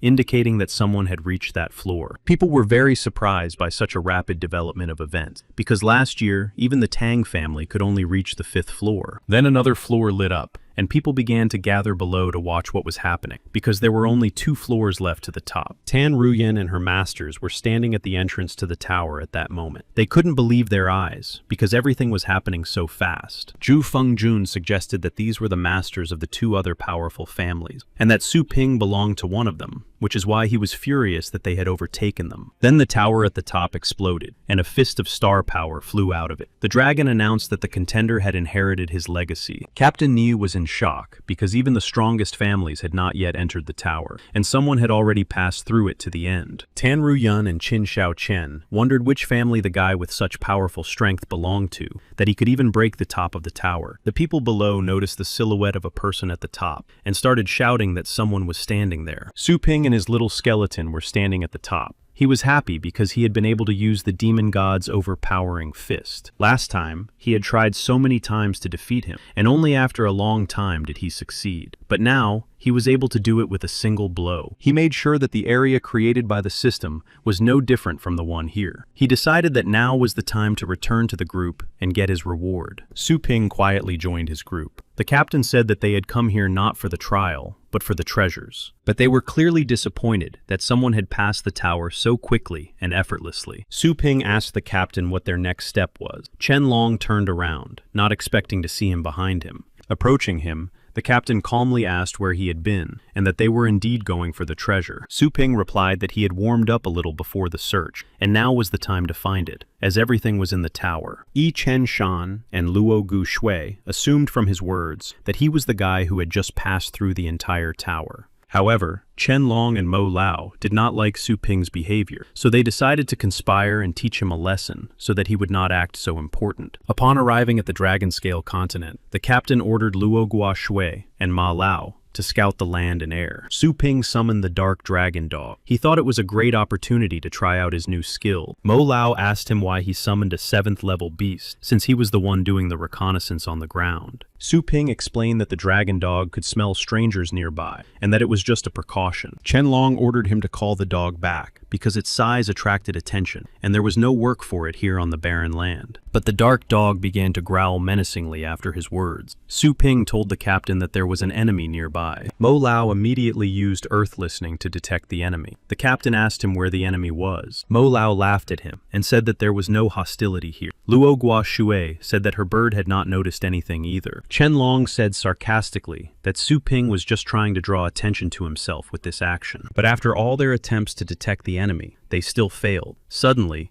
they were surrounded by a flock of huge, flying snakes. Luo Gushui and Mo Lao's pets panicked and began to behave uncontrollably. It was an endless flock of wind-winged pythons. There were thousands of them. They appeared unexpectedly and were very close to them. The captain said that they were no lower than the 9th level, and that it was too late to run. He ordered everyone to prepare for battle. Captain Ni gave the order for everyone to summon their beasts and stand up to defend the dragon Chen Long, while the rest went on the attack. Then powerful beasts appeared, ranging from the lowest 8th level to the lowest 9th level. The stone dragon used the four-faced guardian skill and enclosed all members of the group in a safe structure. But Su Pin's dragon dog did not fall under Chen Long's protective barrier and thus remained defenseless. Luo Guoshui noticed this and asked Chen Long why he didn't put a protective barrier only on Teacher Su's dark dog. Chen Long replied that there was nothing to worry about because there were 2 other 9th level pets there, and if he was careful, he would remain unharmed. She replied that there were too many pythons, and there was nowhere for the dark dog to hide. Chen Long said that there were too many risks right now, and that it was not worth taking such a risk for some 7th level beast. At this point, Yi Chen Shan said that it was the dog who first noticed the danger, and that his lizard would protect him. Su Ping intervened and said that this was unnecessary. He added that the dog was not only good at reconnaissance, but also more or less good at fighting. He also said that the whole pack was just a crowd, and they only needed their lead. Mo Lao stopped Chen Long and told him that this was a great opportunity to get rid of Su Ping's dog and show him how weak he was. Mo Lao then used his Earth Cradle skill to make the barrier invisible. He explained that this would allow them to safely observe what was happening on the battlefield. The battle was in full swing, and the pets worked in pairs to defeat the pythons one by one. Luo Gushui was frightened and said that she couldn't see the dark dog and wondered if there was nothing left of him. Yi Chen Shan interrupted her and pointed somewhere in the distance, saying that there was a line of light flashing there. Looking closely, they realized that it was the dark dog, happily defeating the pythons alone, using a protective barrier. Luo Guoshui asked if this light could be the result of several overlapping barriers. Everyone was amazed, and asked Su Ping if this was what he called more or less combat. Then the leader of the python pack appeared. It was the king of the wind-winged pythons of the highest 8th level. He swung at the dark dragon dog and struck it with his powerful tail. Everyone was frightened because they thought it was definitely the end for the dog, as the blow was so strong that it shook the ground. But the dark dog not only survived, but also did not receive a single injury, as the king of pythons was unable to break through the dog's barrier. Mo Lao and Chen Long realized that this dog was much stronger than they had thought, and even Chen Long said that his earth dragon was no match for it. Without hesitation, and without waiting for orders from Su Ping, the dark dragon dog jumped on the king of pythons and struck him with its claws. The king of pythons remained unharmed, but his hood was wounded by the claws. Chen Long thought that the dark dog was not so strong in attack, and that he had directed all his strength to his defense. Suddenly, the king of pythons began to behave strangely, and fell to the ground from the height of his flight, in convulsions. With foam coming from his mouth and his body immobilized, the king of pythons looked at the scratch and realized that it was all because of the poison. Mo Lao and Chen Long did not believe that the dark dog could pierce the thick skin of the king of pythons. But the dark dog did not stop there and jumped again at the immobilized target. After injuring the python's neck, he completely defeated it. Su Ping remembered that in the lands of the Dragon King, the dark dog had gone through worse, and that it was time to end this game. The dark dog turned his back on the people, turned to the huge pack of pythons, and used his dragon roar to disperse the remaining monsters. Everyone understood that the battle was over, and without any losses or injuries. They understood that this was entirely thanks to the dark dog. Chen Long awkwardly turned to Su Ping and said that his dog was indeed of very high quality, but he did not take this compliment seriously and said that these were average abilities. Laughing, Mo Lao said that he was being modest, and that if the dog was average, then all of their pets were inferior. After reading the pet's characteristics, Mo Lao Su Ping really thought to himself that they were all at the same low level. A dark dog approached them, carrying a clutch of wind-winged python eggs in his mouth. The dark dog clearly liked this delicacy, as he looked at them greedily. Chen Long said that since they did not contain small pythons, they would be an excellent tonic for Su Ping's dog. Mo Lao said that since the dark dog was the first to notice these eggs, they should belong to him. But Su Ping said that he was not interested in these eggs, and that they could take them for themselves. He himself wanted to keep the scales of the defeated pythons. After exchanging glances, Mo Lao and Chen Long came to the conclusion that Su Ping was very strong, and that it was better to be friends with him than to make him an enemy. They bowed to Su Ping as a sign of respect, and added that if he needed help in the future, he could turn to them. After setting up camp, they began to discuss their next course of action. They were interested in a cave in the northeast. Seeing this place on the map, Su Ping realized that he had already been there, and that there were treasures there, and in several other places on the map. So why this particular place? Su Ping approached the captain, and asked who had drawn the map, wondering if it was him. He replied that his friend had sold him the map at a very good price. He asked Su Ping if he had any questions about the map. Su Ping said that it was strange that there was only one treasure in such a large area. The captain replied that it was because of the high competition. This made Su Ping very suspicious, as the captain had been given the map at a bargain price, with only one treasure on it. The next day, they set off in search of the treasure, and arrived at their destination. Su Ping suddenly stopped everyone at the entrance to the cave, and said that there was a 9th-level beast inside. The commander asked how he knew this. He remembered this because he had already been in this cave once, but said that it was the dark dog that had sensed the monster. The captain agreed that the dark dog had already once sensed the danger of the python, so they would believe him here too. Luo Gusu said that this would be a problem, because there was a whole 9th-level beast here, and that they would have to fight in the cave. Mo Lao added that the difficulty of this task had now increased several times over, and that even with Su Ping, it would most likely be difficult to accomplish. The captain calmly said that everything might work out if they lured the beast outside. Chen Long and Yi Chen Shan said that as soon as the beast left the cave, they would ambush it and attack. Using the earth dragon and the firebird, they prepared flaming boulders to attack the beast with. Mo Lao used his stealth skill again to make some of the pets invisible. Yi Chen Shan reported to the captain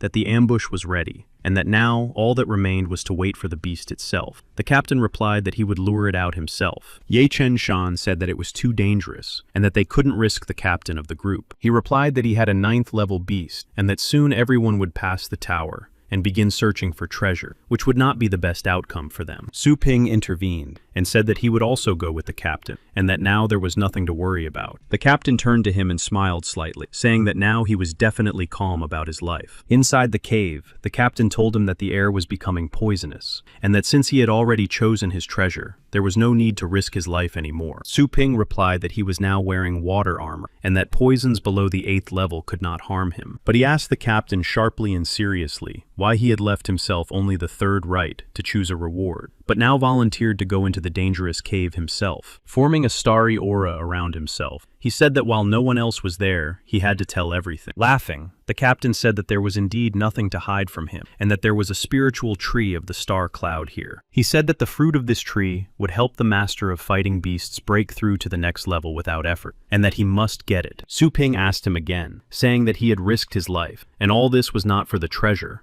but for the fruit. The captain's expression changed, and he said that there were things he should not ask about, and that he was determined to get the fruit. And if he also wanted this tree, he would have to fight him for it. After thinking it over, Su Ping decided that the captain had no hidden intention, and that he might agree to help him achieve his goal. He told the captain that he was not interested in the fruit, but that a very dangerous beast lived there, and that it specialized in psychological attacks. The captain asked him who he was, and where he got such detailed information about this beast. Su Ping smiled, and said that there were things he should not ask about, and that he would help him get the fruit. A little further on, Su Ping suddenly broke through a wall with his fist. Behind the wall was a hiding place. It was a spiritual lamp, and using spiritual power, it could stop most psychological attack. The captain asked how he knew this. Su Ping said that this was also a secret treasure. He knew about it because he had been here before, and that this treasure could not be taken away. Taking it, Su Ping said that now they could go after the tree, and also thought that he was incredibly hungry. Suddenly, an earthquake began, and rocks began to fall from above. They realized that it was someone's attack. Su Ping said that most likely it was not an attack on them, and that their team outside was in danger. The team members outside were fighting a fierce battle with a giant dragon, and after several powerful attacks, they defeated it. Going outside, Su Ping stopped the captain, and they saw a terrible scene nearby. Luo Guoshui shouted joyfully that they had defeated a 9th-level monster. Su Ping said that they were too late, and the captain, his face frozen by what he saw, asked what they had done. But behind them was a terrible scene, as their own beasts defeated each other, and some were already irretrievably lost. Qianlong asked what he was talking about, and whether they had not defeated the beast, but they were already under the dome, and under the influence of the 9th level beast. However, the huge dragon did not stop its attack, and continued to influence their consciousness. The others stood joyfully and greeted the captain, but behind them, one of the pets raised its scythe to attack them. Su Ping told the captain not to leave the protective dome, and to summon his demonic stingray for battle. Captain Nia listened to him, and said that if they didn't hurry, the guys would hurt themselves. And so the demonic stingray stopped the skeleton's scythe with its staff. Su Ping and Captain Ye were on the shoulders of this stingray in a safe place. Su Ping threw the lamp up,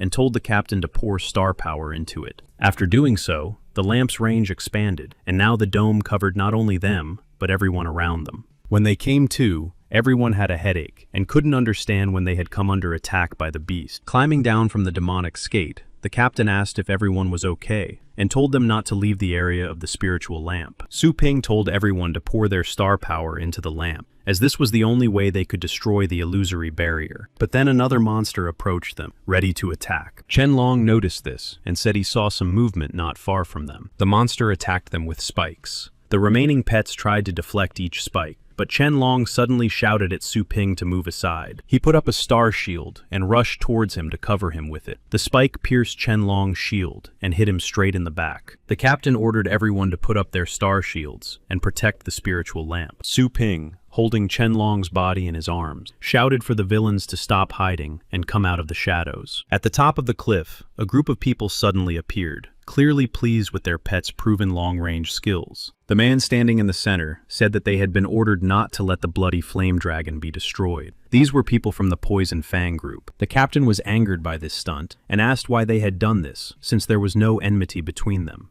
Laughing, the deputy of Poison Fang told the captain to think about how he had gotten the treasure map so easily. The captain realized with horror that they had given him the map on purpose, so that they could lure the dragon out and use him as bait. The deputy said that it was too late for him to realize such important information. An angry Su Ping summoned the little skeleton and took something resembling a crown out of his storage. The deputy said that if he dared to attack him, the fiery dragon would instantly attack his crew members. But he didn't even listen to him and threw something at the dragon, shouting that the ring trap would be enough to catch the dragon. And instantly, many golden chains came out of this object and pounced on the dragon, restraining its movements. The deputy of Poison Fang asked what kind of thing it was that even a 9th level fire dragon was so easily caught. After the dragon was completely immobilized, it began to be pulled into a separate space of this object. After that, it disappeared completely. This greatly surprised Poison Fang, but Su Ping's group was very happy about it, as many of them were seriously injured. Finding himself behind the enemies, Su Ping, floating in the air with his skeleton, asked them if they had time to be surprised about anything. People began to ask how an ordinary group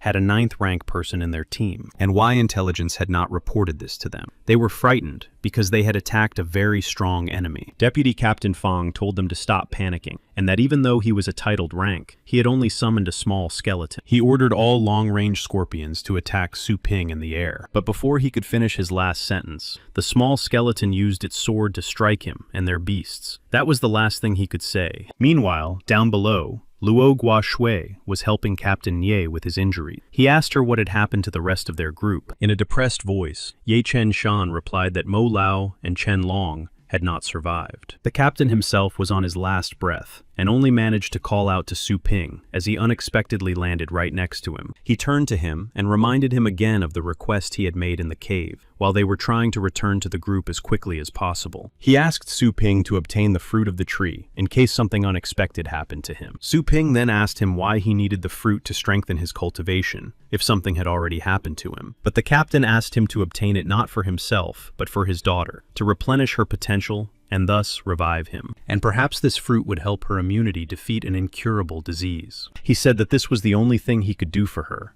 as he had spent half his life in the desert lands for this purpose. And then the captain breathed his last breath, after which Su Ping got up and headed back to the cave, promising the captain that he would fulfill his request. At that time, the remaining gang of poisonous fangs was rampaging in the depths of the cave, collecting all the treasures found there. When they found the tree, they first wanted to cut it down and take all the fruit from it. The captain said that it would be better to just pick all the fruit and destroy the tree so that others couldn't get it. Obeying the order, the guy who was closest to the tree swung his axe to start cutting down all the fruit on it. But suddenly, an arrow from the star power hit him in the neck, and he fell to the ground. The rest of his group panicked and began searching for survivors from Captain Nia's team, thinking that it was them. The captain of the Poison Fang replied that this was impossible, as they had been fighting against the dragon beast and its deputy. But to himself, the captain noted from the wound that it was most likely the work of a 9th level master. He appealed to the attacker to negotiate peacefully, but his words were ignored, and one by one, the members of his group began to fall dead. The rest grouped together and began to provoke him to show himself and fight fairly. The attacker was Su Ping. He used his spirit control skill to strike the others. Noticing this,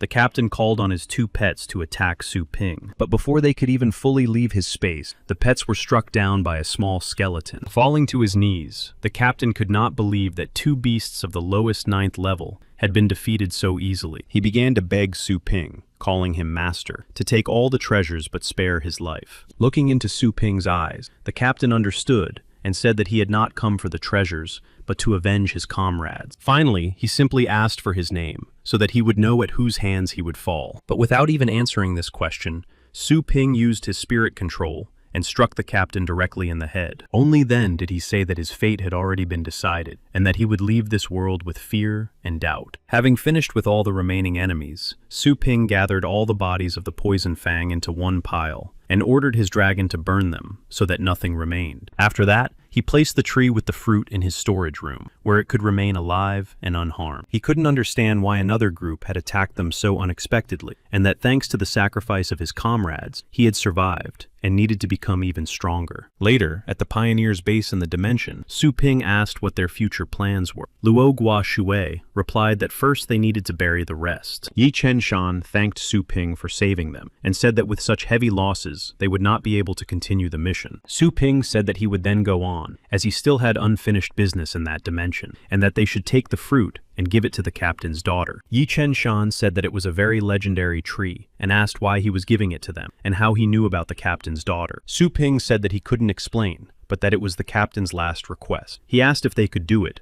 and the guys agreed. He also took out all the treasures he had taken from the cave, and told them to distribute them to the families of the deceased. Luo Guoshui burst into tears, and asked if he was really giving up all the treasures. Su Ping confirmed this, and thought that it would be the right decision, because he had already kept what he needed for himself. An announcement was made over the loudspeaker, that everyone returning from the dimension must bring their treasures for inspection. Yi Chen Shan felt ill, as he had also been injured in the last battle. Seeing this, Su Ping said that he would undergo the inspection with them. And so began the inspection of all the treasures brought by Su Ping's team and the survivors. 3 people whom Su Ping asked about watched the whole process lazily. Ye Chen Shan replied that they were important officials sent by the government to check all the treasures for safety, and that they were no lower than the 8th level. Hearing that the spiritual tree of the star cloud was being inspected, one of the inspectors was delighted with such a find. He turned to Yi Chen Shan and asked how much he would be willing to sell the fruits of this tree for. Ye Chen Shan apologized and said that they were not for sale, and that he could discuss the price of other treasures, but not this one.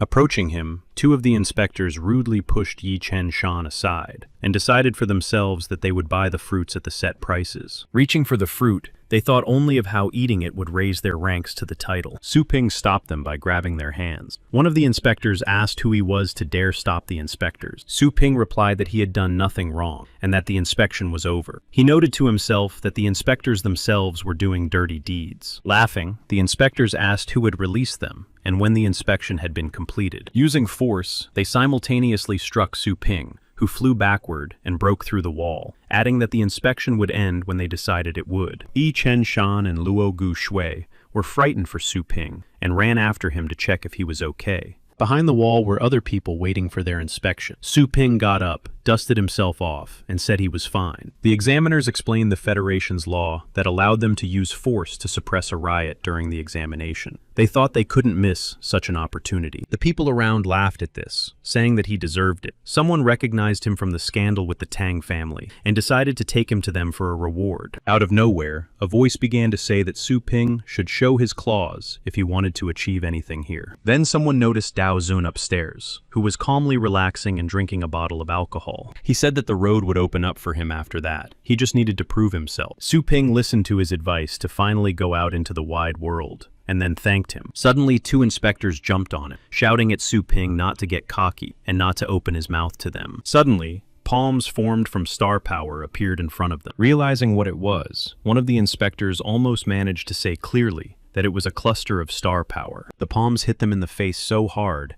that they immediately imprinted themselves on the floor of the building, leaving large craters behind. After the blow, they realized that they were facing a master of the title rank. People couldn't believe that such a young guy had reached such heights, while the young master of the Qin family had only reached the 8th level. Then Su Ping used his spirit control to carefully pick up a tree in another room and bring it to himself. He put it in his storage space and did it in public so that everyone could see whose tree it was now. The inspector was greatly surprised, as Su Ping had used a rare spatial artifact. Whispering among themselves, the inspectors realized that they had not just attacked a simpleton, but a warrior with priceless treasures. They immediately apologized, saying that they had not immediately recognized such a respected person. They said that they had deserved this blow. Su Ping said that he could not simply forgive them, and that the previous blow was for his friend, but now he would strike for himself. In fear, they offered him a large sum of money. Then, a 3rd inspector intervened, saying that this was not enough, and that each of them would pay many times more for their apologies, or else they would be ruined. It was the head of security. He angrily said that he had asked them not to make a scene. Su Ping did not want to take money from them so easily, but he understood that he needed it for the store, and eventually agreed. Yi Chen Shan and Luo Gu Shui apologized to Su Ping for their helplessness. Su Ping said that it was okay, and that they should have done so right away. Su Ping said that he had decided to plant the tree and add it to their feed, and then give it to them for cultivation to the 9th level. They were happy to hear this, because such an opportunity does not come along every day. After all this, Su Ping went to the Dragon Scale continent to find the remaining treasures. Jumping off the dark dog, he told it to hide nearby, and if anything happened while he was gone, it should call him mentally. After these words, Su Ping jumped into the lake they had come to, leaving the dark dog on land. Swimming deep underwater, Su Ping reached a temple on a small hill. He remembered that another secret treasure was located here. This treasure could fill the seas and move mountains. Swimming closer, he found himself right at the temple gate. Opening the doors,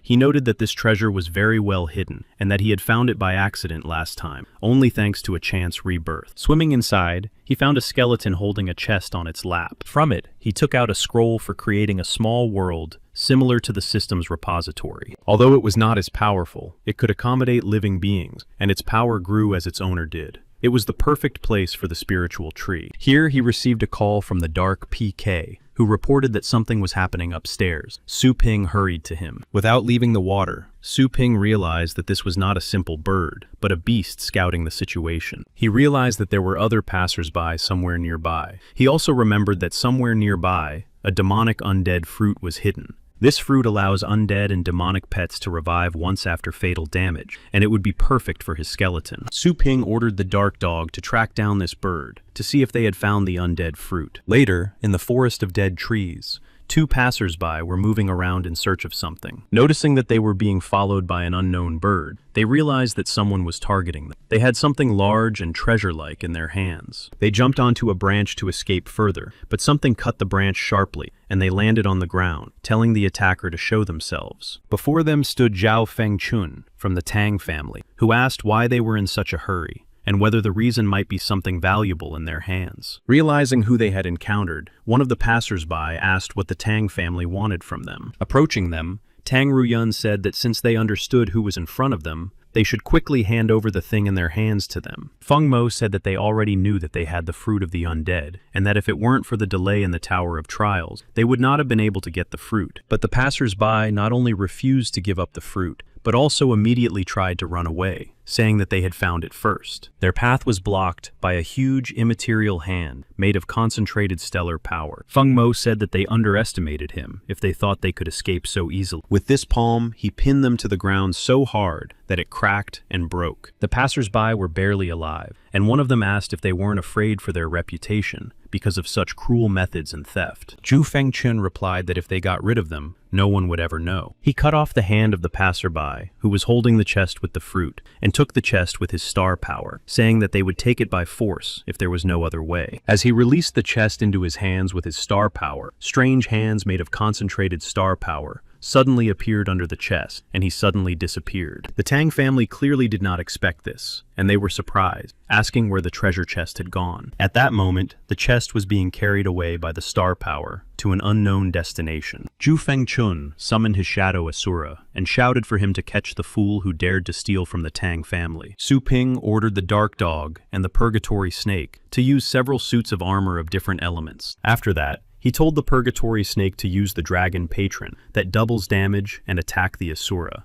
Zhu Fengchun realized that his pet had been defeated after one attack, and this took him by surprise. He wanted to try again, but Feng Mo stopped him and said that since this man was able to defeat his pet so easily, he must be quite strong. Zhu Fengchun asked how they could catch him, to which Feng Mo replied that they could drive him out using star power. He compressed the star power to the size of a huge palm and directed it towards the enemy to reveal himself. But Su Ping did not even think of running away. He ordered the little skeleton to stop Feng Mo's attack. Using his sword skills, he cut the concentrated star power in half, clearing the way in front of him. Standing in front of them, Su Ping said that he did not think that the undead fruit would be found so quickly. The Tang family immediately recognized him, and Feng Mo said that Su Ping, having achieved the title rank, would become a big problem for them in the future. Zhu Fengchun, angry that his pet had been destroyed, called on two more to deal with him. Before he could finish giving the order, Zhao Fengchun saw a small skeleton right in front of his face. He didn't even understand how it got there so quickly. He used the highest art of the sword. Feng Mo was able to save Tang Ruyen by falling to the ground. The blow was so powerful that it completely destroyed the nearby trees and everything else around them. Frightened, Tang Ruyen sat motionless on the ground, unable to believe her eyes that the little skeleton had wielded such destructive power. Feng Mo shouted at him for daring to attack the young lady of the Tang family and sent a multitude of star swords in his direction. Su Ping, excited by this opportunity, said that in the Dragon Tower he had not had the chance to try out his fist, but now the situation was just right. A golden crow appeared in the sky, emanating from Su Ping. Feng Mo said that this mysterious art, unknown to him, seemed divine. Su Ping used the fist of the demon god and broke all of Feng Mo's swords, sending another shockwave in his direction. Realizing that the blow was coming straight at him, he put up 9 protective barriers, thinking that this would help him dodge the attack. But he failed, and the fist broke through all his shields, hitting him directly in the left side of his body. Feng Mo stood on his feet with his last ounce of strength, as he was seriously wounded. He said that Su Ping's power was completely unusual. He ordered his Dragon King to carefully take Lady Tang and take her to a safe place. Noticing this, Su Ping ordered the dark dog and the luminous snake of purgatory not to let anyone leave. But Feng Mo was determined to detain Su Ping and said that he was still able to fight. He used the secret art of the Tang family,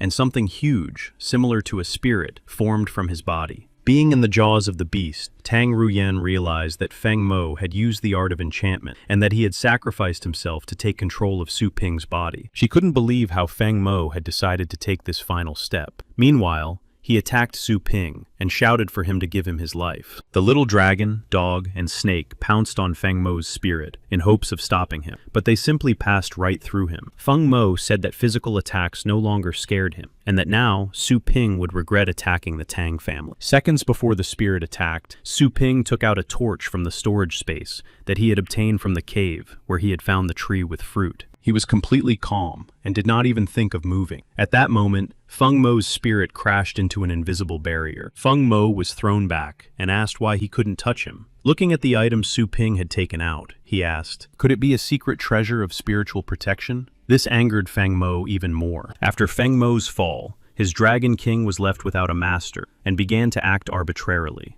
Apparently, the Dragon King decided to eat Tang Ruyen, who was in his mouth at the time. Realizing this, Tang Ruyen decided to summon her fallen winged king and ordered him to pull her out. At that moment, a pillar of light appeared in front of Su Ping, and something flew out from under the ground. Su Ping already understood that it was Tang Ruyen, whom Feng Mo was trying to save. He said that she had finally decided to appear. Tang Ruyen sat on the shoulder of the heavenly winged king, who held the head of the Dragon King in his hand. She said that Su Ping did not deserve to call her by name, but in a moment, she realized that she could not sense the auras of Feng Mo and Zhao Fengyun. Realizing that they were already dead, she prepared for battle and asked Su Ping why he was exterminating her family members. Su Ping asked her why they were taking the lives of innocent passers-by. She was surprised by his simple question and said that was the law of the jungle. She asked if it could be that in his eyes, they were as weak as passers-by. Her words angered Su Ping, and he confirmed her suspicion. He decided to show her the difference in strength and that she was completely worthless. Using his terrifying aura, he added that to him, they were nothing more than a piece of meat on a cutting board. The fallen winged dragon, Tan Ruyun,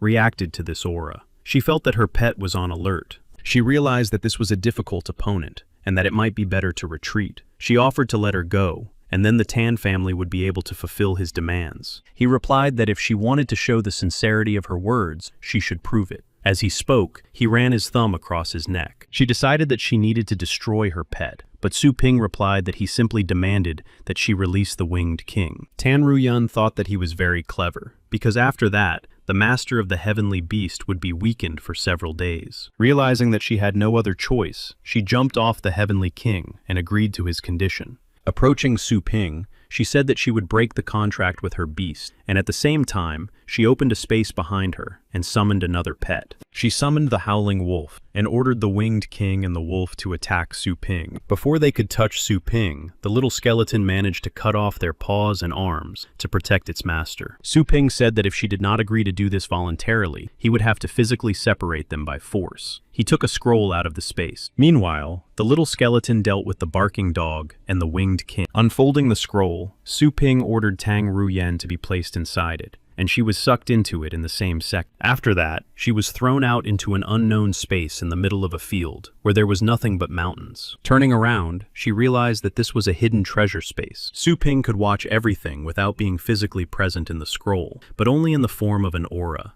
Tang Ruyun asked him why he didn't get rid of her right away, but instead put her in the treasure. Su Ping replied that if she so desired to go to the other world, he would help her right now, but only after he had drained all her power. Noticing the dragon-shaped mark on Su Ping's forehead, she realized that it was the mark of an heir. It only appears on those who pass the tower trial. She began to laugh loudly at this thought. Su Ping rubbed his forehead and asked her what made her laugh so hard. Stopping her laughter, Tang Ruyen said that the legendary master of the region would soon bring about his end. Su Ping asked her to explain in more detail. She said that there was no point in doing so, since she was going to die anyway. Su Ping replied that he would send her photos of her last moments online. This clearly frightened her, and she said that he wouldn't dare do that because it was too despicable. Su Ping calmly suggested that she explain everything to him. She said that Yuan Tianchen would come after him because his granddaughter was supposed to be the heir. He asked why the 4 great families had undergone the trial in the tower. She replied that they had all promised to renounce their inheritance in his favor. Su Ping realized that the secret kingdom was in the hands of this master,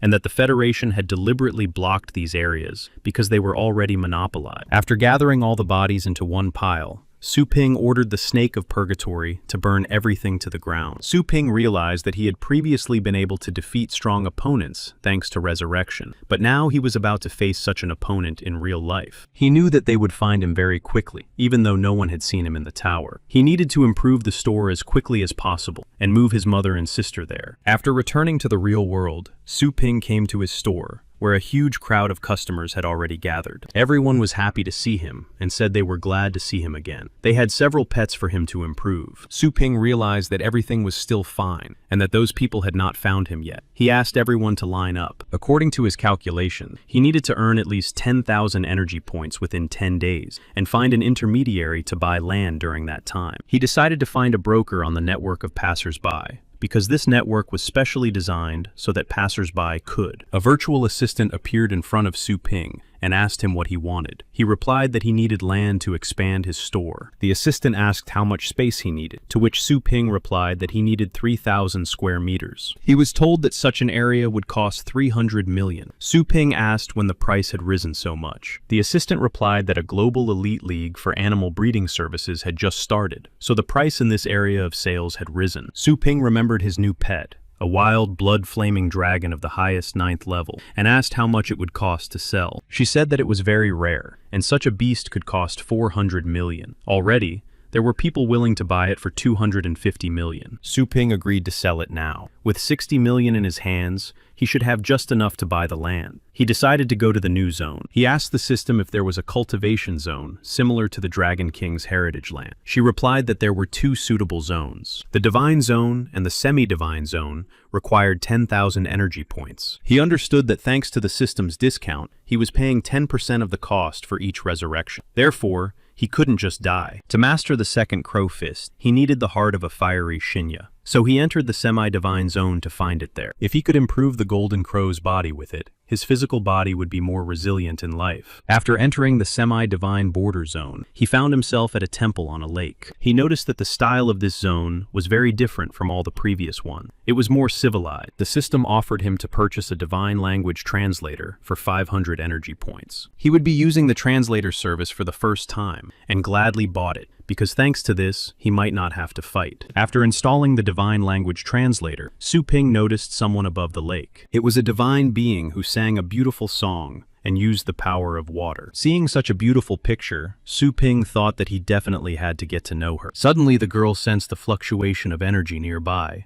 and decided it was an annoying insect. She quickly used her star power to cover herself and simultaneously launched a striking blade at Su Ping. Su Ping summoned a small skeleton and a purgatory snake to protect him, but the blow was so strong that neither the snake nor the skeleton reacted. The snake died instantly. Su Ping noticed that she was very strong, since his upgraded pets died so quickly. But he said that his skeleton was not so simple, either. Using the fruit of the undead, the small skeleton was reborn without using the system. After his successful resurrection, he threw his sword to the side with all his might. With his sword, he blocked the striking blade's path to Su Ping, thus protecting him. Su Ping quickly resurrected the purgatory snake. He understood that it would take a lot of energy to resurrect it, so there was no need to take risks. He told the girl that he just wanted to talk to her. The girl with long ears replied that she already understood that he was from another world. Su Ping asked how she knew this. She replied that it was because of his small stature and the fact that he looked like them. Now she asked him how he was able to get here without anyone's help, since this was the domain of the gods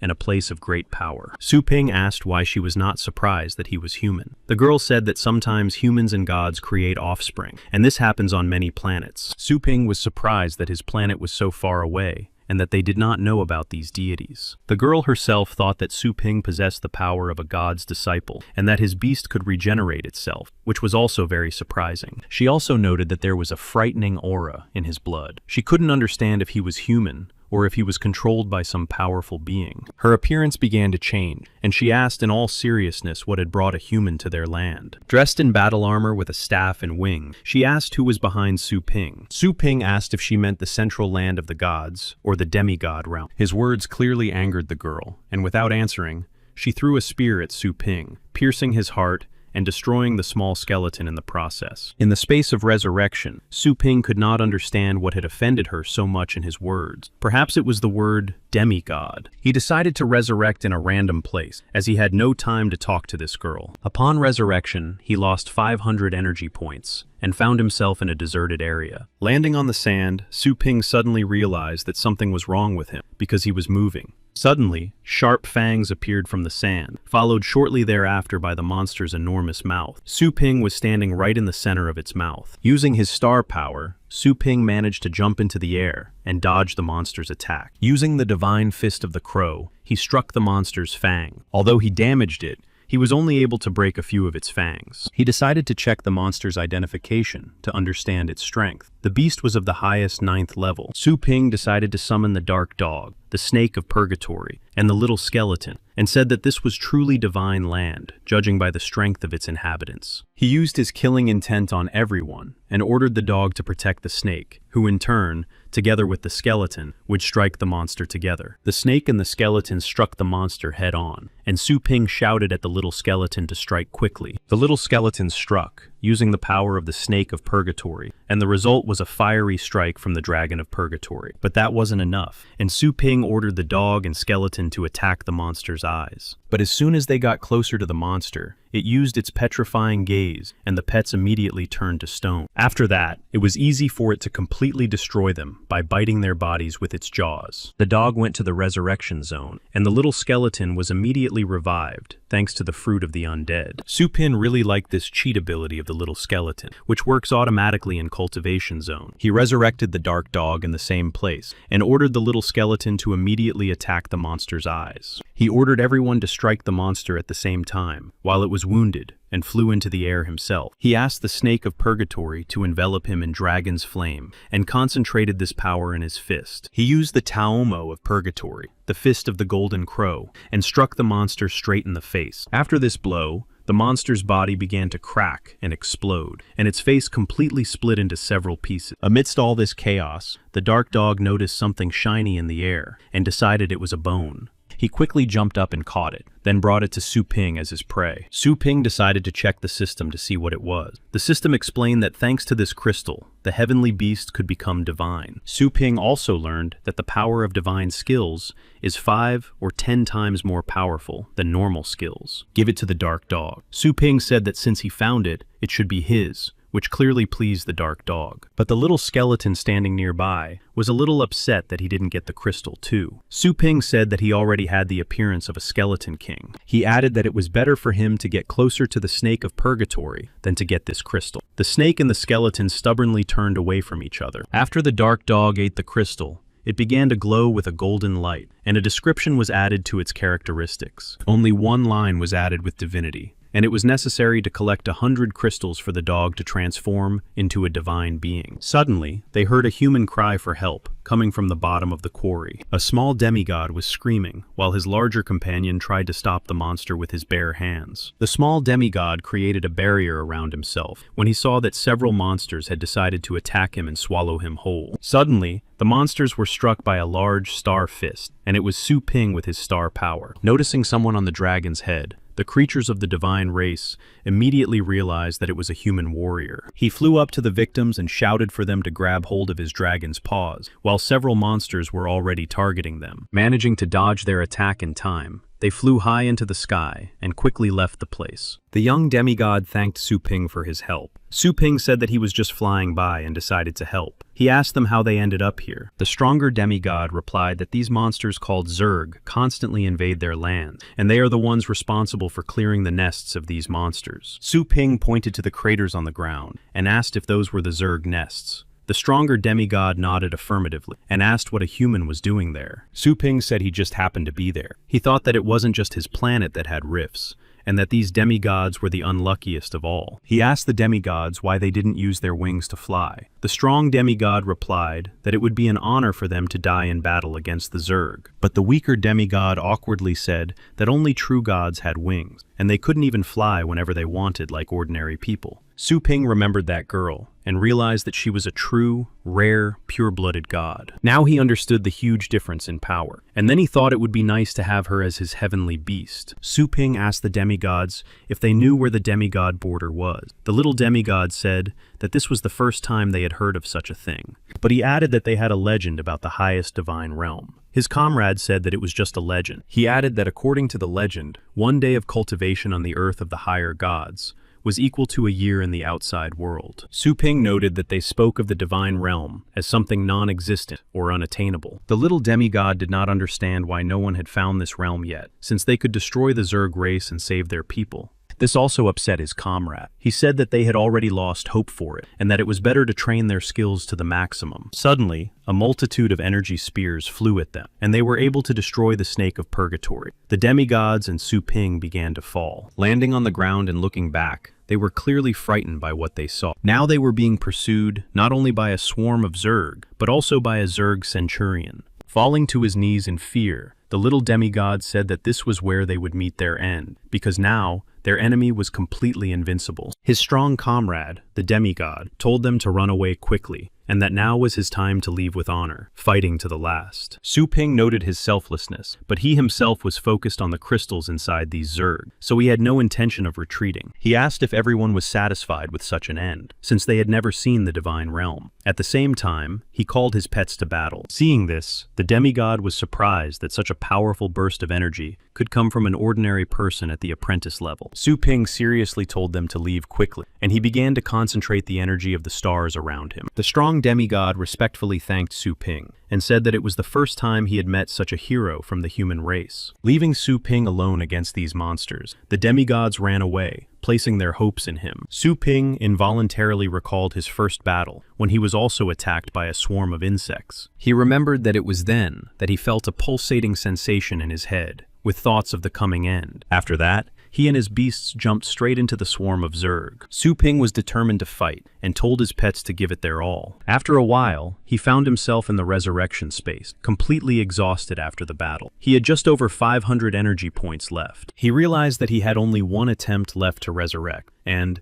gasping for breath, said that even 9 resurrections were not enough to defeat the Centurion. Although they were able to defeat the others, they only managed to wound the Centurion and deprive him of his paws. At the same time, he was able to obtain a sufficient number of divine crystals, but he understood that if he returned, he still would not be able to defeat him. He decided to devote the remaining time to exploring other areas of this space and to be resurrected in a random place. At that moment, in the room of the goddess, she was cuddling a big cat, which he obviously enjoyed very much. Lying on the bed, she was scratching his belly and saying that he was so cute that she wanted to eat him. Suddenly, Su Ping reincarnated right in front of her, shocking both of them, and only the big beast cat began to growl at Su Ping. She was very angry at his appearance and asked what he wanted from her since he was pursuing her. Su Ping could not understand how he ended up in front of her again, and he had no time to call the skeleton for help. Su Ping said that he was not her enemy. She demanded an explanation as to why he was still alive when she had pierced him with a sacred spear. She said she wanted to send him to a dungeon for martyrs. Su Ping understood that he no longer had the opportunity to resurrect, and quickly told her that he knew how to get to the higher divine realm. The girl was clearly interested, because she and many others wanted to return there to gain power and destroy all the Zerg. She did not understand how an ordinary person could know anything about it, when their entire race could not find the way there. She told him to prove it. Su Ping said that the fact that he could enter and leave the central divine lands already proved his mighty power. The girl looked at Su Ping silently, and he realized that she was hesitating, and that now was the time to give her a little more information. He said that if she wasn't interested, then he had no business here, and turned toward the exit. She spoke up and asked what he wanted in return for the information: power, gold, or land. Su Ping calmly replied that he wanted power, because without power, land, or money, he would not be able to survive. Taking a book out of her space, the girl handed it to Su Ping and said that it was a secret cultivation technique, the art of the divine source. After studying it,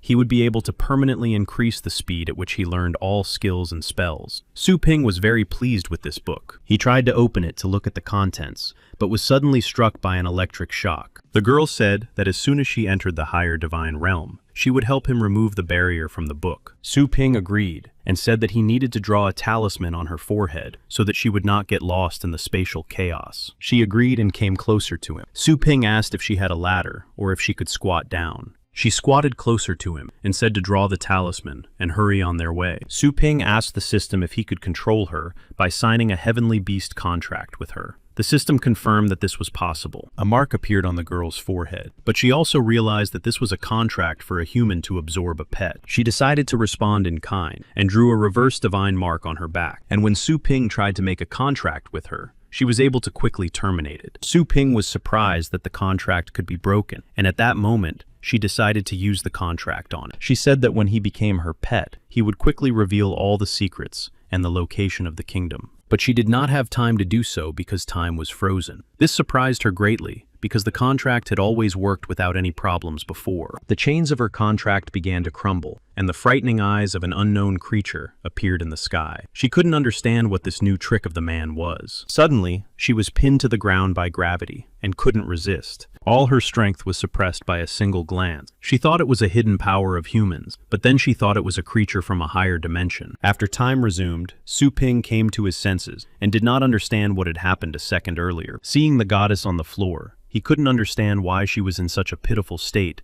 after the contract was terminated. Surprised, he asked the system, but it explained that it had done nothing, but the goddess had violated the system's protective barrier and received a response. Su Ping thought that the beast contract would no longer work on the goddess, and that there might be another way to subdue her. The system said that it was possible to conclude an employment contract for highly intelligent beings in order to accept them as employees of the pet store. Approaching the goddess, Su Ping said that she had passed a recent check, and that he could now offer her an official contract. After reading it, she realized that this contract truly possessed the aura of heavenly law, and that it would be impossible to violate it. But she was repulsed by the idea that the contract was for a whole year, and that during that year, she would be under this man's command. Su Ping said that if she didn't sign, he would simply leave, and she would have to find a way out of this hole herself. She realized that he was very cunning, but the contract was verified. She said she agreed to the contract, but if he deceived her, he would bitterly regret it. After she signed the contract, Su Ping was able to see her information as an employee. Her name was Joanna. There was a lot he didn't understand in the description, such as what the powers of a boss were, and what the rank of God of Order was. Also, what was an employee rating? The system explained that in addition to the power of an employment contract, it could give power capable of conquering an entire galaxy in the universe, not just a kingdom. This surprised Su Ping so much because he couldn't sign a simple contract with this girl, but the system was able to punish her for breaking the barrier. He wanted to know what kind of system this was and what power it possessed, to which the system replied that it was time to return to his world. Returning to the store, the girl also moved with him. She asked him if this was his property. Su Ping asked her about her height, to which she replied that it was more convenient for working in his world. But she was so short that she looked more like a child than a girl. Joanna replied that she didn't see a problem with that, since she was already so old. Turning around, Su Ping told her to just get ready for customers, because the store was about to open. Using her divine vision, she asked if he was talking about the people who were spying on him. Su Ping guessed that they were Tian Cheng's people. He was surprised at how quickly they had found him. He thought he would have time to move his mother and sister to safety and renovate the store, and regretted underestimating the situation. He decided to call his sister, but an unfamiliar man answered the video call. Su Ping asked who he was. The man began to tell him about himself, that he was an ordinary person who had recently become a master of martial arts, and that he was also a teacher. Seeing the background behind the stranger, he realized that it was his apartment and began to worry about his mother and sister. He asked where his family was, showing his mother and sister lying unconscious on the floor. The man continued to tell him about his entire family. Su Ping became angry and asked what the man wanted from him. The man said that his master wanted to see him and that he had to obey. He reassured himself that everything would be fine. He replied that he was currently in the store and that the master should come to him himself and demand that his family be released. The man agreed and turned off the video. Then he laughed and said that Su Ping couldn't go anywhere, even if his family was released. He then called his master and said that he had sent him the location of Su Ping. Master Yuan replied slowly that it was time to finally meet the man who dared to steal the legacy of the Dragon's Ledge. After a while, a group of people flew over the city using star power. The people below realized that these were the legendary title masters. Then they landed right in front of Su Ping's store. People couldn't understand what such legends were doing in the lower districts of the city. The red-haired servant of the Mu family asked if they had come to the right place, because this place looked more like a garbage dump. The other men from the Qin Tang and Lu families replied that it didn't matter, because anyone who crossed Mr. Yuan's path would die. There was also a familiar face among them. It was Dao Zong, and he said he wanted to get this over with as quickly as possible. At the head of all these strong men stood Yuan Tianchen himself, the legendary master of martial arts of the vast Sea Kingdom. People trembled with fear because they were facing very powerful legends. They immediately understood who was standing before them, because there were very few such people in the world. The man from the Mu family told the young people at the store to leave because it had nothing to do with them. He decided to use his star power to destroy Su Ping's store and told him to come out and greet them. But surprisingly, nothing happened. He just stood there in bewilderment, unable to even open the store's gate. The other legends also couldn't understand why the door wouldn't open, so they decided that a high-level protective formation had been placed on it. Then the door began to open by itself,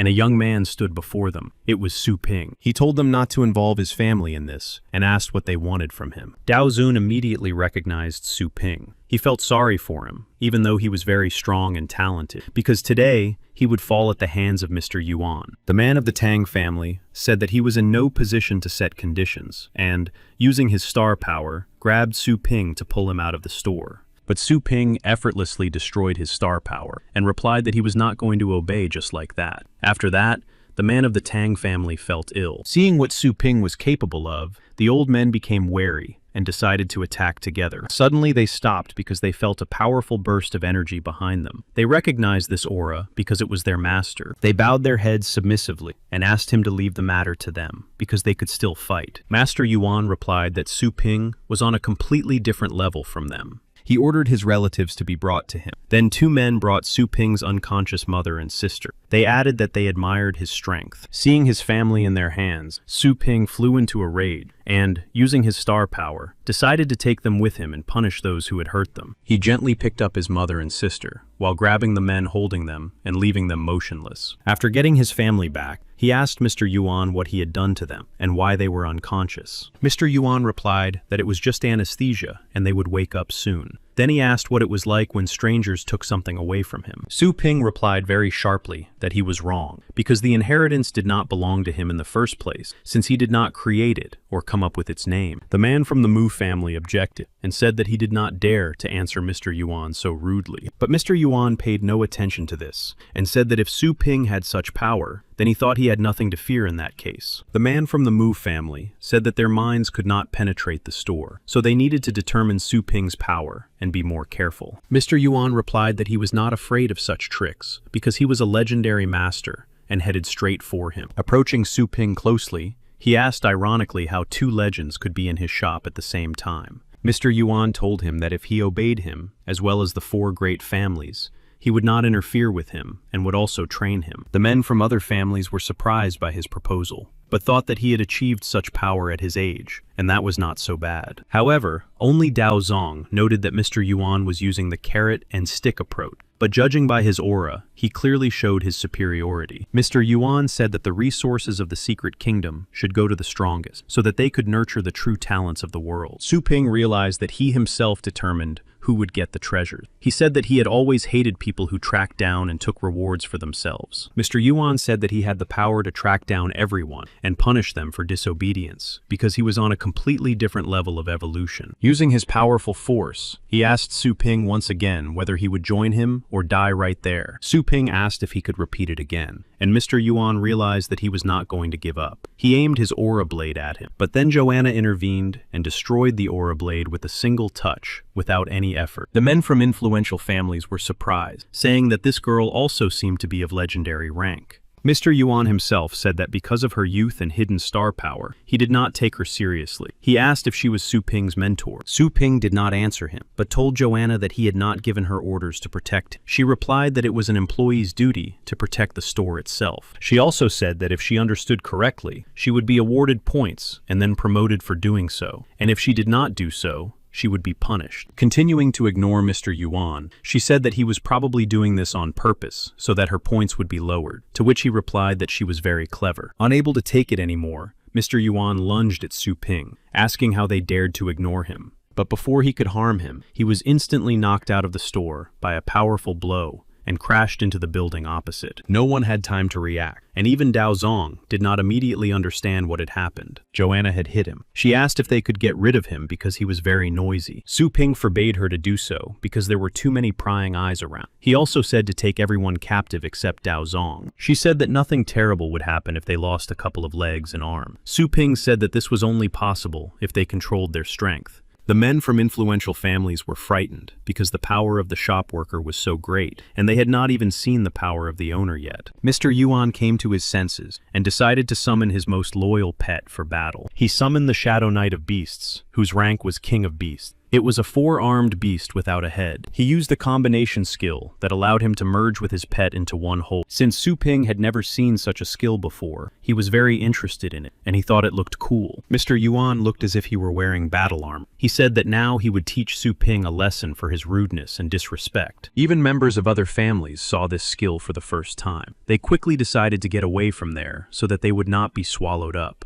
Dao Zong asked Mr. Yuan to calm down, because this battle could destroy the entire city and harm many people. But he just laughed and said that there would be no battle. He would just show who was boss here. He instantly teleported behind Joanna, then pointed his spear at her and said he would end it all with one strike. Then he shouted that it was all over and struck her with all his might with his spear. But Joanna didn't even turn around and stopped the spear with her bare hand. Then she broke it into small pieces and asked if that was all Yuan had. He was simply stunned by such a move. She summoned her spear and struck Mr. Yuan right in the chest, piercing his beast. At the same time, she told the divine spear to enjoy the sacrifice, and Mr. Yuan screamed in pain. Su Ping intervened and said that this was enough to neutralize him, but not destroy him completely. Joanna explained that she had scorched his spirit, and that it would take at least 5 years for him to fully recover. The men from the great family saw all this, and could not believe that the great and powerful lord had been damaged by just one attack. Su Ping playfully beckoned them to her, and said that since they were still here, they should immediately go to him. Sometime later, Su Lingyu began to regain consciousness and finally opened her eyes. They were at home. Su Ping was sitting across from her at the table and said that she had finally woken up. He asked if she was all right. She said that her head was splitting, but everything else was fine, and asked how her mother was. Su Ping said that she was still asleep, but that she was fine. At that moment, a red-haired man from the Mu family interrupted the conversation. He politely greeted Su Lin Yue. This frightened her greatly, and when she saw that there were several other strangers in their house besides him, she hastily asked who they were. They all greeted Su Ling Yu and introduced themselves one by one. Hearing their names made her even more nervous. Turning to her brother, she asked what all these people were doing in their house after everything that had happened. Su Ping replied that he had caught them, but quickly corrected himself and said that he had hired these tutors for her education. She asked why she needed them, since she was already in the top 10 in her studies. He said that they could train her for the elite tournament. Turning to the men, she asked what new things they could teach her. Xiao Liu said that he was the title king of poison and could teach her some types of 9th level poisoning and detoxification. Xiao Qin, the titled Master of Restoration, would teach her 9th level healing skills and physical strengthening techniques. Xiao Tang, the Master of the Snake Heart, would teach her 9th level hidden weapon techniques and mechanisms. And finally, Xiao Mu, the titled Emperor of Beasts, will teach her the skills of controlling certain 9th level beasts. He also gives her a small silver frost dragon, which ranks 8th in the dragon hierarchy. She liked it very much. She asked Su Ping if all this was true, and if they were reliable people to learn from. Su Ping smiled and said that it was all true, and that they could be trusted. A few hours ago, something happened in the store. After they approached Su Ping, they said that they did not notice the great mountain in front of them and began to apologize. They all bowed their heads and asked to be forgiven for their gross mistake. Su Ping quietly asked Joanna if she knew how to curse or cast spells. She replied that a noble goddess like her did not use such tricks. After that, Su Ping added 2 points to her rating for that answer. She asked if he was worried about their loyalty and obedience. He confirmed that he was. Joanna said she was doing it for her points, and then she said she would deign to show a miracle to these foolish people. When she showed them the image of God, they fell to their knees and said they had seen the light because God had appeared before them. They did not touch Dao Zun. He was surprised that masters were so easily controlled now. He thought that she was not from this planet, and that Su Ping was not just a human being. Su Ping asked what she had done to them. She replied that she could guide them with her blessing onto the path she herself had chosen for them. And if the Blessed One disobeyed the faith, he would burn in divine fire for 10 days until he was destroyed. Su Ping seized the moment and told them that now they all believed that his family was holy and untouchable. He turned to Dao Zun and respectfully asked him to teach him sword skills since he was here. The latter was taken aback and said that there was no need to address him so respectfully. He also asked if there was any point in learning from someone like him, since Su Ping was much stronger. But Su Ping bowed to him and said that he saw great value in it and asked him once again to teach him. He agreed, but asked him to answer a couple of questions. The first was where he could find a place to practice his destructive sword technique. The second was that, judging by his physique, he used a fist-fighting style in battle. so why did he need a sword? Regarding the first question, he said not to worry about it and asked to leave his contact information so he could get in touch when he found a suitable place. Returning to the present, Su Ping said that his sister could study with them without any problem and that it was time for him to go back to the store. Then he received a message from his assistant. The consultant said that the property was ready and that his fire dragon was ready for sale. He noted that they worked very quickly at this service.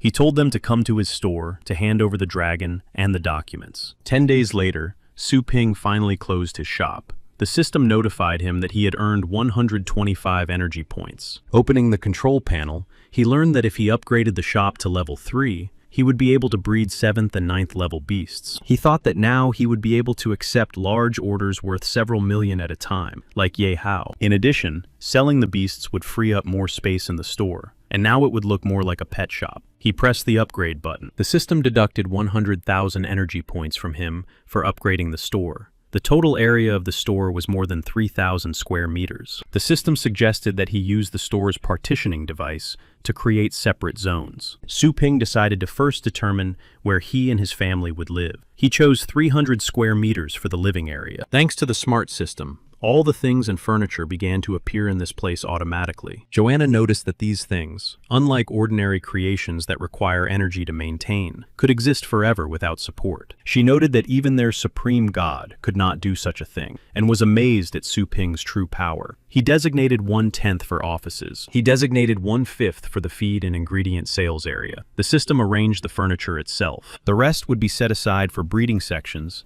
and testing areas for pets. Although the number of sections had been increased by 25, Su Ping raised them to the second level. He asked the system what rights his employees had. The system explained that they had access to all work areas and could go outside with the store owner. Su Ping decided to grant this permission to all employees, as it would be sufficient to maintain the store's operations. After that, he invited his sister and mother to their new home. They could not believe their eyes and asked if they had come to the right place. Before them was a huge high-rise building that looked very expensive. The store doors opened, and Su Ping came out. He asked if they had taken all their belongings from the old house. He was greeted by craftsmen from 2 legendary houses, who said that they had completed the work of packing and delivering the belonging, and that they were leaving. He thanked them for their work, and told the other workers to unload the things and bring them into the house. Su Lin asked what was going on, because without warning, all their things had been loaded into a truck and taken away somewhere, and she had to go to school. He said he had asked the university to excuse her for the day, and asked her to come inside because he had something to tell her. In the store, several guys approached Joanna and said they wanted to pump up their muscles, and asked for her phone number. She told them to get in line. Changing her appearance to that of an adult and dressing up as a store employee, she asked him where he was going, since there were many customers there. He replied that he was busy right now, and that she should look after the store herself. There was even a swimming pool in their own house, which surprised them greatly. Su Ping told her not to be shy about enjoying herself. Later, they came to Su Lin Shui's room, and Su Ping asked if they liked everything. They replied that it was much better than their old house. Mom asked how much such a luxurious house cost. Su Ping replied that she shouldn't worry about that, and that the money had already been paid. He said that because of his good breeding, wealthy customers had bought this house in gratitude. He also added that he could hire domestic workers. Mom refused and said that she would have something to do in her retirement. My sister asked who the sweet and gentle girl from the store who worked with him was. That description clearly didn't suit her, Su Ping thought. He said that she was his new employee. Mom smiled slyly and said that she understood what he meant, and asked him to invite her to lunch to have a bite to eat together. So there they were, sitting at the dinner table with Joanne, who politely greeted them, calling them aunt and sister. His mother also greeted her, and his sister asked if she could touch her beautiful blonde hair. Su Ping wanted to stop her, because she didn't really like people, but to his surprise, she obediently allowed it. Mom continued to bombard her with questions about how old she was, and where she was from. She also asked if she had a boyfriend. Joanne smiled and replied that she was from a foreign country and was 18. She hadn't thought about finding a boyfriend yet. Su Ping asked her why she was acting this way in front of them. She replied that if he didn't add points to her rating, she would start talking like she used to. He agreed and asked her to behave politely with his family, not like she did with everyone else. His mother asked who else worked in the store, and if they could manage to do everything themselves. Joanna said that the two of them were enough for now, but one person couldn't handle everything. Su Ping thought that if another employee with abilities similar to Joanna's appeared, he wouldn't have to work in the store at all. He remembered that he still had the young mistress of the Tang family, and that she would help him plant the spiritual tree. The system provided Su Ping with a contract for a temporary employee without any rights to use the store's services. If a temporary employee could earn 200 points, they could become a permanent employee. Su Ping was happy with this hiring opportunity. From his space, he decided to summon Tang Ruyun to make her a temporary employee of the store. She asked him what he intended to do with her, to which Su Ping replied that she should first take off her shoes since she was in his house. Looking around, she assumed that she was in a bedroom and that this was most likely his house, but she did not see the heavenly beast near him, and he himself was quite relaxed, which meant that this was an excellent opportunity to escape through the window. She rushed towards the window to escape, and then gather all the strong fighters of her family and take revenge on him. She picked up such a high speed and was sure that her plan would succeed, but unexpectedly crashed into very strong glass. With a wound on her forehead, she asked what kind of window was so strong that it could not be broken even with force. She also felt very weak because she hadn't eaten for several days. Then Su Ping approached her, which made her very nervous. She asked him what he was going to do now. With a sly smile, he said that he was thinking about how to get the most out of her. But Tang Ruyun thought something indecent and asked in fear what he was up to. He reached out his hand to her,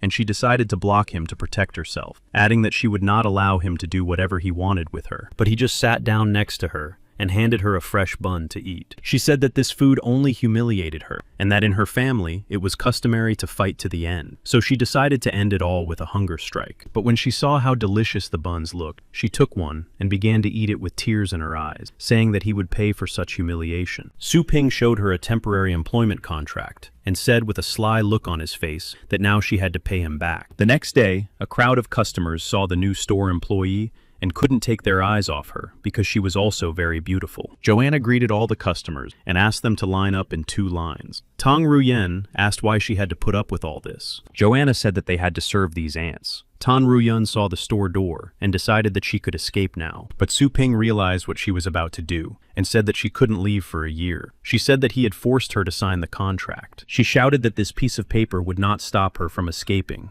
and rushed towards the exit. She crashed into the barrier at the entrance that kept temporary workers inside and was instantly thrown back. Su Ping called Joanna simply Anna and said he would give her 2 points if she taught Tang Ruyun everything. She calmly agreed. Some unfamiliar people appeared at the door and asked if they could see the store owner, Mr. Su. He approached them and they asked if he had ordered a small advertisement for his store. He confirmed this. They asked where they should go, what they could film, and what his wishes were for the shoot. He decided that this would be an excellent opportunity to show new customers what they were now cultivating and breeding at the highest levels. He summoned his purgatory snake and said that they would need to film it. The film crew could not withstand the strong smell of metal and the powerful aura. The people around them also decided that they were filming a movie using such a beast. With trembling hands, the cameraman approached Su Ping and asked him what his store's slogan was. Su Ping replied that they only needed to film the dragon and the store's name. He thought that high-ranking masters would come to him once they saw his snake. Su Lin Yue appeared in the crowd. She tried to squeeze through the people and then called her brother. Su Ping asked why she wasn't in class, but she said that title-ranked masters were following her even to the bathroom, and all her classmates had run away from her. Su Ping laughed, and his sister asked what was so funny. He told her not to worry about it, and that they were just protecting her. Tang Ruyun noticed the elder of the snake-hearted family among the crowd. She thought it was a great opportunity to contact her family and tell them that he was holding her hostage. She used the star sound transmission and contacted the elder of the Tang family. She called him, and he recognized her voice and turned around. He asked her why she was there, since the whole family had been looking for her in the secret kingdom for a long time. She said that she was locked up there by this man. He pointed at Su Ping and asked her if he had caught her too. She asked him what he meant and if he had caught her too. Su Ping turned to her at that moment and smiled very maliciously, and at that moment she realized that he had subjugated not only her. She quickly hid around the corner and thought that this way, Su Ping would not be able to understand that she was communicating with her family's master. Later, she saw the family elders greeting Su Ping with great respect. Su Ping said to guard the university from the outside and not to approach his sister, and that they could take turns teaching her on his training ground every night. Tang Ruyan did not understand how it happened that masters of the title rank bowed down before him and began to obey him. The system announced that Joanna's rating as an employee had risen to 101 points. Su Ping noted that he didn't even need to watch over her, since the system was doing it, and that Anna was performing her duties well. At that moment, he decided to move the tree to a scroll, where living organisms could dwell, so that it could grow there. He asked the system if it would sprout in the ground on its own. The system explained that this was an ability of his space, and that the tree would reveal its true power. Su Ping asked if it would be able to become a heavenly beast when it fully revealed itself. The system answered in the affirmative. He was delighted with this answer, because if it could bear fruit more often, it would be possible to establish large-scale production. However, the system added that in order for the tree to fully reveal itself, Su Ping needed to become a cultivator. He was currently a master of combat beasts, and now he needed to become a cultivator, but he had too little information about this. He concluded that the most important thing now was to increase his power and prestige, as cases like Mr. Yuan's could happen again in the future. He decided that for the sake of his family, he would gain so much power that no one in the city would dare to mess with him. Therefore, he went further into the cultivation zone. At that moment, Joanna, who was in the store, sensed that Su Ping had used that terrifying power again. Returning home, he fell onto the bed, exhausted after numerous battles. After 100 rebirths, he finally defeated that centurion. But he was pleased with the result, because now the battles had become much more interesting than before. After everything, he decided to take a shower. At the threshold of his room, he met Joanna, who was carrying food for him on a tray. Putting everything on the table, she said that his mother had made soup for him. He looked at her suspiciously and wondered when she had become so caring. But even if she had poisoned the food, it wouldn't work. She asked him if he had used the power of space to reach the divine border. He realized that she had understood all this from a great distance, and even knew where he had gone. He asked her what she wanted. She asked him to take her with him next time, to help him improve faster. He realized that she was plotting something beyond just helping him. She said that she wasn't asking for rating points in return, only for the opportunity to do something. He decided that she was testing the limits of what was allowed in the store, and that there was nothing she could do here, but it would clearly be beneficial to him. He approached her and asked how she could leave one inexperienced employee in charge of the entire store, to which she replied that she had already taken care of everything. Due to extreme fatigue, she fell asleep at the end of the workday, and on top of that, the goddess cast a sleeping spell on her, and she would not wake up even if the apocalypse came. Su Ping put on clean clothes and said that she had thought of everything. Taking her by the hand, he said that he agreed to let her go with him and opened a passageway. She clearly did not expect them to leave right away, and so Su Ping led Joanna to the world tree on the semi-divine border. She was surprised that they had gotten there so easily. She realized that Su Ping had really strong spatial skills, and for a moment thought that her dream of finding the divine realm would come true. Su Ping told her to get over her shock and show him the place she had mentioned about cultivation. Her expression changed abruptly, and she told him that he didn't even realize how powerful he was. She said that she had told the chief god to meet them. Su Ping asked how the realms of the higher gods were divided. Joanna replied that they also grew and developed in much the same way as their high-ranking masters. Su Ping concluded that pure-blooded gods were equal to the 10th level in power. Joanna said that they only had 6 levels of realms, but it had been a long time since they lost the highest divine realm, and therefore none of them could reach the realm of the supreme god. Now Su Ping understood why she had agreed to his employment contract and risked everything. Immediately, a huge man with wings appeared before them. He addressed her as Your Highness and said that he had come for her. He asked who was with her, and she said that it was her dear guest. He calmly agreed and asked to take him by the hands to carry him to the temple of the goddess. This world was unlike anything Su Ping had ever seen before. It consisted of many floating islands, with temples and cities on them. The angel took them to one of these islands, and Joanna said that he could be free. At the entrance, they were greeted by many servants in robes. Joanna ordered them to prepare the divine spring. Following her, Su Ping thought that she had simply decided to bathe and change before the upgrade. When he arrived at the spring, he saw many huge stone statues of an unknown race that were chained to the wall. Suddenly, they cut their hands and began to pour golden liquid from their veins into the bathing bowl. Joanna replied that this spring could be 100 times more effective than than his cultivation sections in the store. She also said that only the best of them were given this opportunity, and only once a year. She said that after dipping his pets in the spring, he could test their strength in the arena. Su Ping was pleased and asked if he could use this spring more often. She suggested that every time he returned her to this realm, he could use the source, but in return, he would not destroy the Zerg. Su Ping asked why she wanted this, since they were enemies, and they had the same goal, so he could exterminate them at the same time. She said that a pure-blooded goddess could smell the divine crystals on him. She asked him if he had noticed the giant world tree when they first arrived in her world. Su Ping nodded. Joanna said that it was not just a tree, but their mother, and that when gods die, they turn into divine energy and return to her. After that, their mother mixes them together and makes them stronger, and then gives birth to each of them separately. She then said that Su Ping, with his intelligence, should understand what she was trying to tell him. He said that after the Zerg devours a god, the divine power passes to it and turns it into a crystal, and therefore, it can no longer return. She confirmed this, and added that the stronger the god was before his death, the more divine power he would receive in his next birth. But because of the Zerg,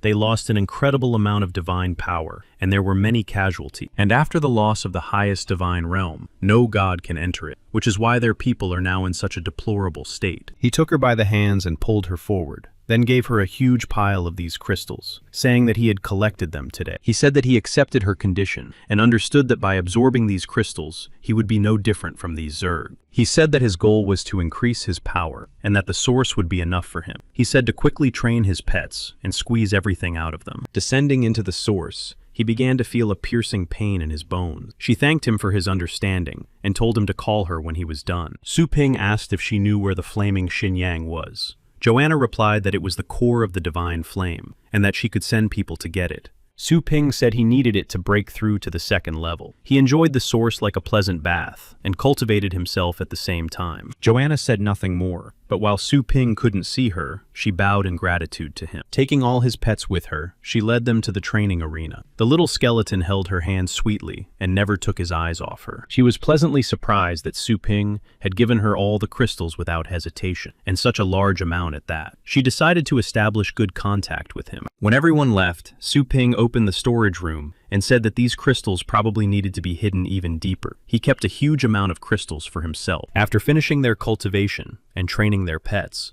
they returned to their home on the blue planet. Su Ping successfully raised the Golden Crow's body to the second level, and now its power was almost at the highest 9th level. Since Mr. Yuan had been severely wounded by Joanna, he had only one opponent left, and that was another legendary class. He told Jana to wake up Tang Ruyen, and that they needed to do their best today, as the advertisement had most likely yielded results. But no one came all day, and Su Ping sat alone at the entrance to the store. Su Linye, returning from school, was also surprised at how empty it was at work today. She asked if her brother had the day off, but he said he was working today, and asked why she had returned so early. She said that everyone had been let out of class early today, and that she had evening classes with the Poison Master. Su Ping was looking at something on his feed. In Su Ping's feed, she saw the news that some pet store, Fei, had launched its advertisement, and also invited a master from the top 10 elite tournament. Their offer angered Su Linyue, and she said that they already had 10 locations throughout the city, so why did they need to use such advertising? Su Ping's reaction made her laugh, and she asked why he was laughing, because the situation was serious. He said that her reaction was very cute, just like a little boss. She was embarrassed and said that she just thought it was unfair. Su Ping said that they had specially invited the top 10 masters from the last tournament to attract more customers, and they had succeeded. Su Linyue suggested preparing her top 10 masters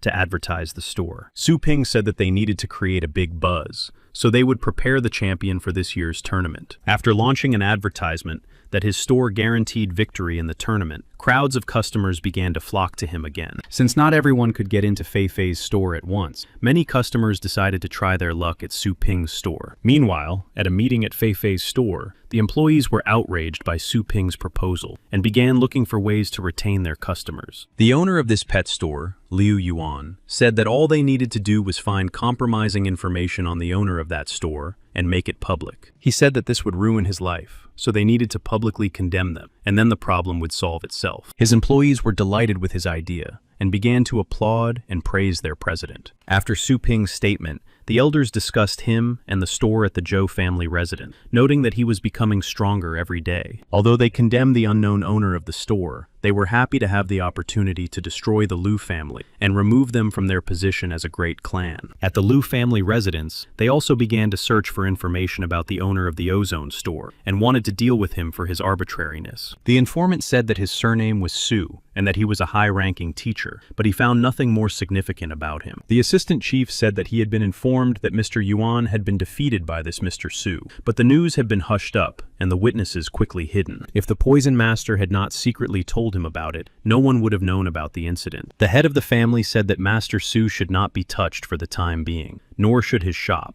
until they had obtained all the information about him. A few days later, Su Ping discussed his plan with Soi Quan and his sister. Su Ping said he would choose one of his customers and make him the champion of this elite tournament. Soi Quan and his sister asked who he would choose and whether he could really promote one of his customers to champion. Su Ping denied this and said it was necessary to attract customers. He thought that an outsider would not be suitable for this. Sui Quan asked if such false advertising would cause a negative reaction from customers. He said that if he recommended him as the one who had invested the most in his store for breeding pets, the plan would be successfully implemented. Su Linyue intervened and said with determination that she wanted to take first place. She said she could withstand any training. Su Ping told her that winning the championship itself would cause problems in the future, and that with her Frost Dragon, she would easily take a place in the top 10. She replied that a place in the top 10 was not enough for her, and that she wanted to become as strong as him. She explained that she had no idea what training he had gone through to achieve his current strength, but she could not be satisfied with just a little. He asked what was bothering her, since she already had a good place in the university rankings, and could even make it into the top 10. He said firmly that after winning the championship, the whole city would be against her,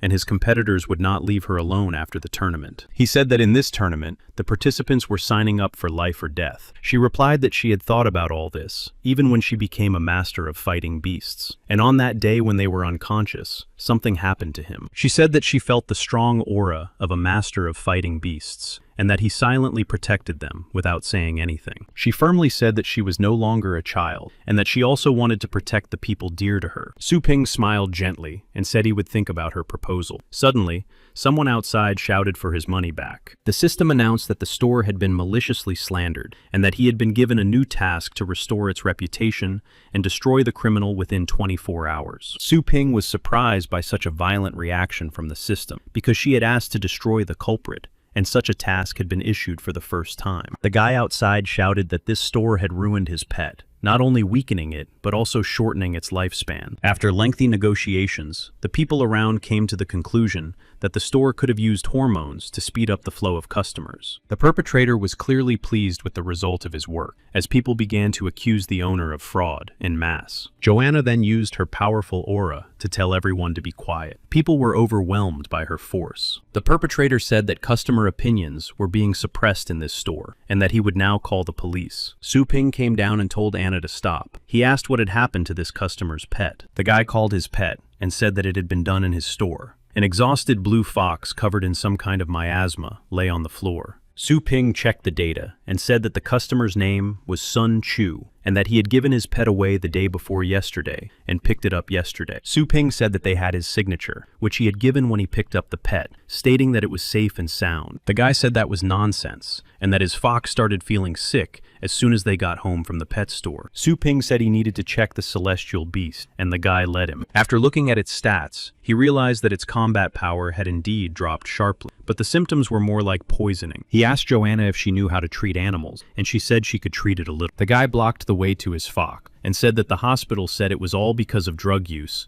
and indiscriminate breeding. But before he could finish, Joanna pushed him aside and said he was too noisy. The guy said that their store also beat up customers who were dissatisfied with the results, and that they would not get away with it. Joanna used her divine power and began to treat the blue fox, enveloping it in a warm golden glow. After that, the fox got to its feet and was completely healthy. People couldn't believe that the pet had been cured in just a second. After checking the characteristics, Su Ping noticed that the fox had not only been healed, but its abilities had also been increased to a higher level. The fox ran up to its owner and began to lick him affectionately, which he clearly did not expect. The guy said that since the fox had been healed, he would leave them alone and apologized if he had offended them. They were about to leave when Su Ping stopped them and said that he also offered follow-up services and asked him to come with him. Of course, there was no follow-up service, and Su Ping threw the guy into a dark room, after which Joanna closed the door. Su Ping said that his reaction after his pet was cured gave him away, and asked who sent him. He said he didn't understand what he was talking about, and that if he wasn't released immediately, he would call the police. Su Ping used his power and lifted the guy and his pets into the air. The guy was scared because he realized that he was facing a master of the title rank. He said that, as a title rank, he had the right to destroy the criminal on the spot, and that he could use that right. Frightened, the guy said he would tell everything, and that the Lu family had sent him. Su Ping immediately realized that this family owned the Fei Fei store and asked for details. The guy said that his beast had been badly injured in battle, and that he needed money to heal it. The Lu family said they would pay for everything if he pulled it off. Su Ping asked for the name of the person who hired him. The guy said he was wearing a mask, and he couldn't see his face. Su Ping asked Joanna if she could read mind. She said that gods don't use such a despicable method, and for that he gave her 2 more points. Su Ping said that his answer was too perfect, and that something didn't add up. Joanna decided to use her soul-scanning ability on the guy, and approached him. The guy panicked and ordered the fox to protect him. The fox shot a beam of light at her, but Joanna easily blocked it and used her ability. This ability showed moments from a person's life, during a certain period, that could be chosen by the master who used the skill. Looking into his history, they saw that the guy owed a large amount of money to the Zhou family.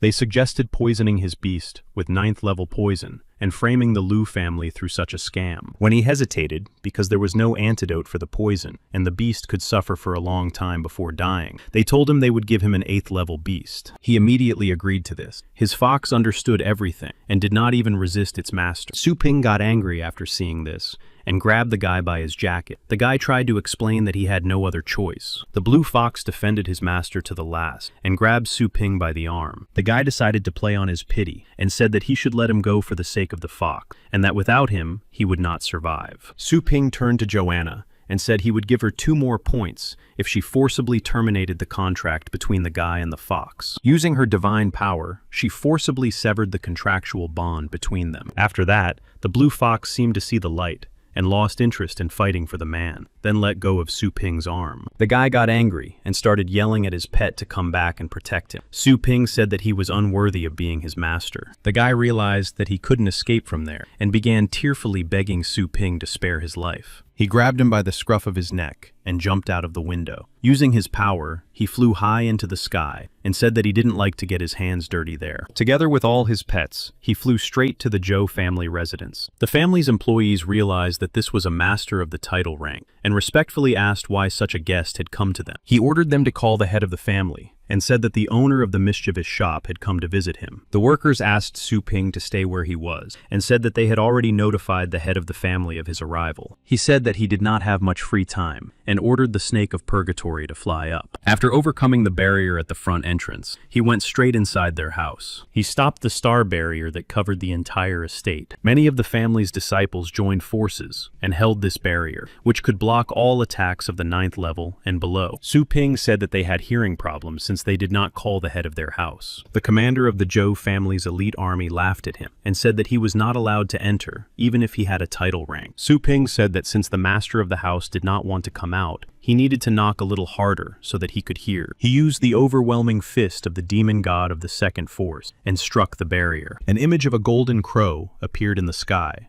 directing all its power into the strike, after which the barrier began to crack and crumble.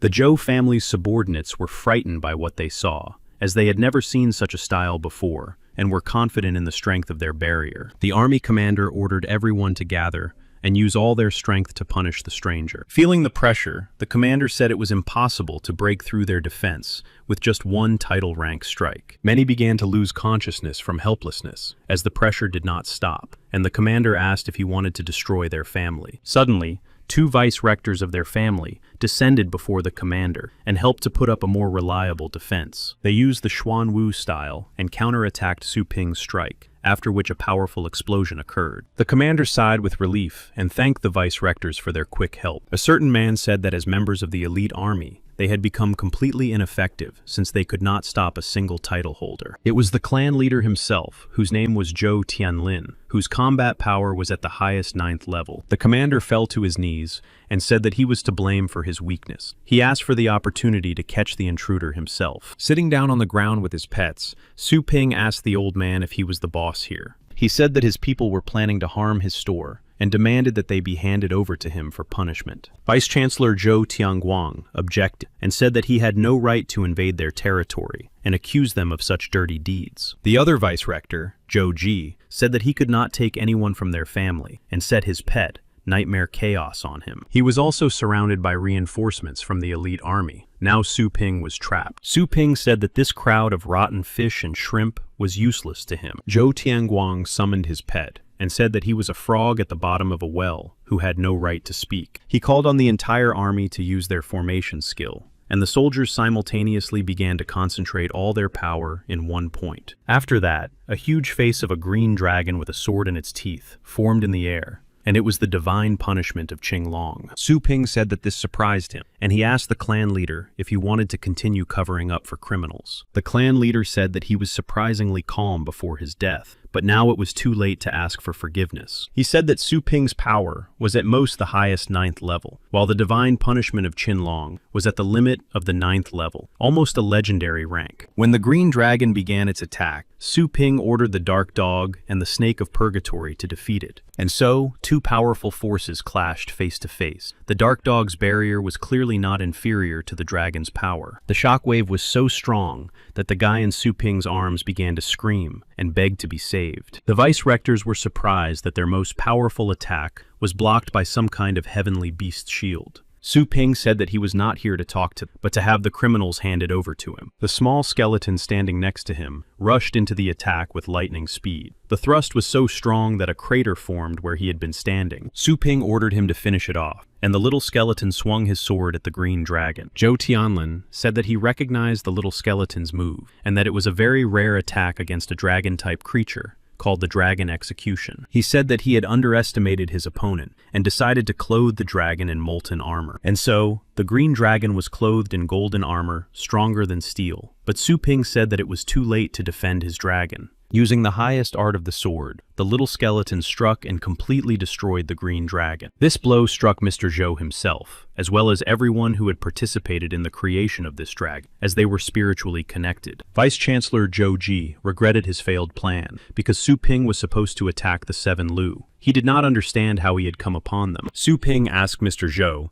if he would continue to cover for the guilty parties. He obediently said that he would now bring everyone involved in this case, and ordered his assistant to bring them. The head of the house regretted getting involved with him, thinking that he was just a worthless guy with no name or support, and now the whole family was in danger of destruction. The assistant brought 3 bound men. They begged not to be touched, because they were not guilty of anything. The head of the house said that they were the ones who started it all, and could suffer any punishment that Su Ping decided. Su Ping said that now was the time to check if it was them, and threw the guy who had caused the commotion in the store in front of them. But the guy said with complete confidence that he was seeing them for the first time, and the men responded in the same way. Su Ping realized that it seemed their memories had been erased, but he himself remembered them from the guy's memory. Vice-Chancellor Zhou Ji stood nearby, smiling, thinking that they would not be able to expose him because he himself had wiped the memories of everyone involved in the case. Although Su Ping was able to somehow track down their family, even using some kind of artifact, he would not be able to determine the culprit because the memories had been lost. Su Ping did not continue the conversation and simply took the lives of all 3 men. He turned to the head of the house again and said that the organizer had not yet been found and that he would not leave until he found him, and he paid for the insult with his blood. Zhou Ji was alarmed because he could not understand why Su Ping was so sure that they were not the organizers. The head of the house quickly said that there was another group of people involved and ordered the rest to be brought in. A small group of people were brought before Su Ping. They knelt before him and begged for mercy. Zhou Tianlin said that now all the participants were there, and no one else was involved in the plan. Su Ping understood that those who did not organize this plan did not deserve such an end. But he had no choice, because the main culprit was never handed over to him. But in addition to the task, he also had to uphold the authority of his store, so that such things would not happen again in the future. He got rid of all these people. Joji thought that this was the end, because after so much destruction, Su Ping would calm down and leave them alone. The system announced that, although the participants had been eliminated, the main organizer had not yet been found, and the task had not been completed. Su Ping called the little skeleton, and it understood him, and, without a word, jumped up and split the main building and the ground around it in half with a sword strike. Zhou Tianguang shouted that all the culprits had been punished, so why was he continuing to destroy their land?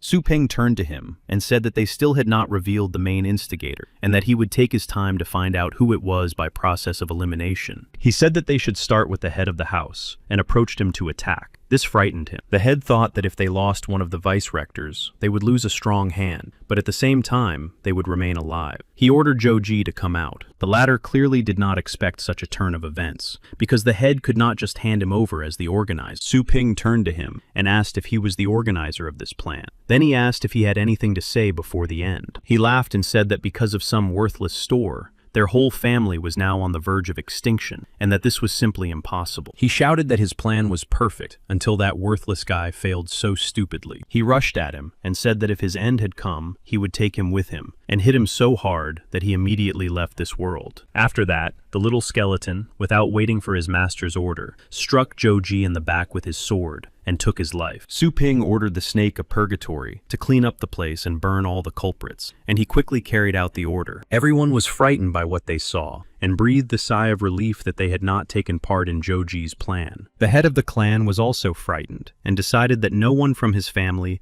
would go within a kilometer of the mischievous shop, and that he should no longer harm Su Ping. The system announced that the task had been successfully completed. Only charred traces remained at the scene of the crime. The head of the clan bowed to Su Ping and called him master, as a sign of submission. He said that all the culprits had been punished, and asked him not to be angry with their family anymore. Su Ping said that this was not the end, as he had only punished the guilty parties, but had not dealt with the consequences of their damage to the store. He said that the Zhou family must publicly admit to what they had done, and clear his reputation, and compensate him for the lost earnings during the morning that he was not in the store. The head agreed to do everything personally, and thought to himself that the rumors on the internet were true, and regretted not believing them right away. He asked what exactly Su Ping wanted as compensation, and he replied that he needed a set of heavenly treasures for training masters. But not just any set, but the one used to train the young master of their family. The head was unpleasantly surprised, because the young master was the first heir of the family, and this would help him quickly increase his power, but without them, nothing would work. He angrily objected that this was impossible, because without them, their family would cease to exist due to a lack of power. Su Ping laughed and said that this was what he wanted, but even so, he would be able to elevate him to the level of clan head. The people around him began to shout that this would be a great humiliation for their family, and that they were now ready to fight him again. The clan leader quickly silenced them, and they immediately stopped their rebellion, and tried to explain to them why he wanted to accept his offer. He said that even though Su Ping's skeleton was an ordinary heavenly beast with a low pedigree, it now had such power and appearance for a reason. Based on its aura, this skeleton could even be the king of beasts, and his words that he could lift a pig to the 9th level were not a metaphor at all. Su Ping admired his quick wit, and said that if they cooperated with him, he could strengthen their pets and sell feed a little cheaper. He said that he knew about their desire to take their place among the 4 powerful families of this country, and that with his abilities, he could make it happen. The head of the clan was surprised, and asked if it could be that their goals for overthrowing the 4 families were similar. Su Ping told him to look at the situation more broadly, and simply flew back home. The next day, people whispered that the Zhou family had arranged all this, and that the shop owner was not to blame. After that, even more customers came to Su Ping's shop, and said they were sure of his innocence. The system announced that the store's reputation had been restored, and that he would receive a book of legendary heavenly beast skills as a reward. Su Ping read that this ability allowed his pet to merge with its owner for a short time, and use the beast's skills. He was very surprised, because only legendary masters can master this ability. But now, even a heavenly beast can master it. He understood that this was truly a terrifying power, and wondered which of their pets to give this power to. If he gave it to the snake of purgatory, it would become a dragon warrior, because then it would be able to breathe fire, and fly without using star power. But since he was used to using spirit control on the dragon, choosing this ability for it would be too mundane. And if he gave it to the dark dog, it would be cool to see souls 100 miles away, but there was a big problem with that. He didn't want to be called a dog warrior and look like a dog himself. After thinking it over, he made the final decision that only he and no one else should possess this book. He summoned his little skeleton, and it appeared from Su Ping's space. It was clearly ready for a new battle and was looking for its prey around, but Su Ping said that he had not summoned it for that this time. He handed it the book and said that it was a gift it deserved. The skeleton, not expecting this, dropped its sword. The skeleton's gaze asked if it was really for him, and Su Ping confirmed his thoughts and told him to eat it quickly. He began to devour the skill book, and after reviewing the characteristics, Su Ping saw that his combat power had increased by half, which pleased him. He patted him on the head, which confused the skeleton. Su Ping thought that after absorbing the bloodstone, he had changed in appearance and strength, but now he had grown even more. Before that,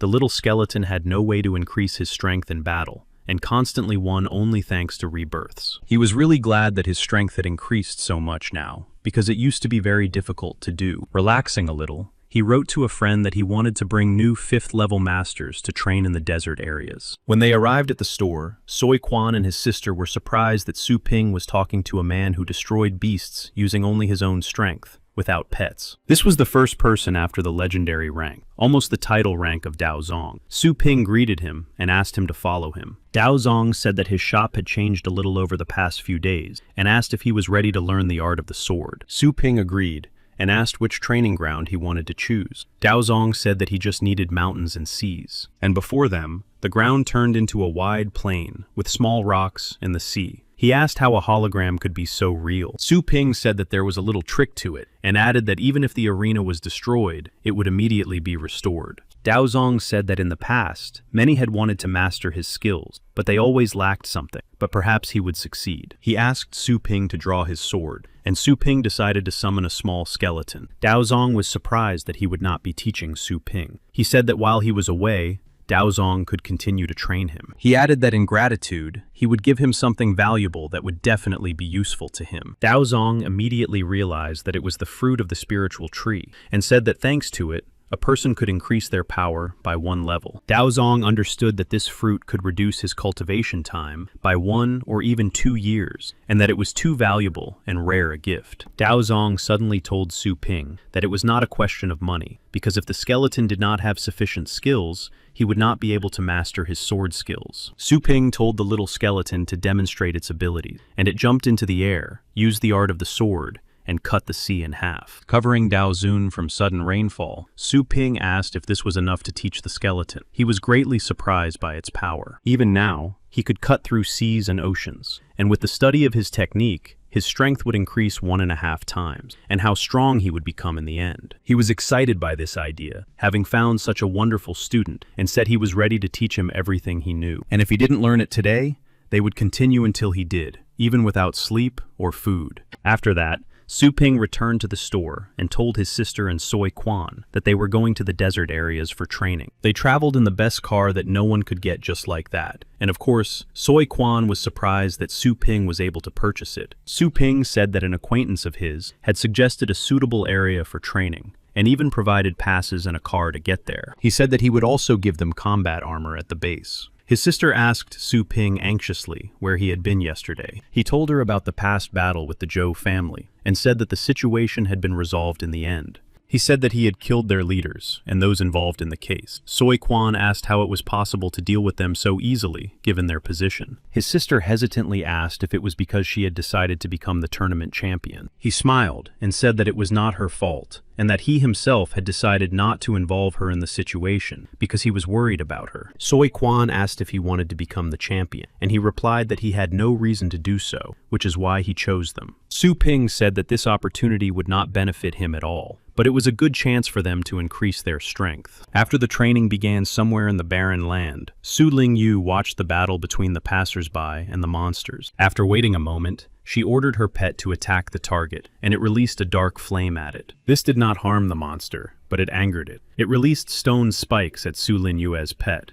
but when it hit, it turned out to be just an illusion, which even the monster itself did not expect. At that moment, her pet and Soi Quan attacked the monster from behind. Soi Quan's pet immobilized the monster with its vine. Su Lin Yue ordered her fire beast to use the fire whirlwind skill. The wounded monster decided to attack the owners of these pets and jumped towards them. Soi Quan said that the monster was going after Su Lin Yue and told her to be careful. She replied that it was almost defeated and asked him to block its attack. Soi Quan's second pet stood between Su Lin Yue and the monster and stopped it. She decided that it was time to summon the moon dragon. When it emerged from space, she used her 4th level power boost and ordered it to use its moon claws. Together, they were able to defeat the monster and were happy that their efforts had finally paid off. But suddenly, something bigger appeared behind them. Su Lin Yue noticed it first, and putting up a star barrier, pushed Soi Quan away, and was able to save them from the attack of the hammerhead python. Sui Kwang noticed that Su Lin Yue was injured because she had covered him, and he called on the Soul Eater for help. The Soul Eater used covering miasmas and attacked the python to distract its attention. When the monster was distracted, Soi Quan noticed that the monster also possessed poison and asked Su Lin Yue how she was. She said that she could handle it because she had been trained by masters of poisons and recovery for just such situations. And if the wound was stimulated a little, it would heal quickly. Soi Quan admired her and said that she was very cool. Hearing the python's roar, Soi Quan said that it seemed to have called its comrades. Su Lin Yue said that thanks to the miasma,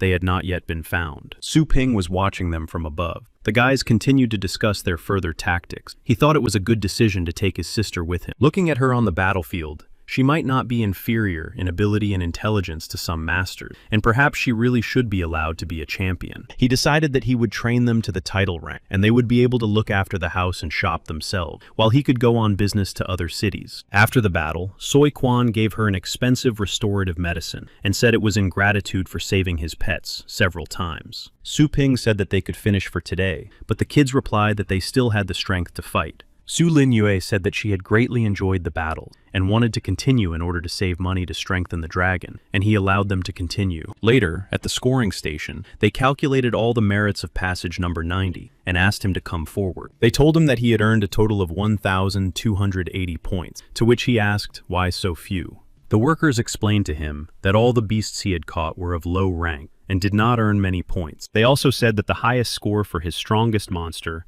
was only 1,000, and it was a 4th rank beast. Then they laughed at him. After that, they counted the points for the Night Wolves group, and they had more than 1.5 million, and there were 64 people on the team. When they were asked how to distribute the points among all the team members, the commander quickly told everyone how many they would get. The previous passer was angry that he had worked all day and received such a small number of points, while some interns who were dumber than him received 5,000. The inspectors called the next 3 passers, who, according to their calculations, received 2,256,000 points. It was Su Ping and his team who had defeated a whole bunch of monsters and returned unharmed. Everyone was surprised that they would receive 700,000 points per person. When asked how to distribute the points, Su Ping replied that they should be divided between Su Lin Yue and Soi Quan. Soi Quan said that Su Lin Yue should take a little more, because she had saved his life several times, to which she replied that she was just doing her job. Suddenly, the crowd began to shout that it was unfair that they had been given so many points. They shouted that they did not agree that these people had been given millions, while they had only received a few thousand for their monsters. Su Yanning was also in the crowd, but she remained silent and did not speak up like everyone else. Her friend asked her why she was silent, saying that it was not fair. The commander of the Night Wolves ordered everyone in his group to be quiet to stop the commotion. A member of his team said that the newcomers did not understand how the points for their work were distributed. The newbies said that even though they hadn't been very helpful to their team, Su Yanning had helped them a lot and deserved more. They kept insisting that the points should be distributed according to merit. Su Lin Yue wanted to get involved in their conversation, but Su Ping stopped her and told her not to jump to conclusions. The group leader told the newbies not to think that because they defeated the ferocious beasts together, they could claim something more.